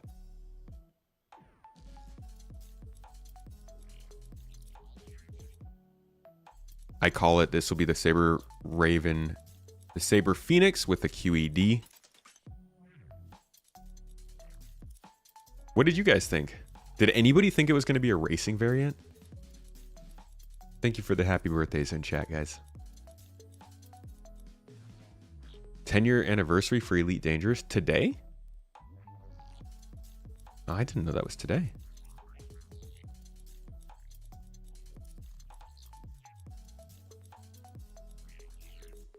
Vasson, you of all people would have been hoping for a racer, right? It's strange that they said it's what people probably thought it was going to be, but that's the way it was, and that's what they brought out, was a racing variant of the Raven. I think this was just entirely unnecessary. Obviously, racing ships are cool, and it's fun to get new ships, but this seems like they just found a couple easy variants to make off of a ship that they were gold standarding, that they already couldn't sell in the game. So they were like, why don't we make a chassis off of this ship that we can't sell so that we can? But instead of doing the obvious bit and making something with a couple trade-offs that did similar tasks, they made a missile ship and a gigantic racing ship. Don't know why, but this is the Peregrine. It's a variant of the Saber Raven, came out in August-ish time, and it's disappeared. I mean, this ship came out, it was a splash, and then it was gone. I haven't even heard or seen or talked to anybody about flying this ship since then. And I'm not huge on the racing circles, so maybe it's still very popular in that sense, but as far as the general game conversation goes, this ship was kind of left behind as soon as it came out. Except for right now, because we're talking about it. Jordak, thanks for the membership, dude, and the happy birthdays, and appreciate you 5 months here as a member on YouTube. You get off a work call that ends up being 2 hours, and you take your lunch, and I'm still going. We're still going, man. It's the birthday. Flew it once, crashed, upgraded it to something else. Probably a good call. Step forward a little bit, a couple days extra, and we are in the beginning of September. What's going on then? Roadmap Roundup is out, and the release view states that now the Zeus ES and the Zeus CL are moving forward to 324.x rather than 4.0, thus giving us the first sign, the first real sign, I believe, the first like actual confirmation that 4.0 was just not going to be making it in Q3. That was still up in the air at that point, I believe. But at the beginning of September, we realized that these ships were being moved to an earlier patch because they were ready and 4.0 wasn't. And I wonder if they should have just saved these ships for 4.0. No, they should not have, because these definitely helped with sales, where 4.0 has not yet. So much to review on my big 55th birthday, you know, man. And not my eyesight these days. Jump Town was coming back around this time in the year. Had some new locations. Had multiple entrances, but I think that was already something we had. Not sure if this was new. Man, how much did Jump Town really change this year? I actually don't remember what it looked like before this. But we had a decent time doing this in Jump Town this year. I think Jump Town is both going to get a lot of help and also suffer from server meshing, because Server meshing is going to give us more stuff to do in the game, which means less people will be looking for a dynamic event when it happens. But server meshing also means we'll have more people in a shard, so the folks that are interested in Jumptown can all be more centralized in one place. So I am thinking that Jumptown's going to be more interesting overall when we get into a server mesh environment. It'll be interesting to compare it to this last run we did earlier on in the year in August. Did anybody have good times during this run?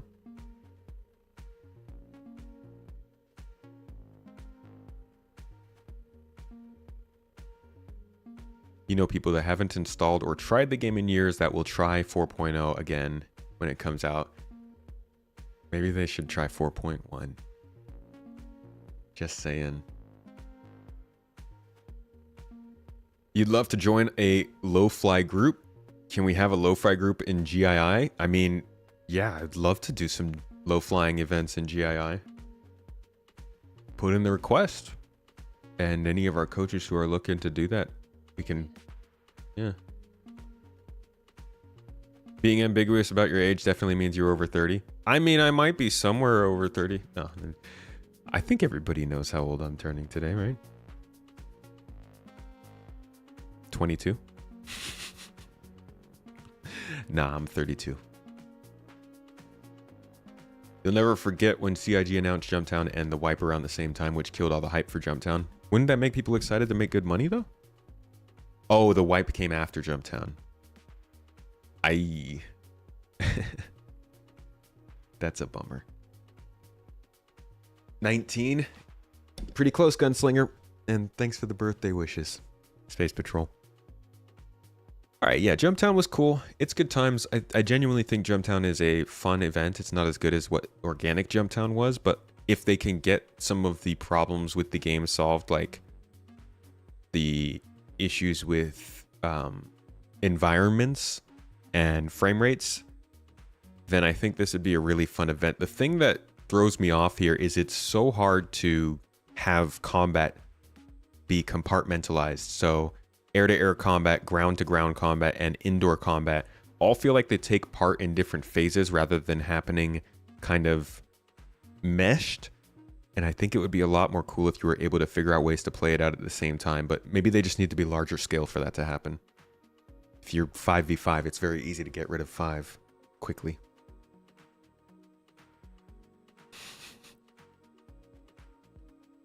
You turned 30 last August and said you're done having birthdays. 30 ain't bad. 30 is actually quite nice. 30's a new 30's a new 18, 20, 21. I almost said 30's a new 50, which is not what you want to hear. What is this? What is this? Blockade Runner? What was going on in September?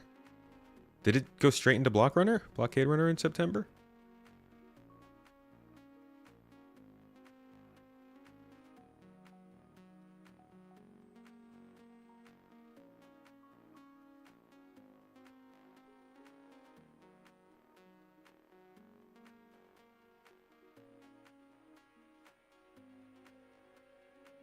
Ah, yes. No, September was when the content drought ended. This is a very important video that came out in September that gave us a bit of an update on what was going on with server meshing and really set expectations for the rest of the year. Let's jump in and see what Benoit was saying.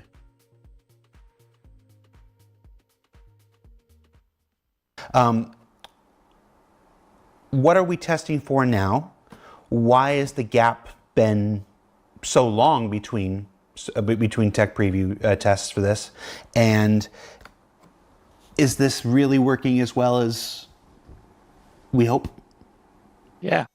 So the gap, I'll start with the gap, right? So yeah, later in the spring, end of spring, we did a couple of good tests that gave us a lot of good data, right? So what we've been trying to do on the meshing side is be a bit more pragmatic and methodical in how we approach the development. And so these tests really gave us a lot of data, right? Because of the way we conducted them, we were able to try different mesh configurations, look at performance, specifically on the hybrid, which is the replication layer of service, and to really be able to hone in on what we need to improve in order to get the scale that we want. And so what came out of these tests in the spring was that there was already things that were touching on the performance of the hybrid and the game server. So this is what we're about. We talked about this towards the beginning of this video, how they started their testing back in like March, April-ish time, and ran into some things that it seems pushed things back outside of the summer. I think that's what he's about to go over here. Server communications that needed improvement. And so this is what we call the components called the NMQ, the network message queue.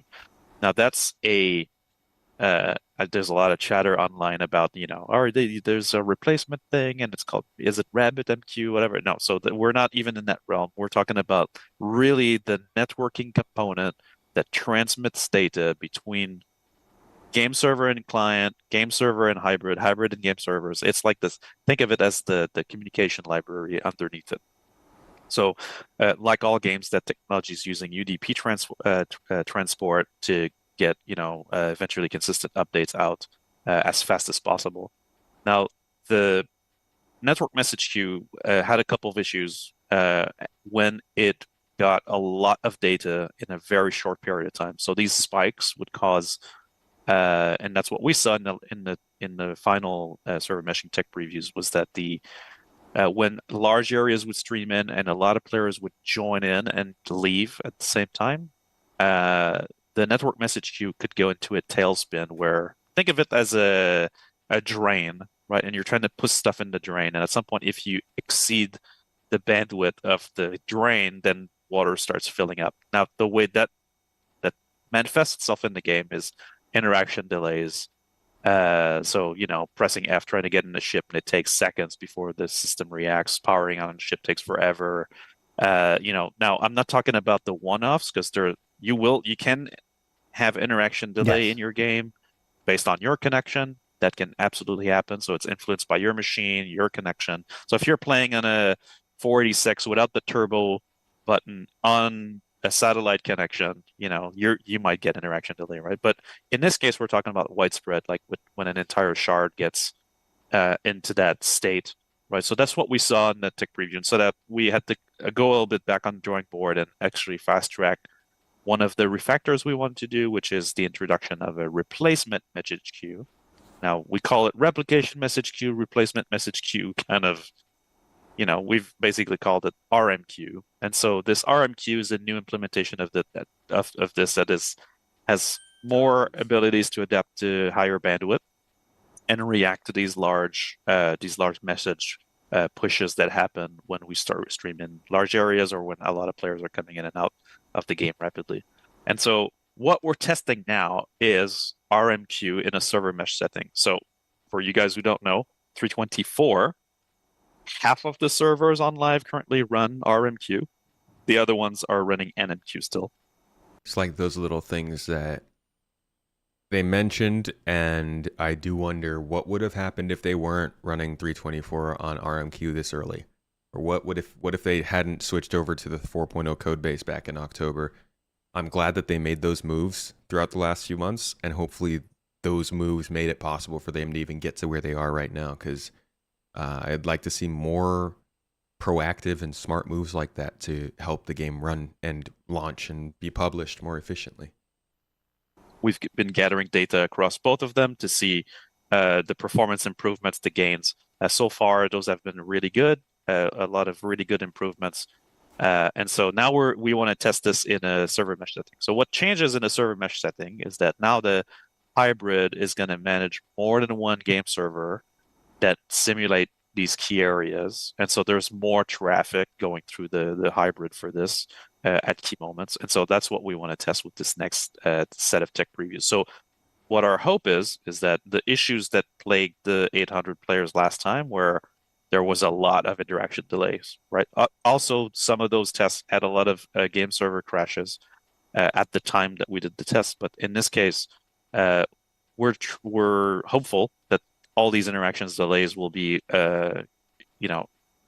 basically gone from this bandwidth side of it. So that means we can get to bigger shards, and the experience is going to be enjoyable across that. the thing that actually did work really well in our spring test was the actual server meshing tech itself. So authority transfer, management of territories, all that stuff was fantastic, a really big success. But we did need to take a little bit of a sideways step to optimize the RMQ, which is now done and also getting mission tested right now by you guys on 324. So that'll be new information to people who... Yeah, that was a lot. So basically just talking about the processes they're going through to get server meshing working back.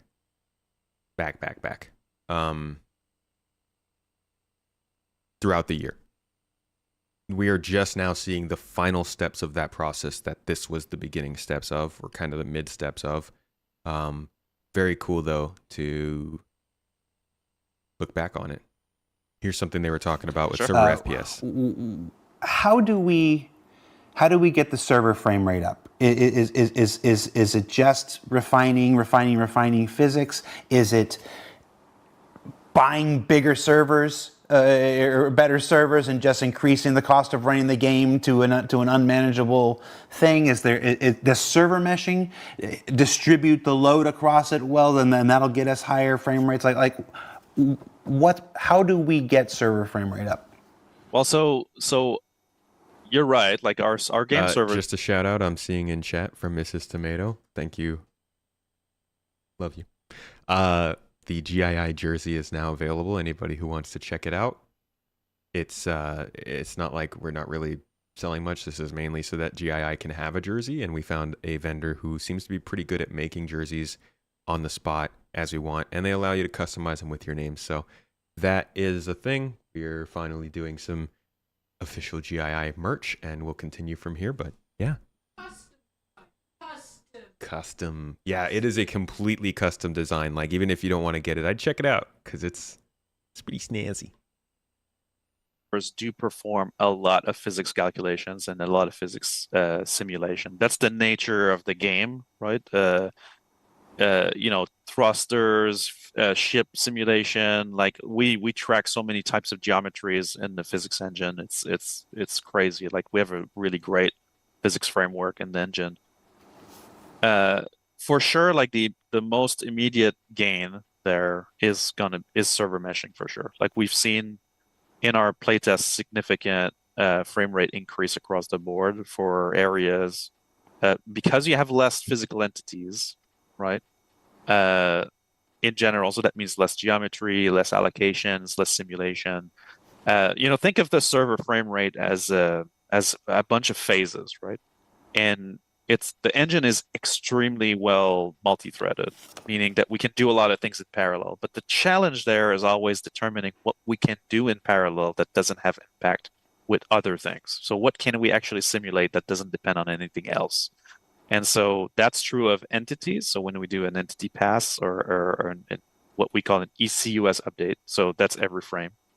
And it's true of physics, and it's true of networking. So all these phases at some point need to wait at the end of a frame for everybody to be completed before it moves up.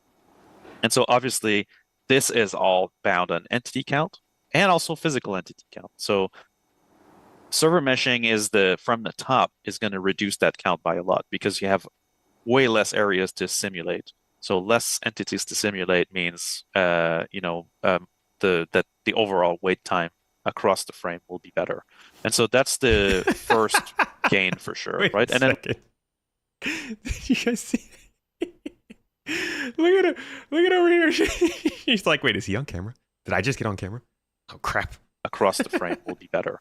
And so that's the first gain for sure, right? And then we can control that granularity as our meshing technology moves up. We can control the zones, the size of the zones that we want to simulate. Now, that doesn't mean that we can't have an area that's filled with something and that is going to have a high, either network or engine cost or physics time cost. Oh yeah, because still happen for sure. When we increase the player counts to 800, all 800 are going to go and cram themselves into the same 890 jump. Of course. And so that's a bit why you're going to see some jitters, especially with cargo. We're putting a bit more on the gameplay side we're putting a bit more of the physics on the spotlight because we're using them to move, with tractor beams, moving boxes, things like that. And so, of course, we're looking at improvements, but the first one, metrics has actually already given us quite a bit of very interesting things. So here's to the look big at. thing And so of this segment. I'm very hopeful, that the radar I was talking about there is going to, allow us to find even more optimizations there that we can do. There's always optimizations, guys, by the way. It's always a thing.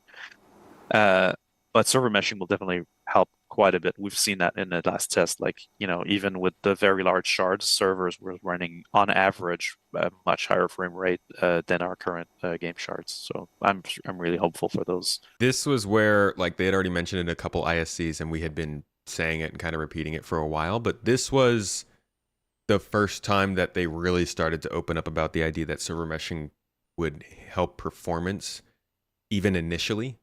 And while we've seen those performance improvements in the PTU right now, obviously there's still a problem with server degradation, so over time things get rough. But from a lot of different people, I'm hearing that at least over the last few days, a couple folks have been saying that, like, it was worse today than it was a couple days ago, or it was worse last night than it was 3 days ago. But most people I've talked to are saying that the last few days in the PTU have been much better than the last few weeks. So that's good. And hopefully those optimizations continue, because they're clearly trying to push it. But yeah, this was all the way back in September that they were saying this stuff. Honestly, you'd be better off being recognized at CitizenCon for the jersey than the socks. So, I mean, take your pick. It's nice to keep your toes warm, but it's also nice to be recognized. And the jersey's pretty cool. It's a pretty solid design. Those gains. Because that's going to be a game changer for the game. Like, obviously, performance for the game. If we like his headset? 1 millisecond on frame time, that's 1 millisecond directly to your gameplay. Right? So, for sure, like, server optimization for Star Citizen is at the top of my mind when I synchronize with game teams. All right, so server meshing, optimization, obviously, and when I mentioned physics, that's not me throwing the physics team under the bus. That's me, as Benoit said, recognizing how much physics simulation we do in our universe. Is there anything else we can do? Just optimize and distribute the load across multiple servers? Correct. There's also obviously content optimization. So, like you mentioned, there's always more than one cause, right? So optimization is, when we talk about optimization, because you mentioned one thing in your question, which was, do we just get bigger servers, right? There's a limit to that. Yeah. A limit that we've, I don't want to say we've reached it. We're not there yet, but there's still a server size that makes sense, right? In terms of cost per player and operations in general, right? Of something that makes sense. And so when you do optimizations, right, you need to have a box to fit in, right? So if you're saying our budget frame is X amount of milliseconds, well, then you need to optimize towards that, and you need to touch on everything. It's never just one cause or one thing. And so obviously how you multi-thread, how you parallelize the work across every phase, so that touches on every team. But then there's content as well, right? Like a good example is the first time we put cargo boxes in the game. I forget which patch at this point. I'm a bit losing track, but the actual one SCU box was composed of like 30 some entities, which was like, it looked really good. Oh, it was such a dumb box. But plenty of optimization talk to be had. This was an important one, though.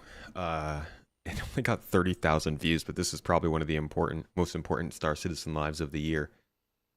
I would suggest watching it if you want to get more information about server meshing. Like, there's plenty that we could go over here, but we still got more to see. We're only in September. What else are we going over? 324 launched. This is the Zeus, so... Wait, where the heck am I? There's too many tabs. All right, I need to delete some of these older tabs. Let's get rid of the first half of the year. So I'm just getting lost now.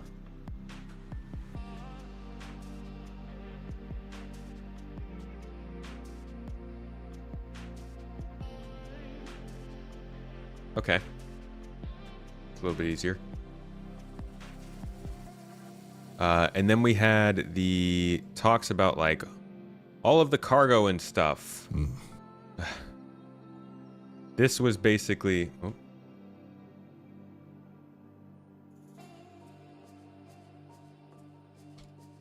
This was basically the launch episode of Star Citizen Live for 324. And this was a lot about cargo and where they're going with that. So there was some... Honestly, let's look for... There was some like answering to do, because back in the May-ish time period of the year, we were being told that it wasn't going to take too long to come out.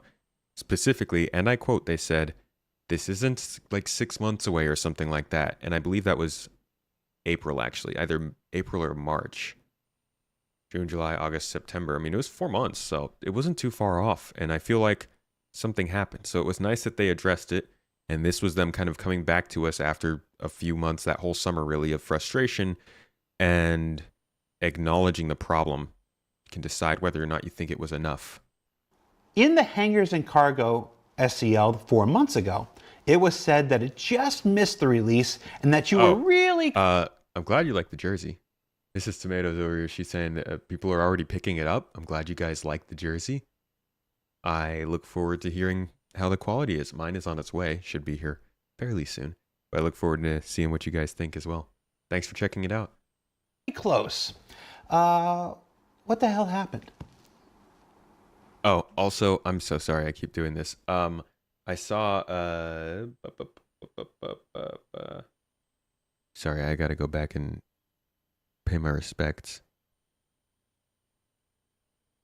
But now I'm missing you. I don't see you.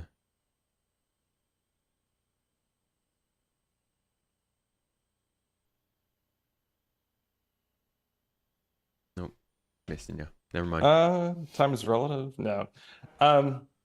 So a few things on that. First is, when I said that, first off, I do regret using that exact terminology.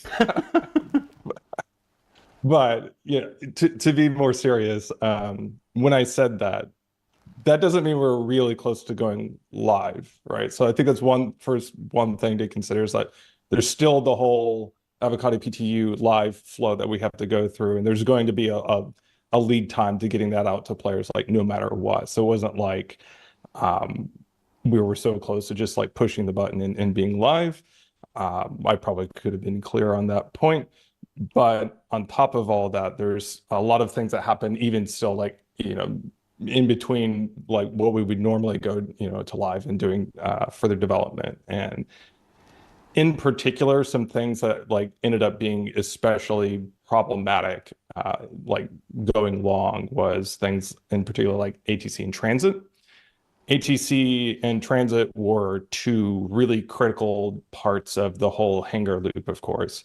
And the ship loading changes that we did with the ship loading platform. And unfortunately, like if you could ask me to pick two systems to not touch at all, it would be ATC and transit, because there are two older systems in the game. They're very complicated and they have lots of bugs historically. They're problem children. We hear this a lot, and God, I really hope we can get rid of those systems or replace them soon. The transit unfortunately got delayed out of 4.0, but even ATC, I'd love to see that changed up. Nargos, good to see you in the chat. Good to see you, man. We gotta get in touch. King Zonum, we'll look out for the org patch. We've got a whole wall of them back in Turkey. As systems. So we knew coming into this that it was going to be a risk making changes to those systems. And what turned out to be, I think, more of a problem than we anticipated is that, like, once we started getting like wider testing, those systems really buckled underneath load in a way that we weren't really seeing internally. I'm gonna be the oracle of Star Citizen here for you right now. This phenomenon that he's telling you about, where a feature is set to come out and there are optimistic expectations for it, and then it releases and then it buckles because it doesn't do as well as they'd hoped, and then it slows down the development, and maybe a feature gets pushed back or delayed, and people get frustrated. That happens every quarter. It's people say it, but it really should just be built into the messaging when it comes to talking about these features. So we would, if anybody was on the PTU, for example, whenever we first started going out, it would be rocky. We put out some fixes, bring in more players, and then the thing would fall over. And as a developer, to make it more frustrating, fall over in a way where not only could we not reproduce it, but our own QA oftentimes couldn't easily reproduce it, or if they could, there wasn't like a coherent understanding about like what the fundamental cause was. So for those kinds of issues, we had to get creative as far as like understanding what was happening and like what to do to address it, because again, like we couldn't really consistently or fully understand it. So we put in a lot of diagnostics, a lot of telemetry, try things, and then eventually work towards a conclusion on what the actual fundamental problems were. On top of that, like I think there was kind of a consideration with those systems about, right, we're going to go in here, we're going to make some big changes. We know we have to in order to make all of this hangar stuff work. But these are kind of older systems. Do we rewrite them? Do we, largely refactor them, or do we try to keep them largely intact, but with the smaller changes that we need, hopefully smaller changes that we need to get us out? We wanted to hit the release date sooner. So we made the call that we were not going to largely refactor or rewrite them for this release. In retrospect, I'm not sure, like if I could do it again, I would be interested to know, would it be longer actually if we just decided to just rewrite them or refactor them first? I mean, they're still working at that. Like the ATC and transit refactors are still not done. So would that have delayed it all? That we already are planning on doing just that. And in fact, transit is already in progress with the new version, which needed to happen anyways for server meshing and all this stuff. So that's good. And then ATC as well, we already have plans on how to rework it and to make it just fundamentally some of the problems at play here, because ATC as a system is so like centralized, and it keeps a lot of state internally in a very centralized place. But these systems are extremely complicated about how they deal with persistence and logging and streaming, and in particular tracking ship allocations in the hangars. So there was okay. So he keeps going. We got our answer. There was just a lot that delayed them on that feature, and it happens. But like that was like a solid 3 to 4 month delay. It really bothered people. So that just added to some of the frustration during that time period. But this also, like I said, was the beginning of there being no more real information drought. So people were into it. Around that same time, the Blockade Runner event was starting up finally for the first time. This was an event that we were waiting for all the way back in... Well, we had this originally as Ninetales Lockdown back in, I think, 2020 or 2021. And then last year they showed us a preview of this, as it was supposed to be a near-term event, but it took a little while to come in, and it finally did. I don't know what you guys think. I had some decent fun with this, but I think there's still just, without a lot of game systems in Star Citizen, these kinds of events end up being a very one-task sort of thing, rather than an event that requires you to go in like fully ready to handle all problems. Like, I'll fly in here and I'll handle everything myself, rather than wanting to bring a team that does each portion of these things differently. And I think that's just because one part of the mission isn't really fully featured enough, so people are just free to do everything. Don't know if that makes sense, but that's kind of the problem with Star Citizen in general right now. It's like, it's not specialized enough for there to be segments of different types of gameplay, so everybody just does everything until that happens. At that same time, 324 came out. We all know how this went.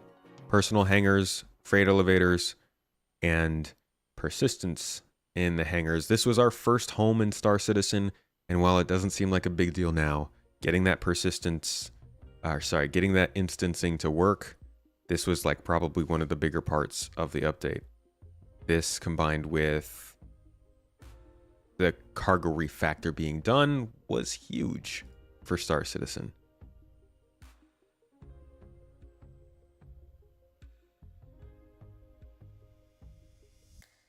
Would have been better if it wasn't squashing the server FPS of Stanton. Oh, of the station, that event. As they do. Shortly after this, we saw the Zeus come out. I don't even know when this was, because again, there's no dates, but I believe this was before CitizenCon, right? This was 324.3, maybe? I don't know. The Zeus came out, beloved ship. It was introduced the previous CitizenCon, so getting it out within the year was a good goal for them to do. Still probably sounds a bit slow to plenty of people, but they're getting up to speed. This was one of the earlier ships for Montreal. I think this was like the 3rd or 4th ship that Montreal did as a team, so they might be speeding up as they go. Cool ship, not for me, but cool ship.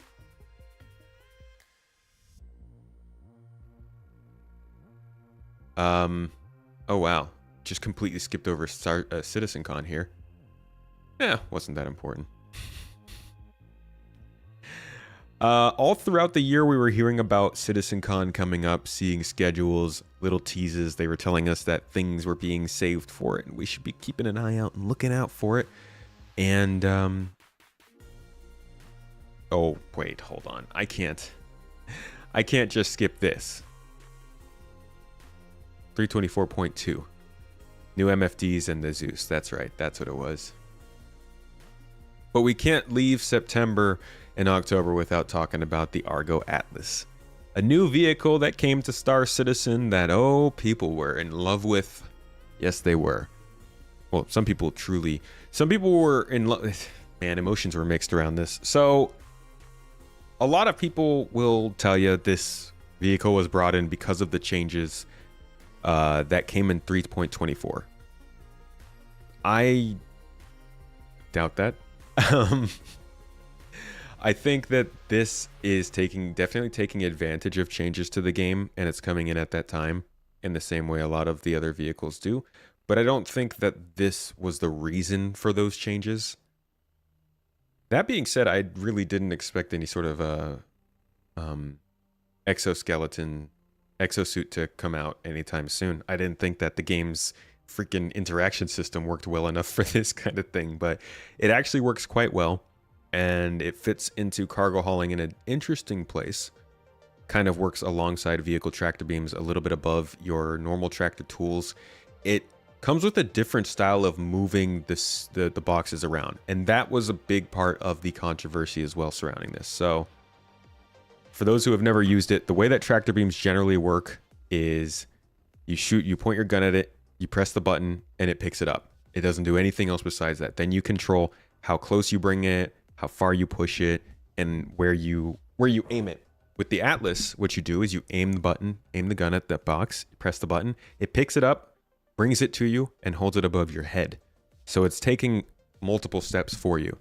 You just look at another place, press a button, and it automatically pushes the box towards that area and puts it down in that spot. So a lot easier, but this simplicity that it brings leads people to believe that they complicated the other process so that this one would be more enticing to buy.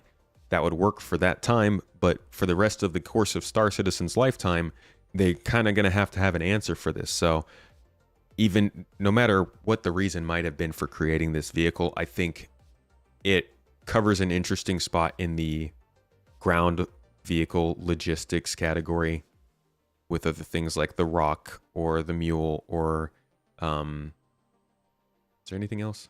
I think they should make a Mule. They should make a Rock DS, but with a tractor beam. That'd be sick. All of these vehicles that we talk about are going to need to be made useful. And they kind of already have a place to be made useful. There's just a couple details with each that I think is needs to be tightened up, especially with something like the Mule. But I mean, this was another chance for some controversy and disruption. And I think CIG, as they do, did not handle this or the communication around it all that well.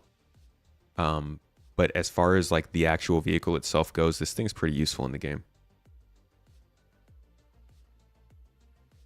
When do we get guns and armor for that suit? Yeah, that's the combat variant. It's got to look cooler than that. That needs black paint. It's Beam Citizen, but good. I'm all for Beam Citizen, man. Give us the beams and then complicate everything around it. You have to plan ahead a little to best utilize its strengths. Yeah, that's a nice bit about it. It's like, it's not good at everything. It's not just a click to win cargo movement tool, which people kind of thought when it first came in. But it turns out it's got its uses and its cases where you probably should just go about it with a different tool. Not to mention, this thing will probably run on a battery, so you're going to have to keep it powered.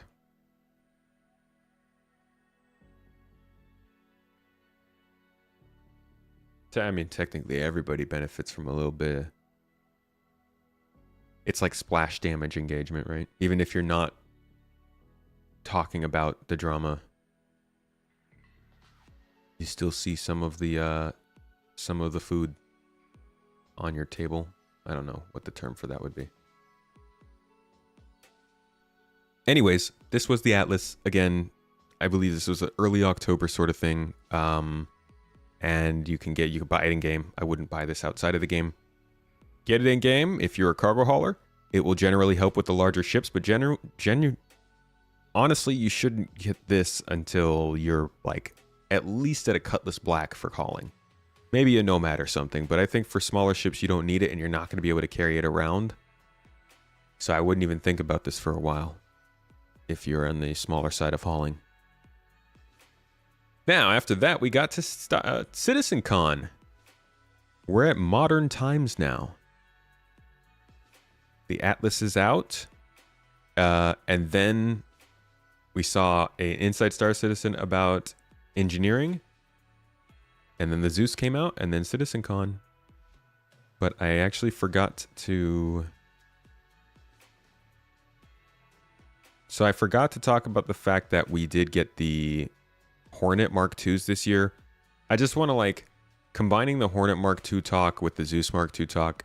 I would like to acknowledge the fact that like the whole Mark II thing isn't going to be, that's not a thing. Okay, it's not going to be every ship isn't getting a Mark II.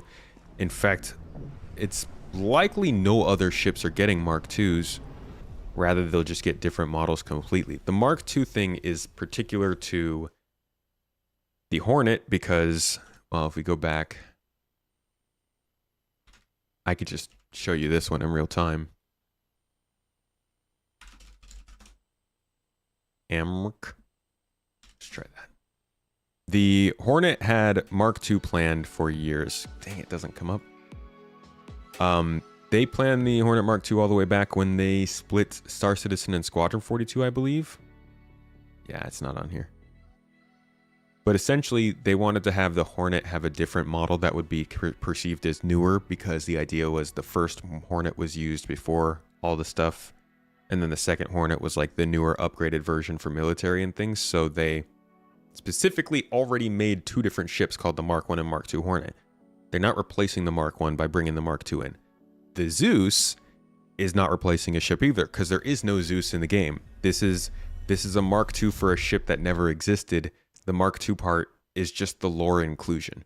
So 2024 seems to be telling people that they're going to start Mark IIing every single ship in the game. Let's wait until they actually do and then start the panic. I wouldn't think that's just going to suddenly become the practice for everything. They didn't replace the Mark I. The Mark I is still getting worked on. It's not being removed from the game. It's not being left behind in terms of updates. They are two separate ships. They will be upgradable separately. They will have separate paints. They will use different mounts and things like that. They're just like they're actual different models. You grab the Mark II pretty fast, fits your style, and really enjoy using it. The Mark II looks way better than the Mark I, that's for sure.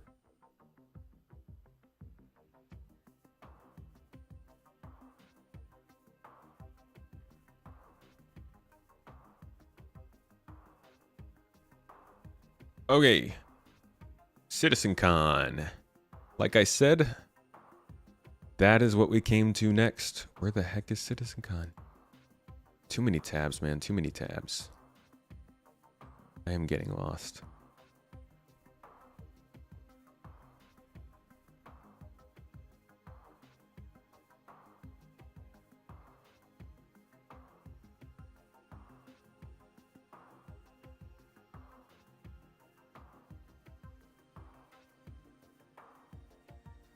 You got a Zeus over a C1, but overall the Star Lancer kind of killed all the hype you had for the Zeus. That's an upgrade, huh? Okay, CitizenCon 2024. Gosh, I can't find the page for it.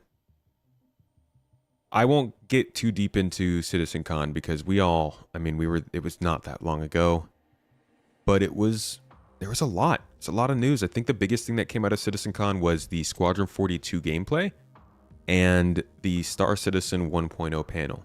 The base building panel was pretty significant too. But this went pretty hard.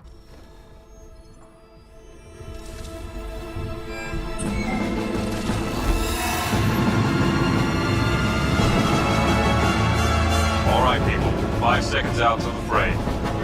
Form up, Cal. You got point. Copy that. Tally's on me.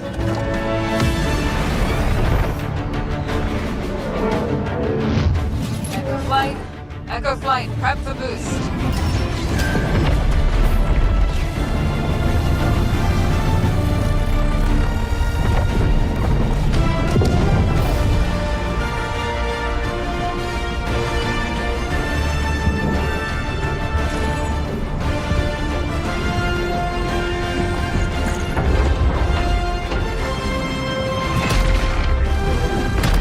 Let's say hi. Welcome, everybody. Thank you for coming in. This is your captain speaking. Tomato will be with you shortly.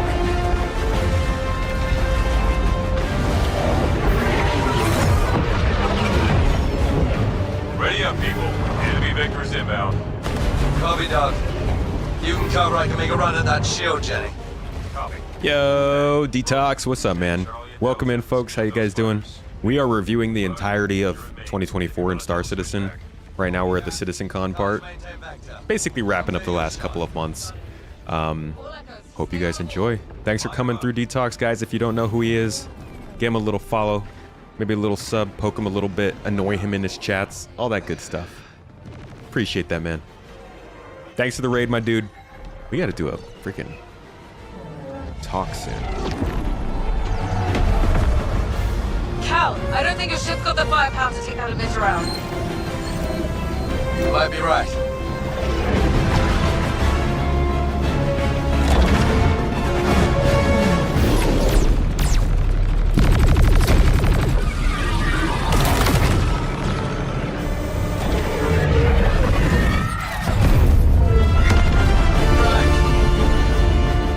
Shield softened up.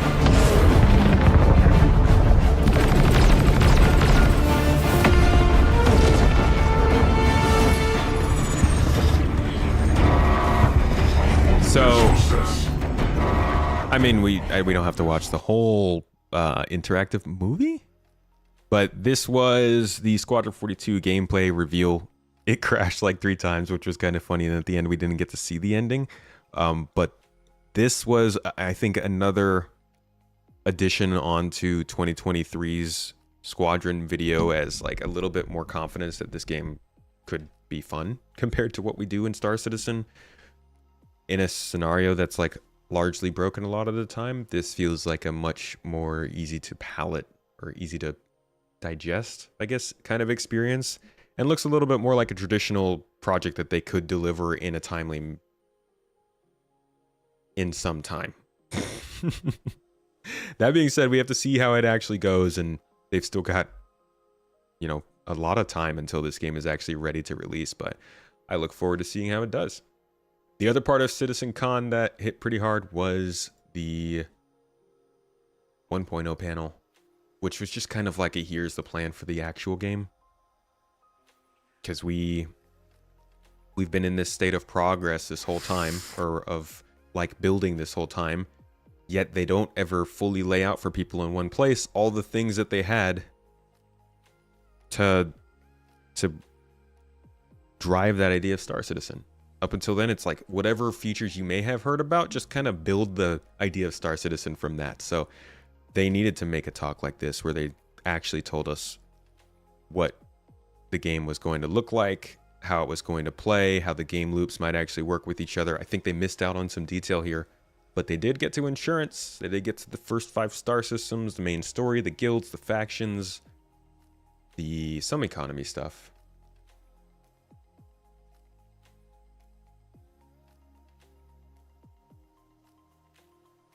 Yeah, I would say the F7 Mark II price, I would expect to drop in price. That's definitely something that I would say is not a good move on that part. But I wholly expect them to keep up to date the Mark I.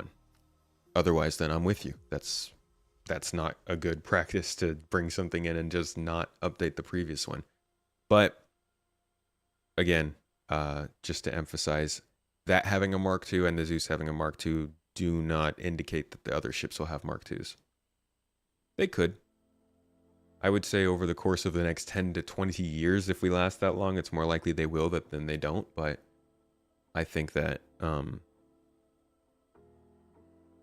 at the very least, it's not in the plans right now. Or at least they never talked about it.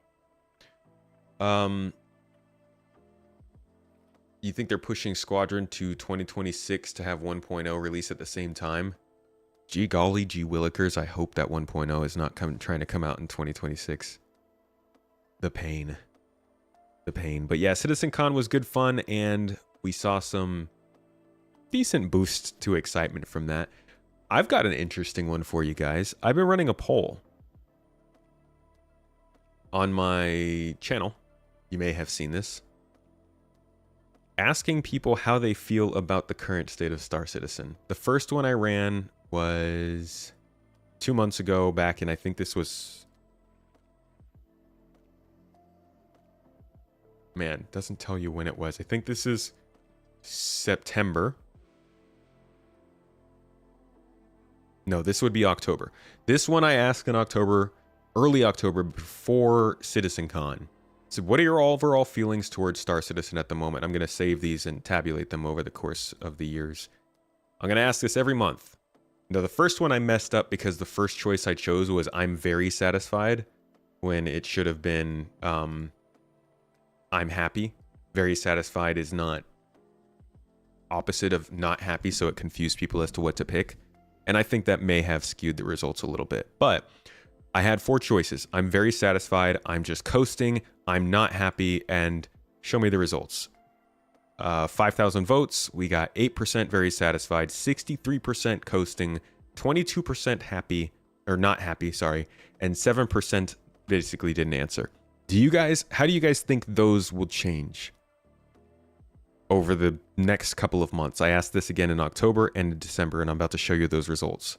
But right here, between happy, coasting, and not happy, do you think A gets larger, B gets larger, or C? You're coasting and enjoying, Dash? Master, you're coasting and not happy?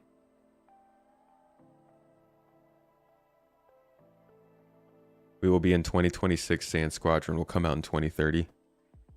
To be genuinely honest, I will move on. There's plenty of other space games to cover outside of, at least in terms of single player games.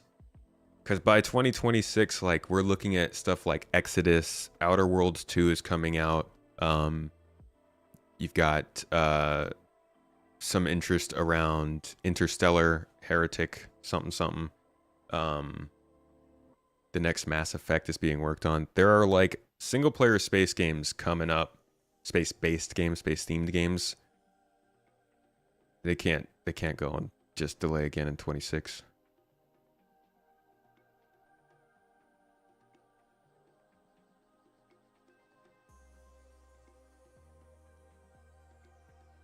No money till 1.0.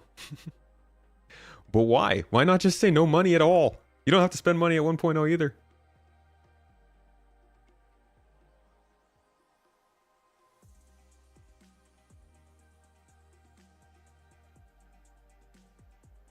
You're expecting a shift down to C. This year's sitcon combined with the 4.0 release. I think they know that about 4.0 for sure. Okay, let's look at the other segments of this poll. So again, 8%, 63%, 22%. Going to the November poll, and I'm showing you guys this just to give you a, like, I'll do this throughout the entire year from now on, but since I only asked the last 3 months, I'm just going to show you the monthly statistics here. 8, 63, 22, jumping forward into November. So after CitizenCon, I asked the question again. What are your overall feelings? This time I asked, I'm happy. Your choices were I'm happy, just coasting, not happy, show results. The percentages rose here. Now this might be because I used a different word, happy, instead of very satisfied. It went from 8% to 11%. Just coasting went from, I think, 63% to 62%, if I'm not mistaken. Yeah, 63 to 60%. And I'm not happy stayed at 22.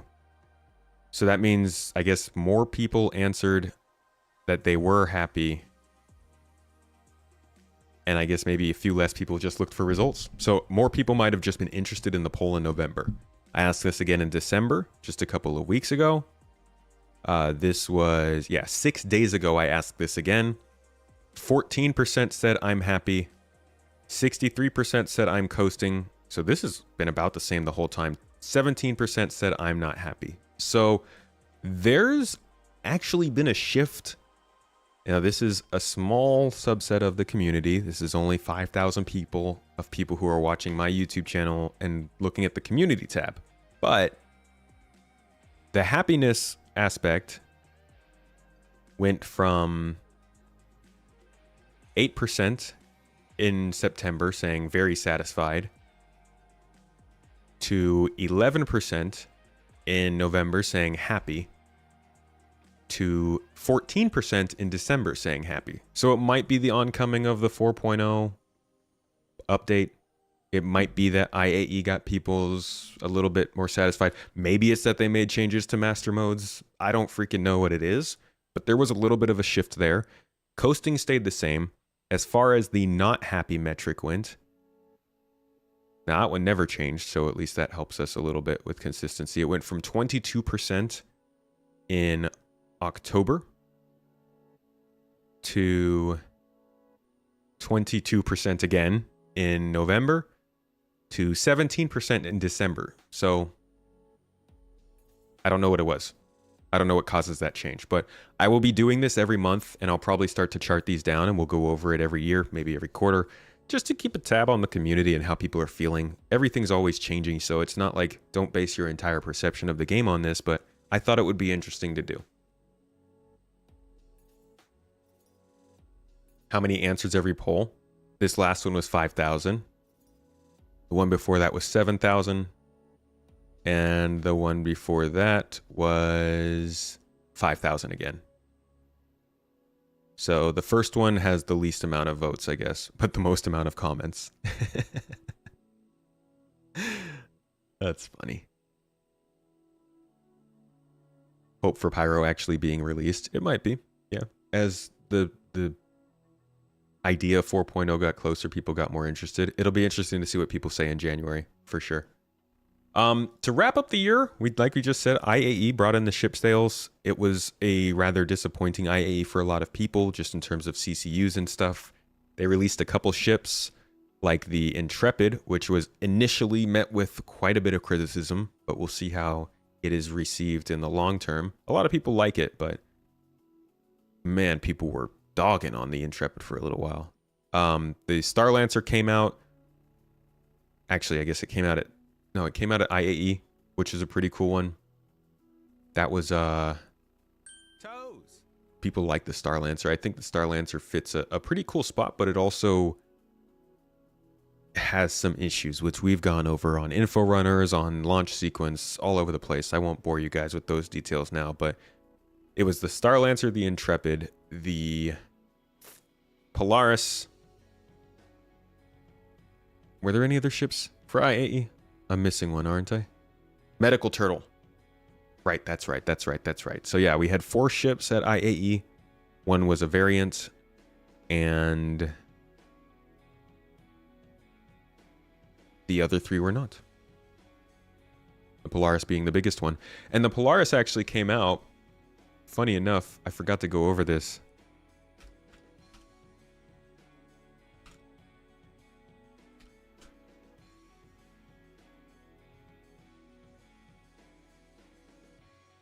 Yeah, I forgot to go over this back during the Invictus review we were talking about. Stuff, go load out. Oh yeah, the Ghost and Tracker. Yeah, you're right. The new Mark IIs.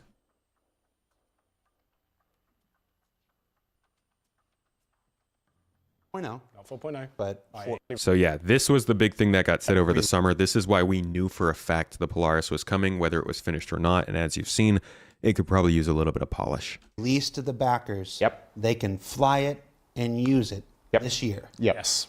When?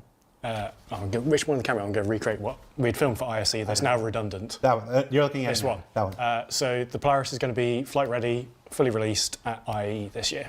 So IE this year, not 4.0. Not 4.0. But for whatever the patch number for Invictus is. Yeah. And you're ready to go on record for that. What happens if you don't make it? It will come out at IE. What happens if you don't make it, Ben? Well, he's my boss. It will come out at IE. That's like basically trust. It'll be broken or it won't be, but it's going to be out. IAE Academy is actually not something I paid too much attention to, which may be indicative of how well it did. It sounds like something that was pretty cool and people seemed to enjoy the idea of it, but I don't know how well it went. You saying it didn't do very well, but that's a bummer. I mean, hopefully they can make it run a little bit better next time, because the more community-focused stuff they could do, the better. I think genuinely this stuff isn't really going to pop off until they can host it in the game, in our MobiGlas, in the social app that they showed us, where people don't have to go to the website to know what the heck's going on in Star Citizen. They can just, find out in Star Citizen. Guardian was kind of announced. Yeah, the Paladin concept was announced. So we got the Paladin concept ship. We got the Guardian was leaked, or not leaked, teased. And a few of these ships. IAE was okay this year, I think. It had a lot of eyeballs on it specifically for funding, because the funding, the way that the place funding is in this year is worth looking into. But genuinely, let's see, they're 7% down this year. I don't know if this is up to date or not. Just says December 2024. So like their December's doing okay. And if they release 4.0, I don't think they're going to catch up to last year, but I think they could probably catch up to 2022. And in terms of funding, I think that's not a bad year to have. But because IAE is such a big part of this year in terms of funding, the sales are always the biggest. Look at all the red categories. They tend to be the largest, especially when IAE actually started. It's always Invictus and IAE. You could see they started these events and they just freaking killed it in terms of funding. But that's always one of the biggest months. So people were watching it, watching the funding, seeing what was going on. And it didn't do as well as last year, but it didn't crater or anything. And I think people pay too much attention to how much money they're making, but that is a big topic that has followed them around especially these last couple months. Yeah, $100 million is a lot of money. But it depends on how much they're using. We should be getting their finances sometime soon for last year, so we'll see what their trajectory is. After IAE, we got Save Stanton event, which, as somebody said, Mrs. Tomato just got up and stood next to me and passed out. I think she's hungry. Got the message?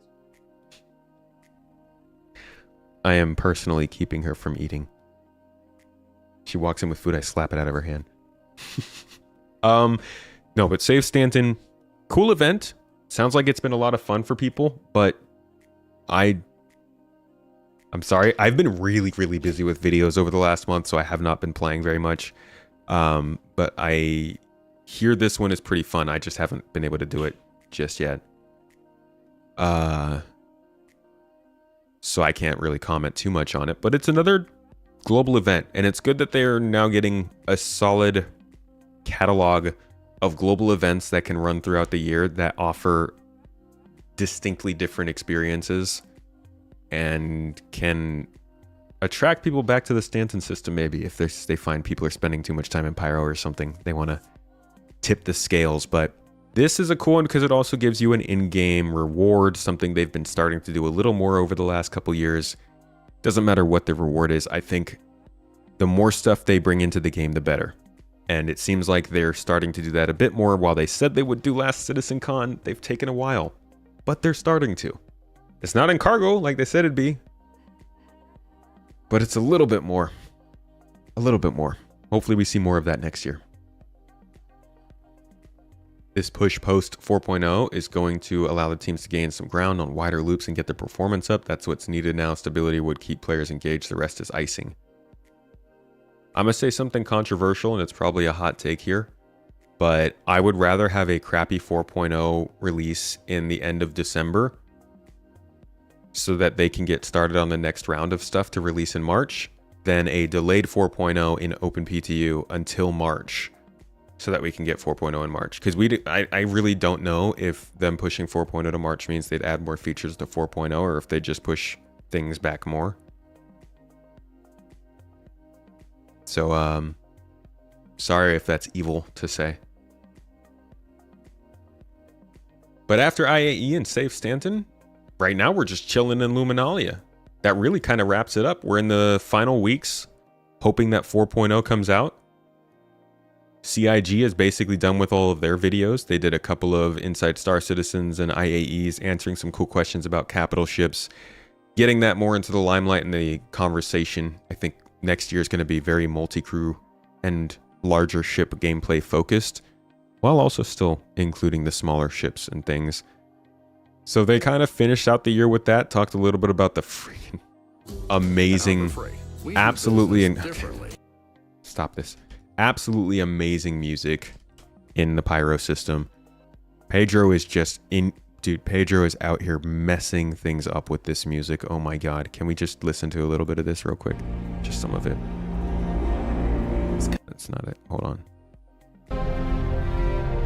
Yeah, this sounds, it's good stuff. And vocals. And just create a classy but modern experience.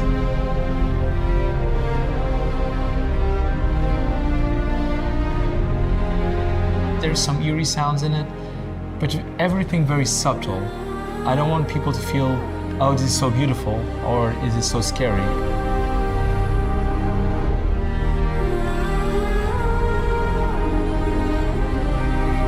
And then eventually the music may come into them.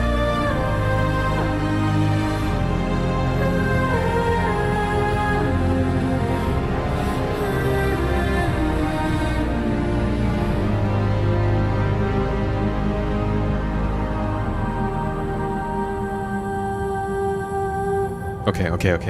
One more. This one's really good. Oh, this picture is amazing. I think I'm going to put this in my thumbnail in tomorrow's video. If I can get tomorrow's video done. What time is it? Jesus. Okay, one more song, I promise, and then we're good. So good. Art that was done for that world. Listen to this.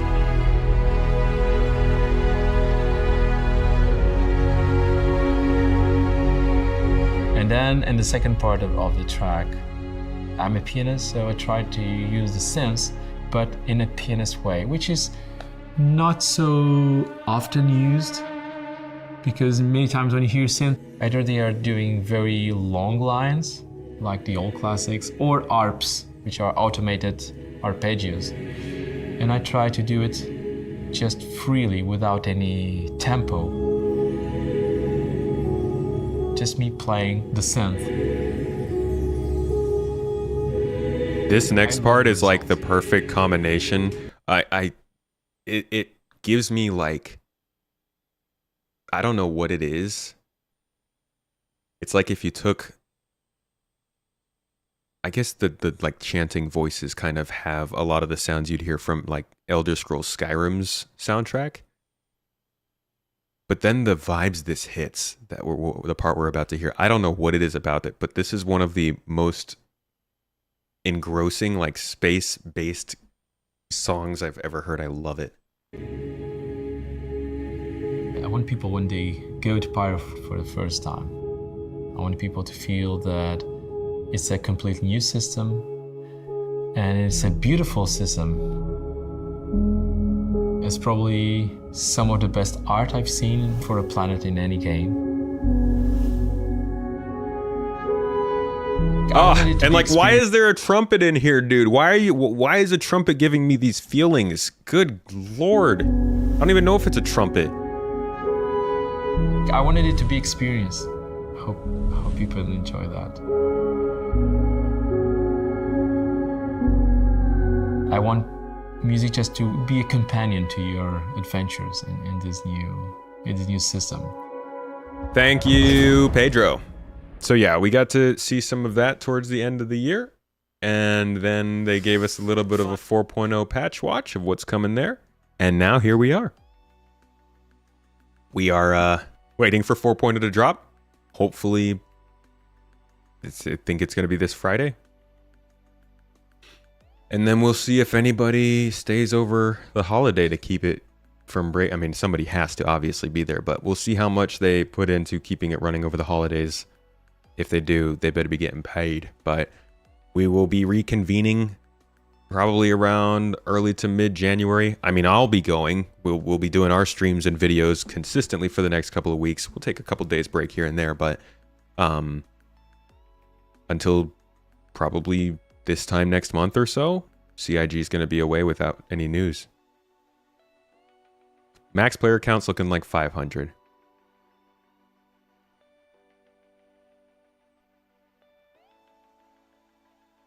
Yeah, they've been doing 500 per shard. We'll see what happens with 4.0. I will be right here with you guys next week, probably after our first weekend with 4.0 running live. We will touch base and talk about, it's going to be Christmas Eve, so maybe I won't do that one. We'll see. But it'll definitely be a chance for us to talk. Yeah, Christmas tree stream? Christmas Eve stream? Okay.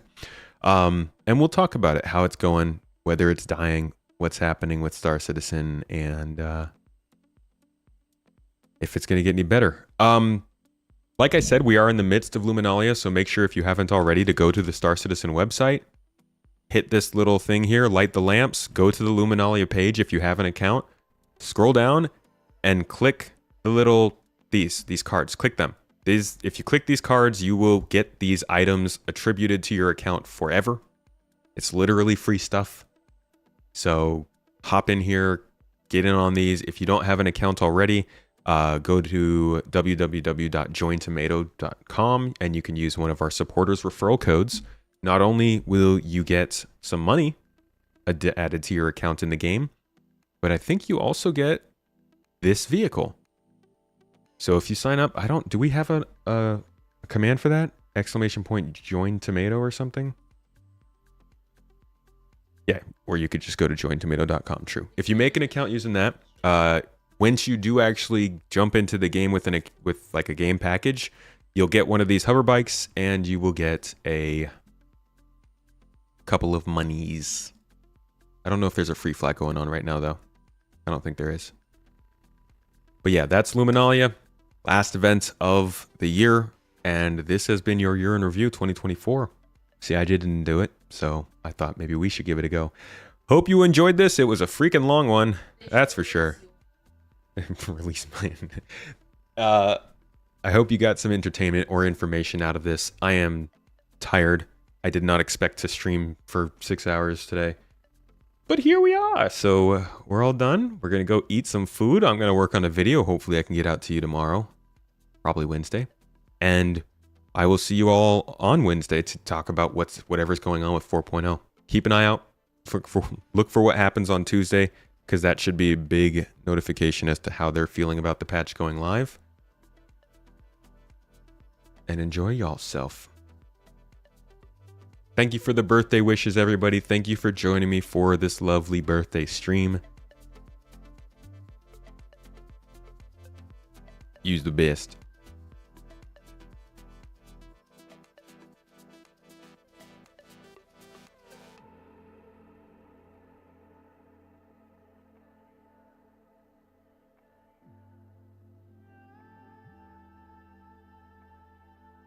Thank you, everybody. Thank you for the happy birthdays. Y'all are great.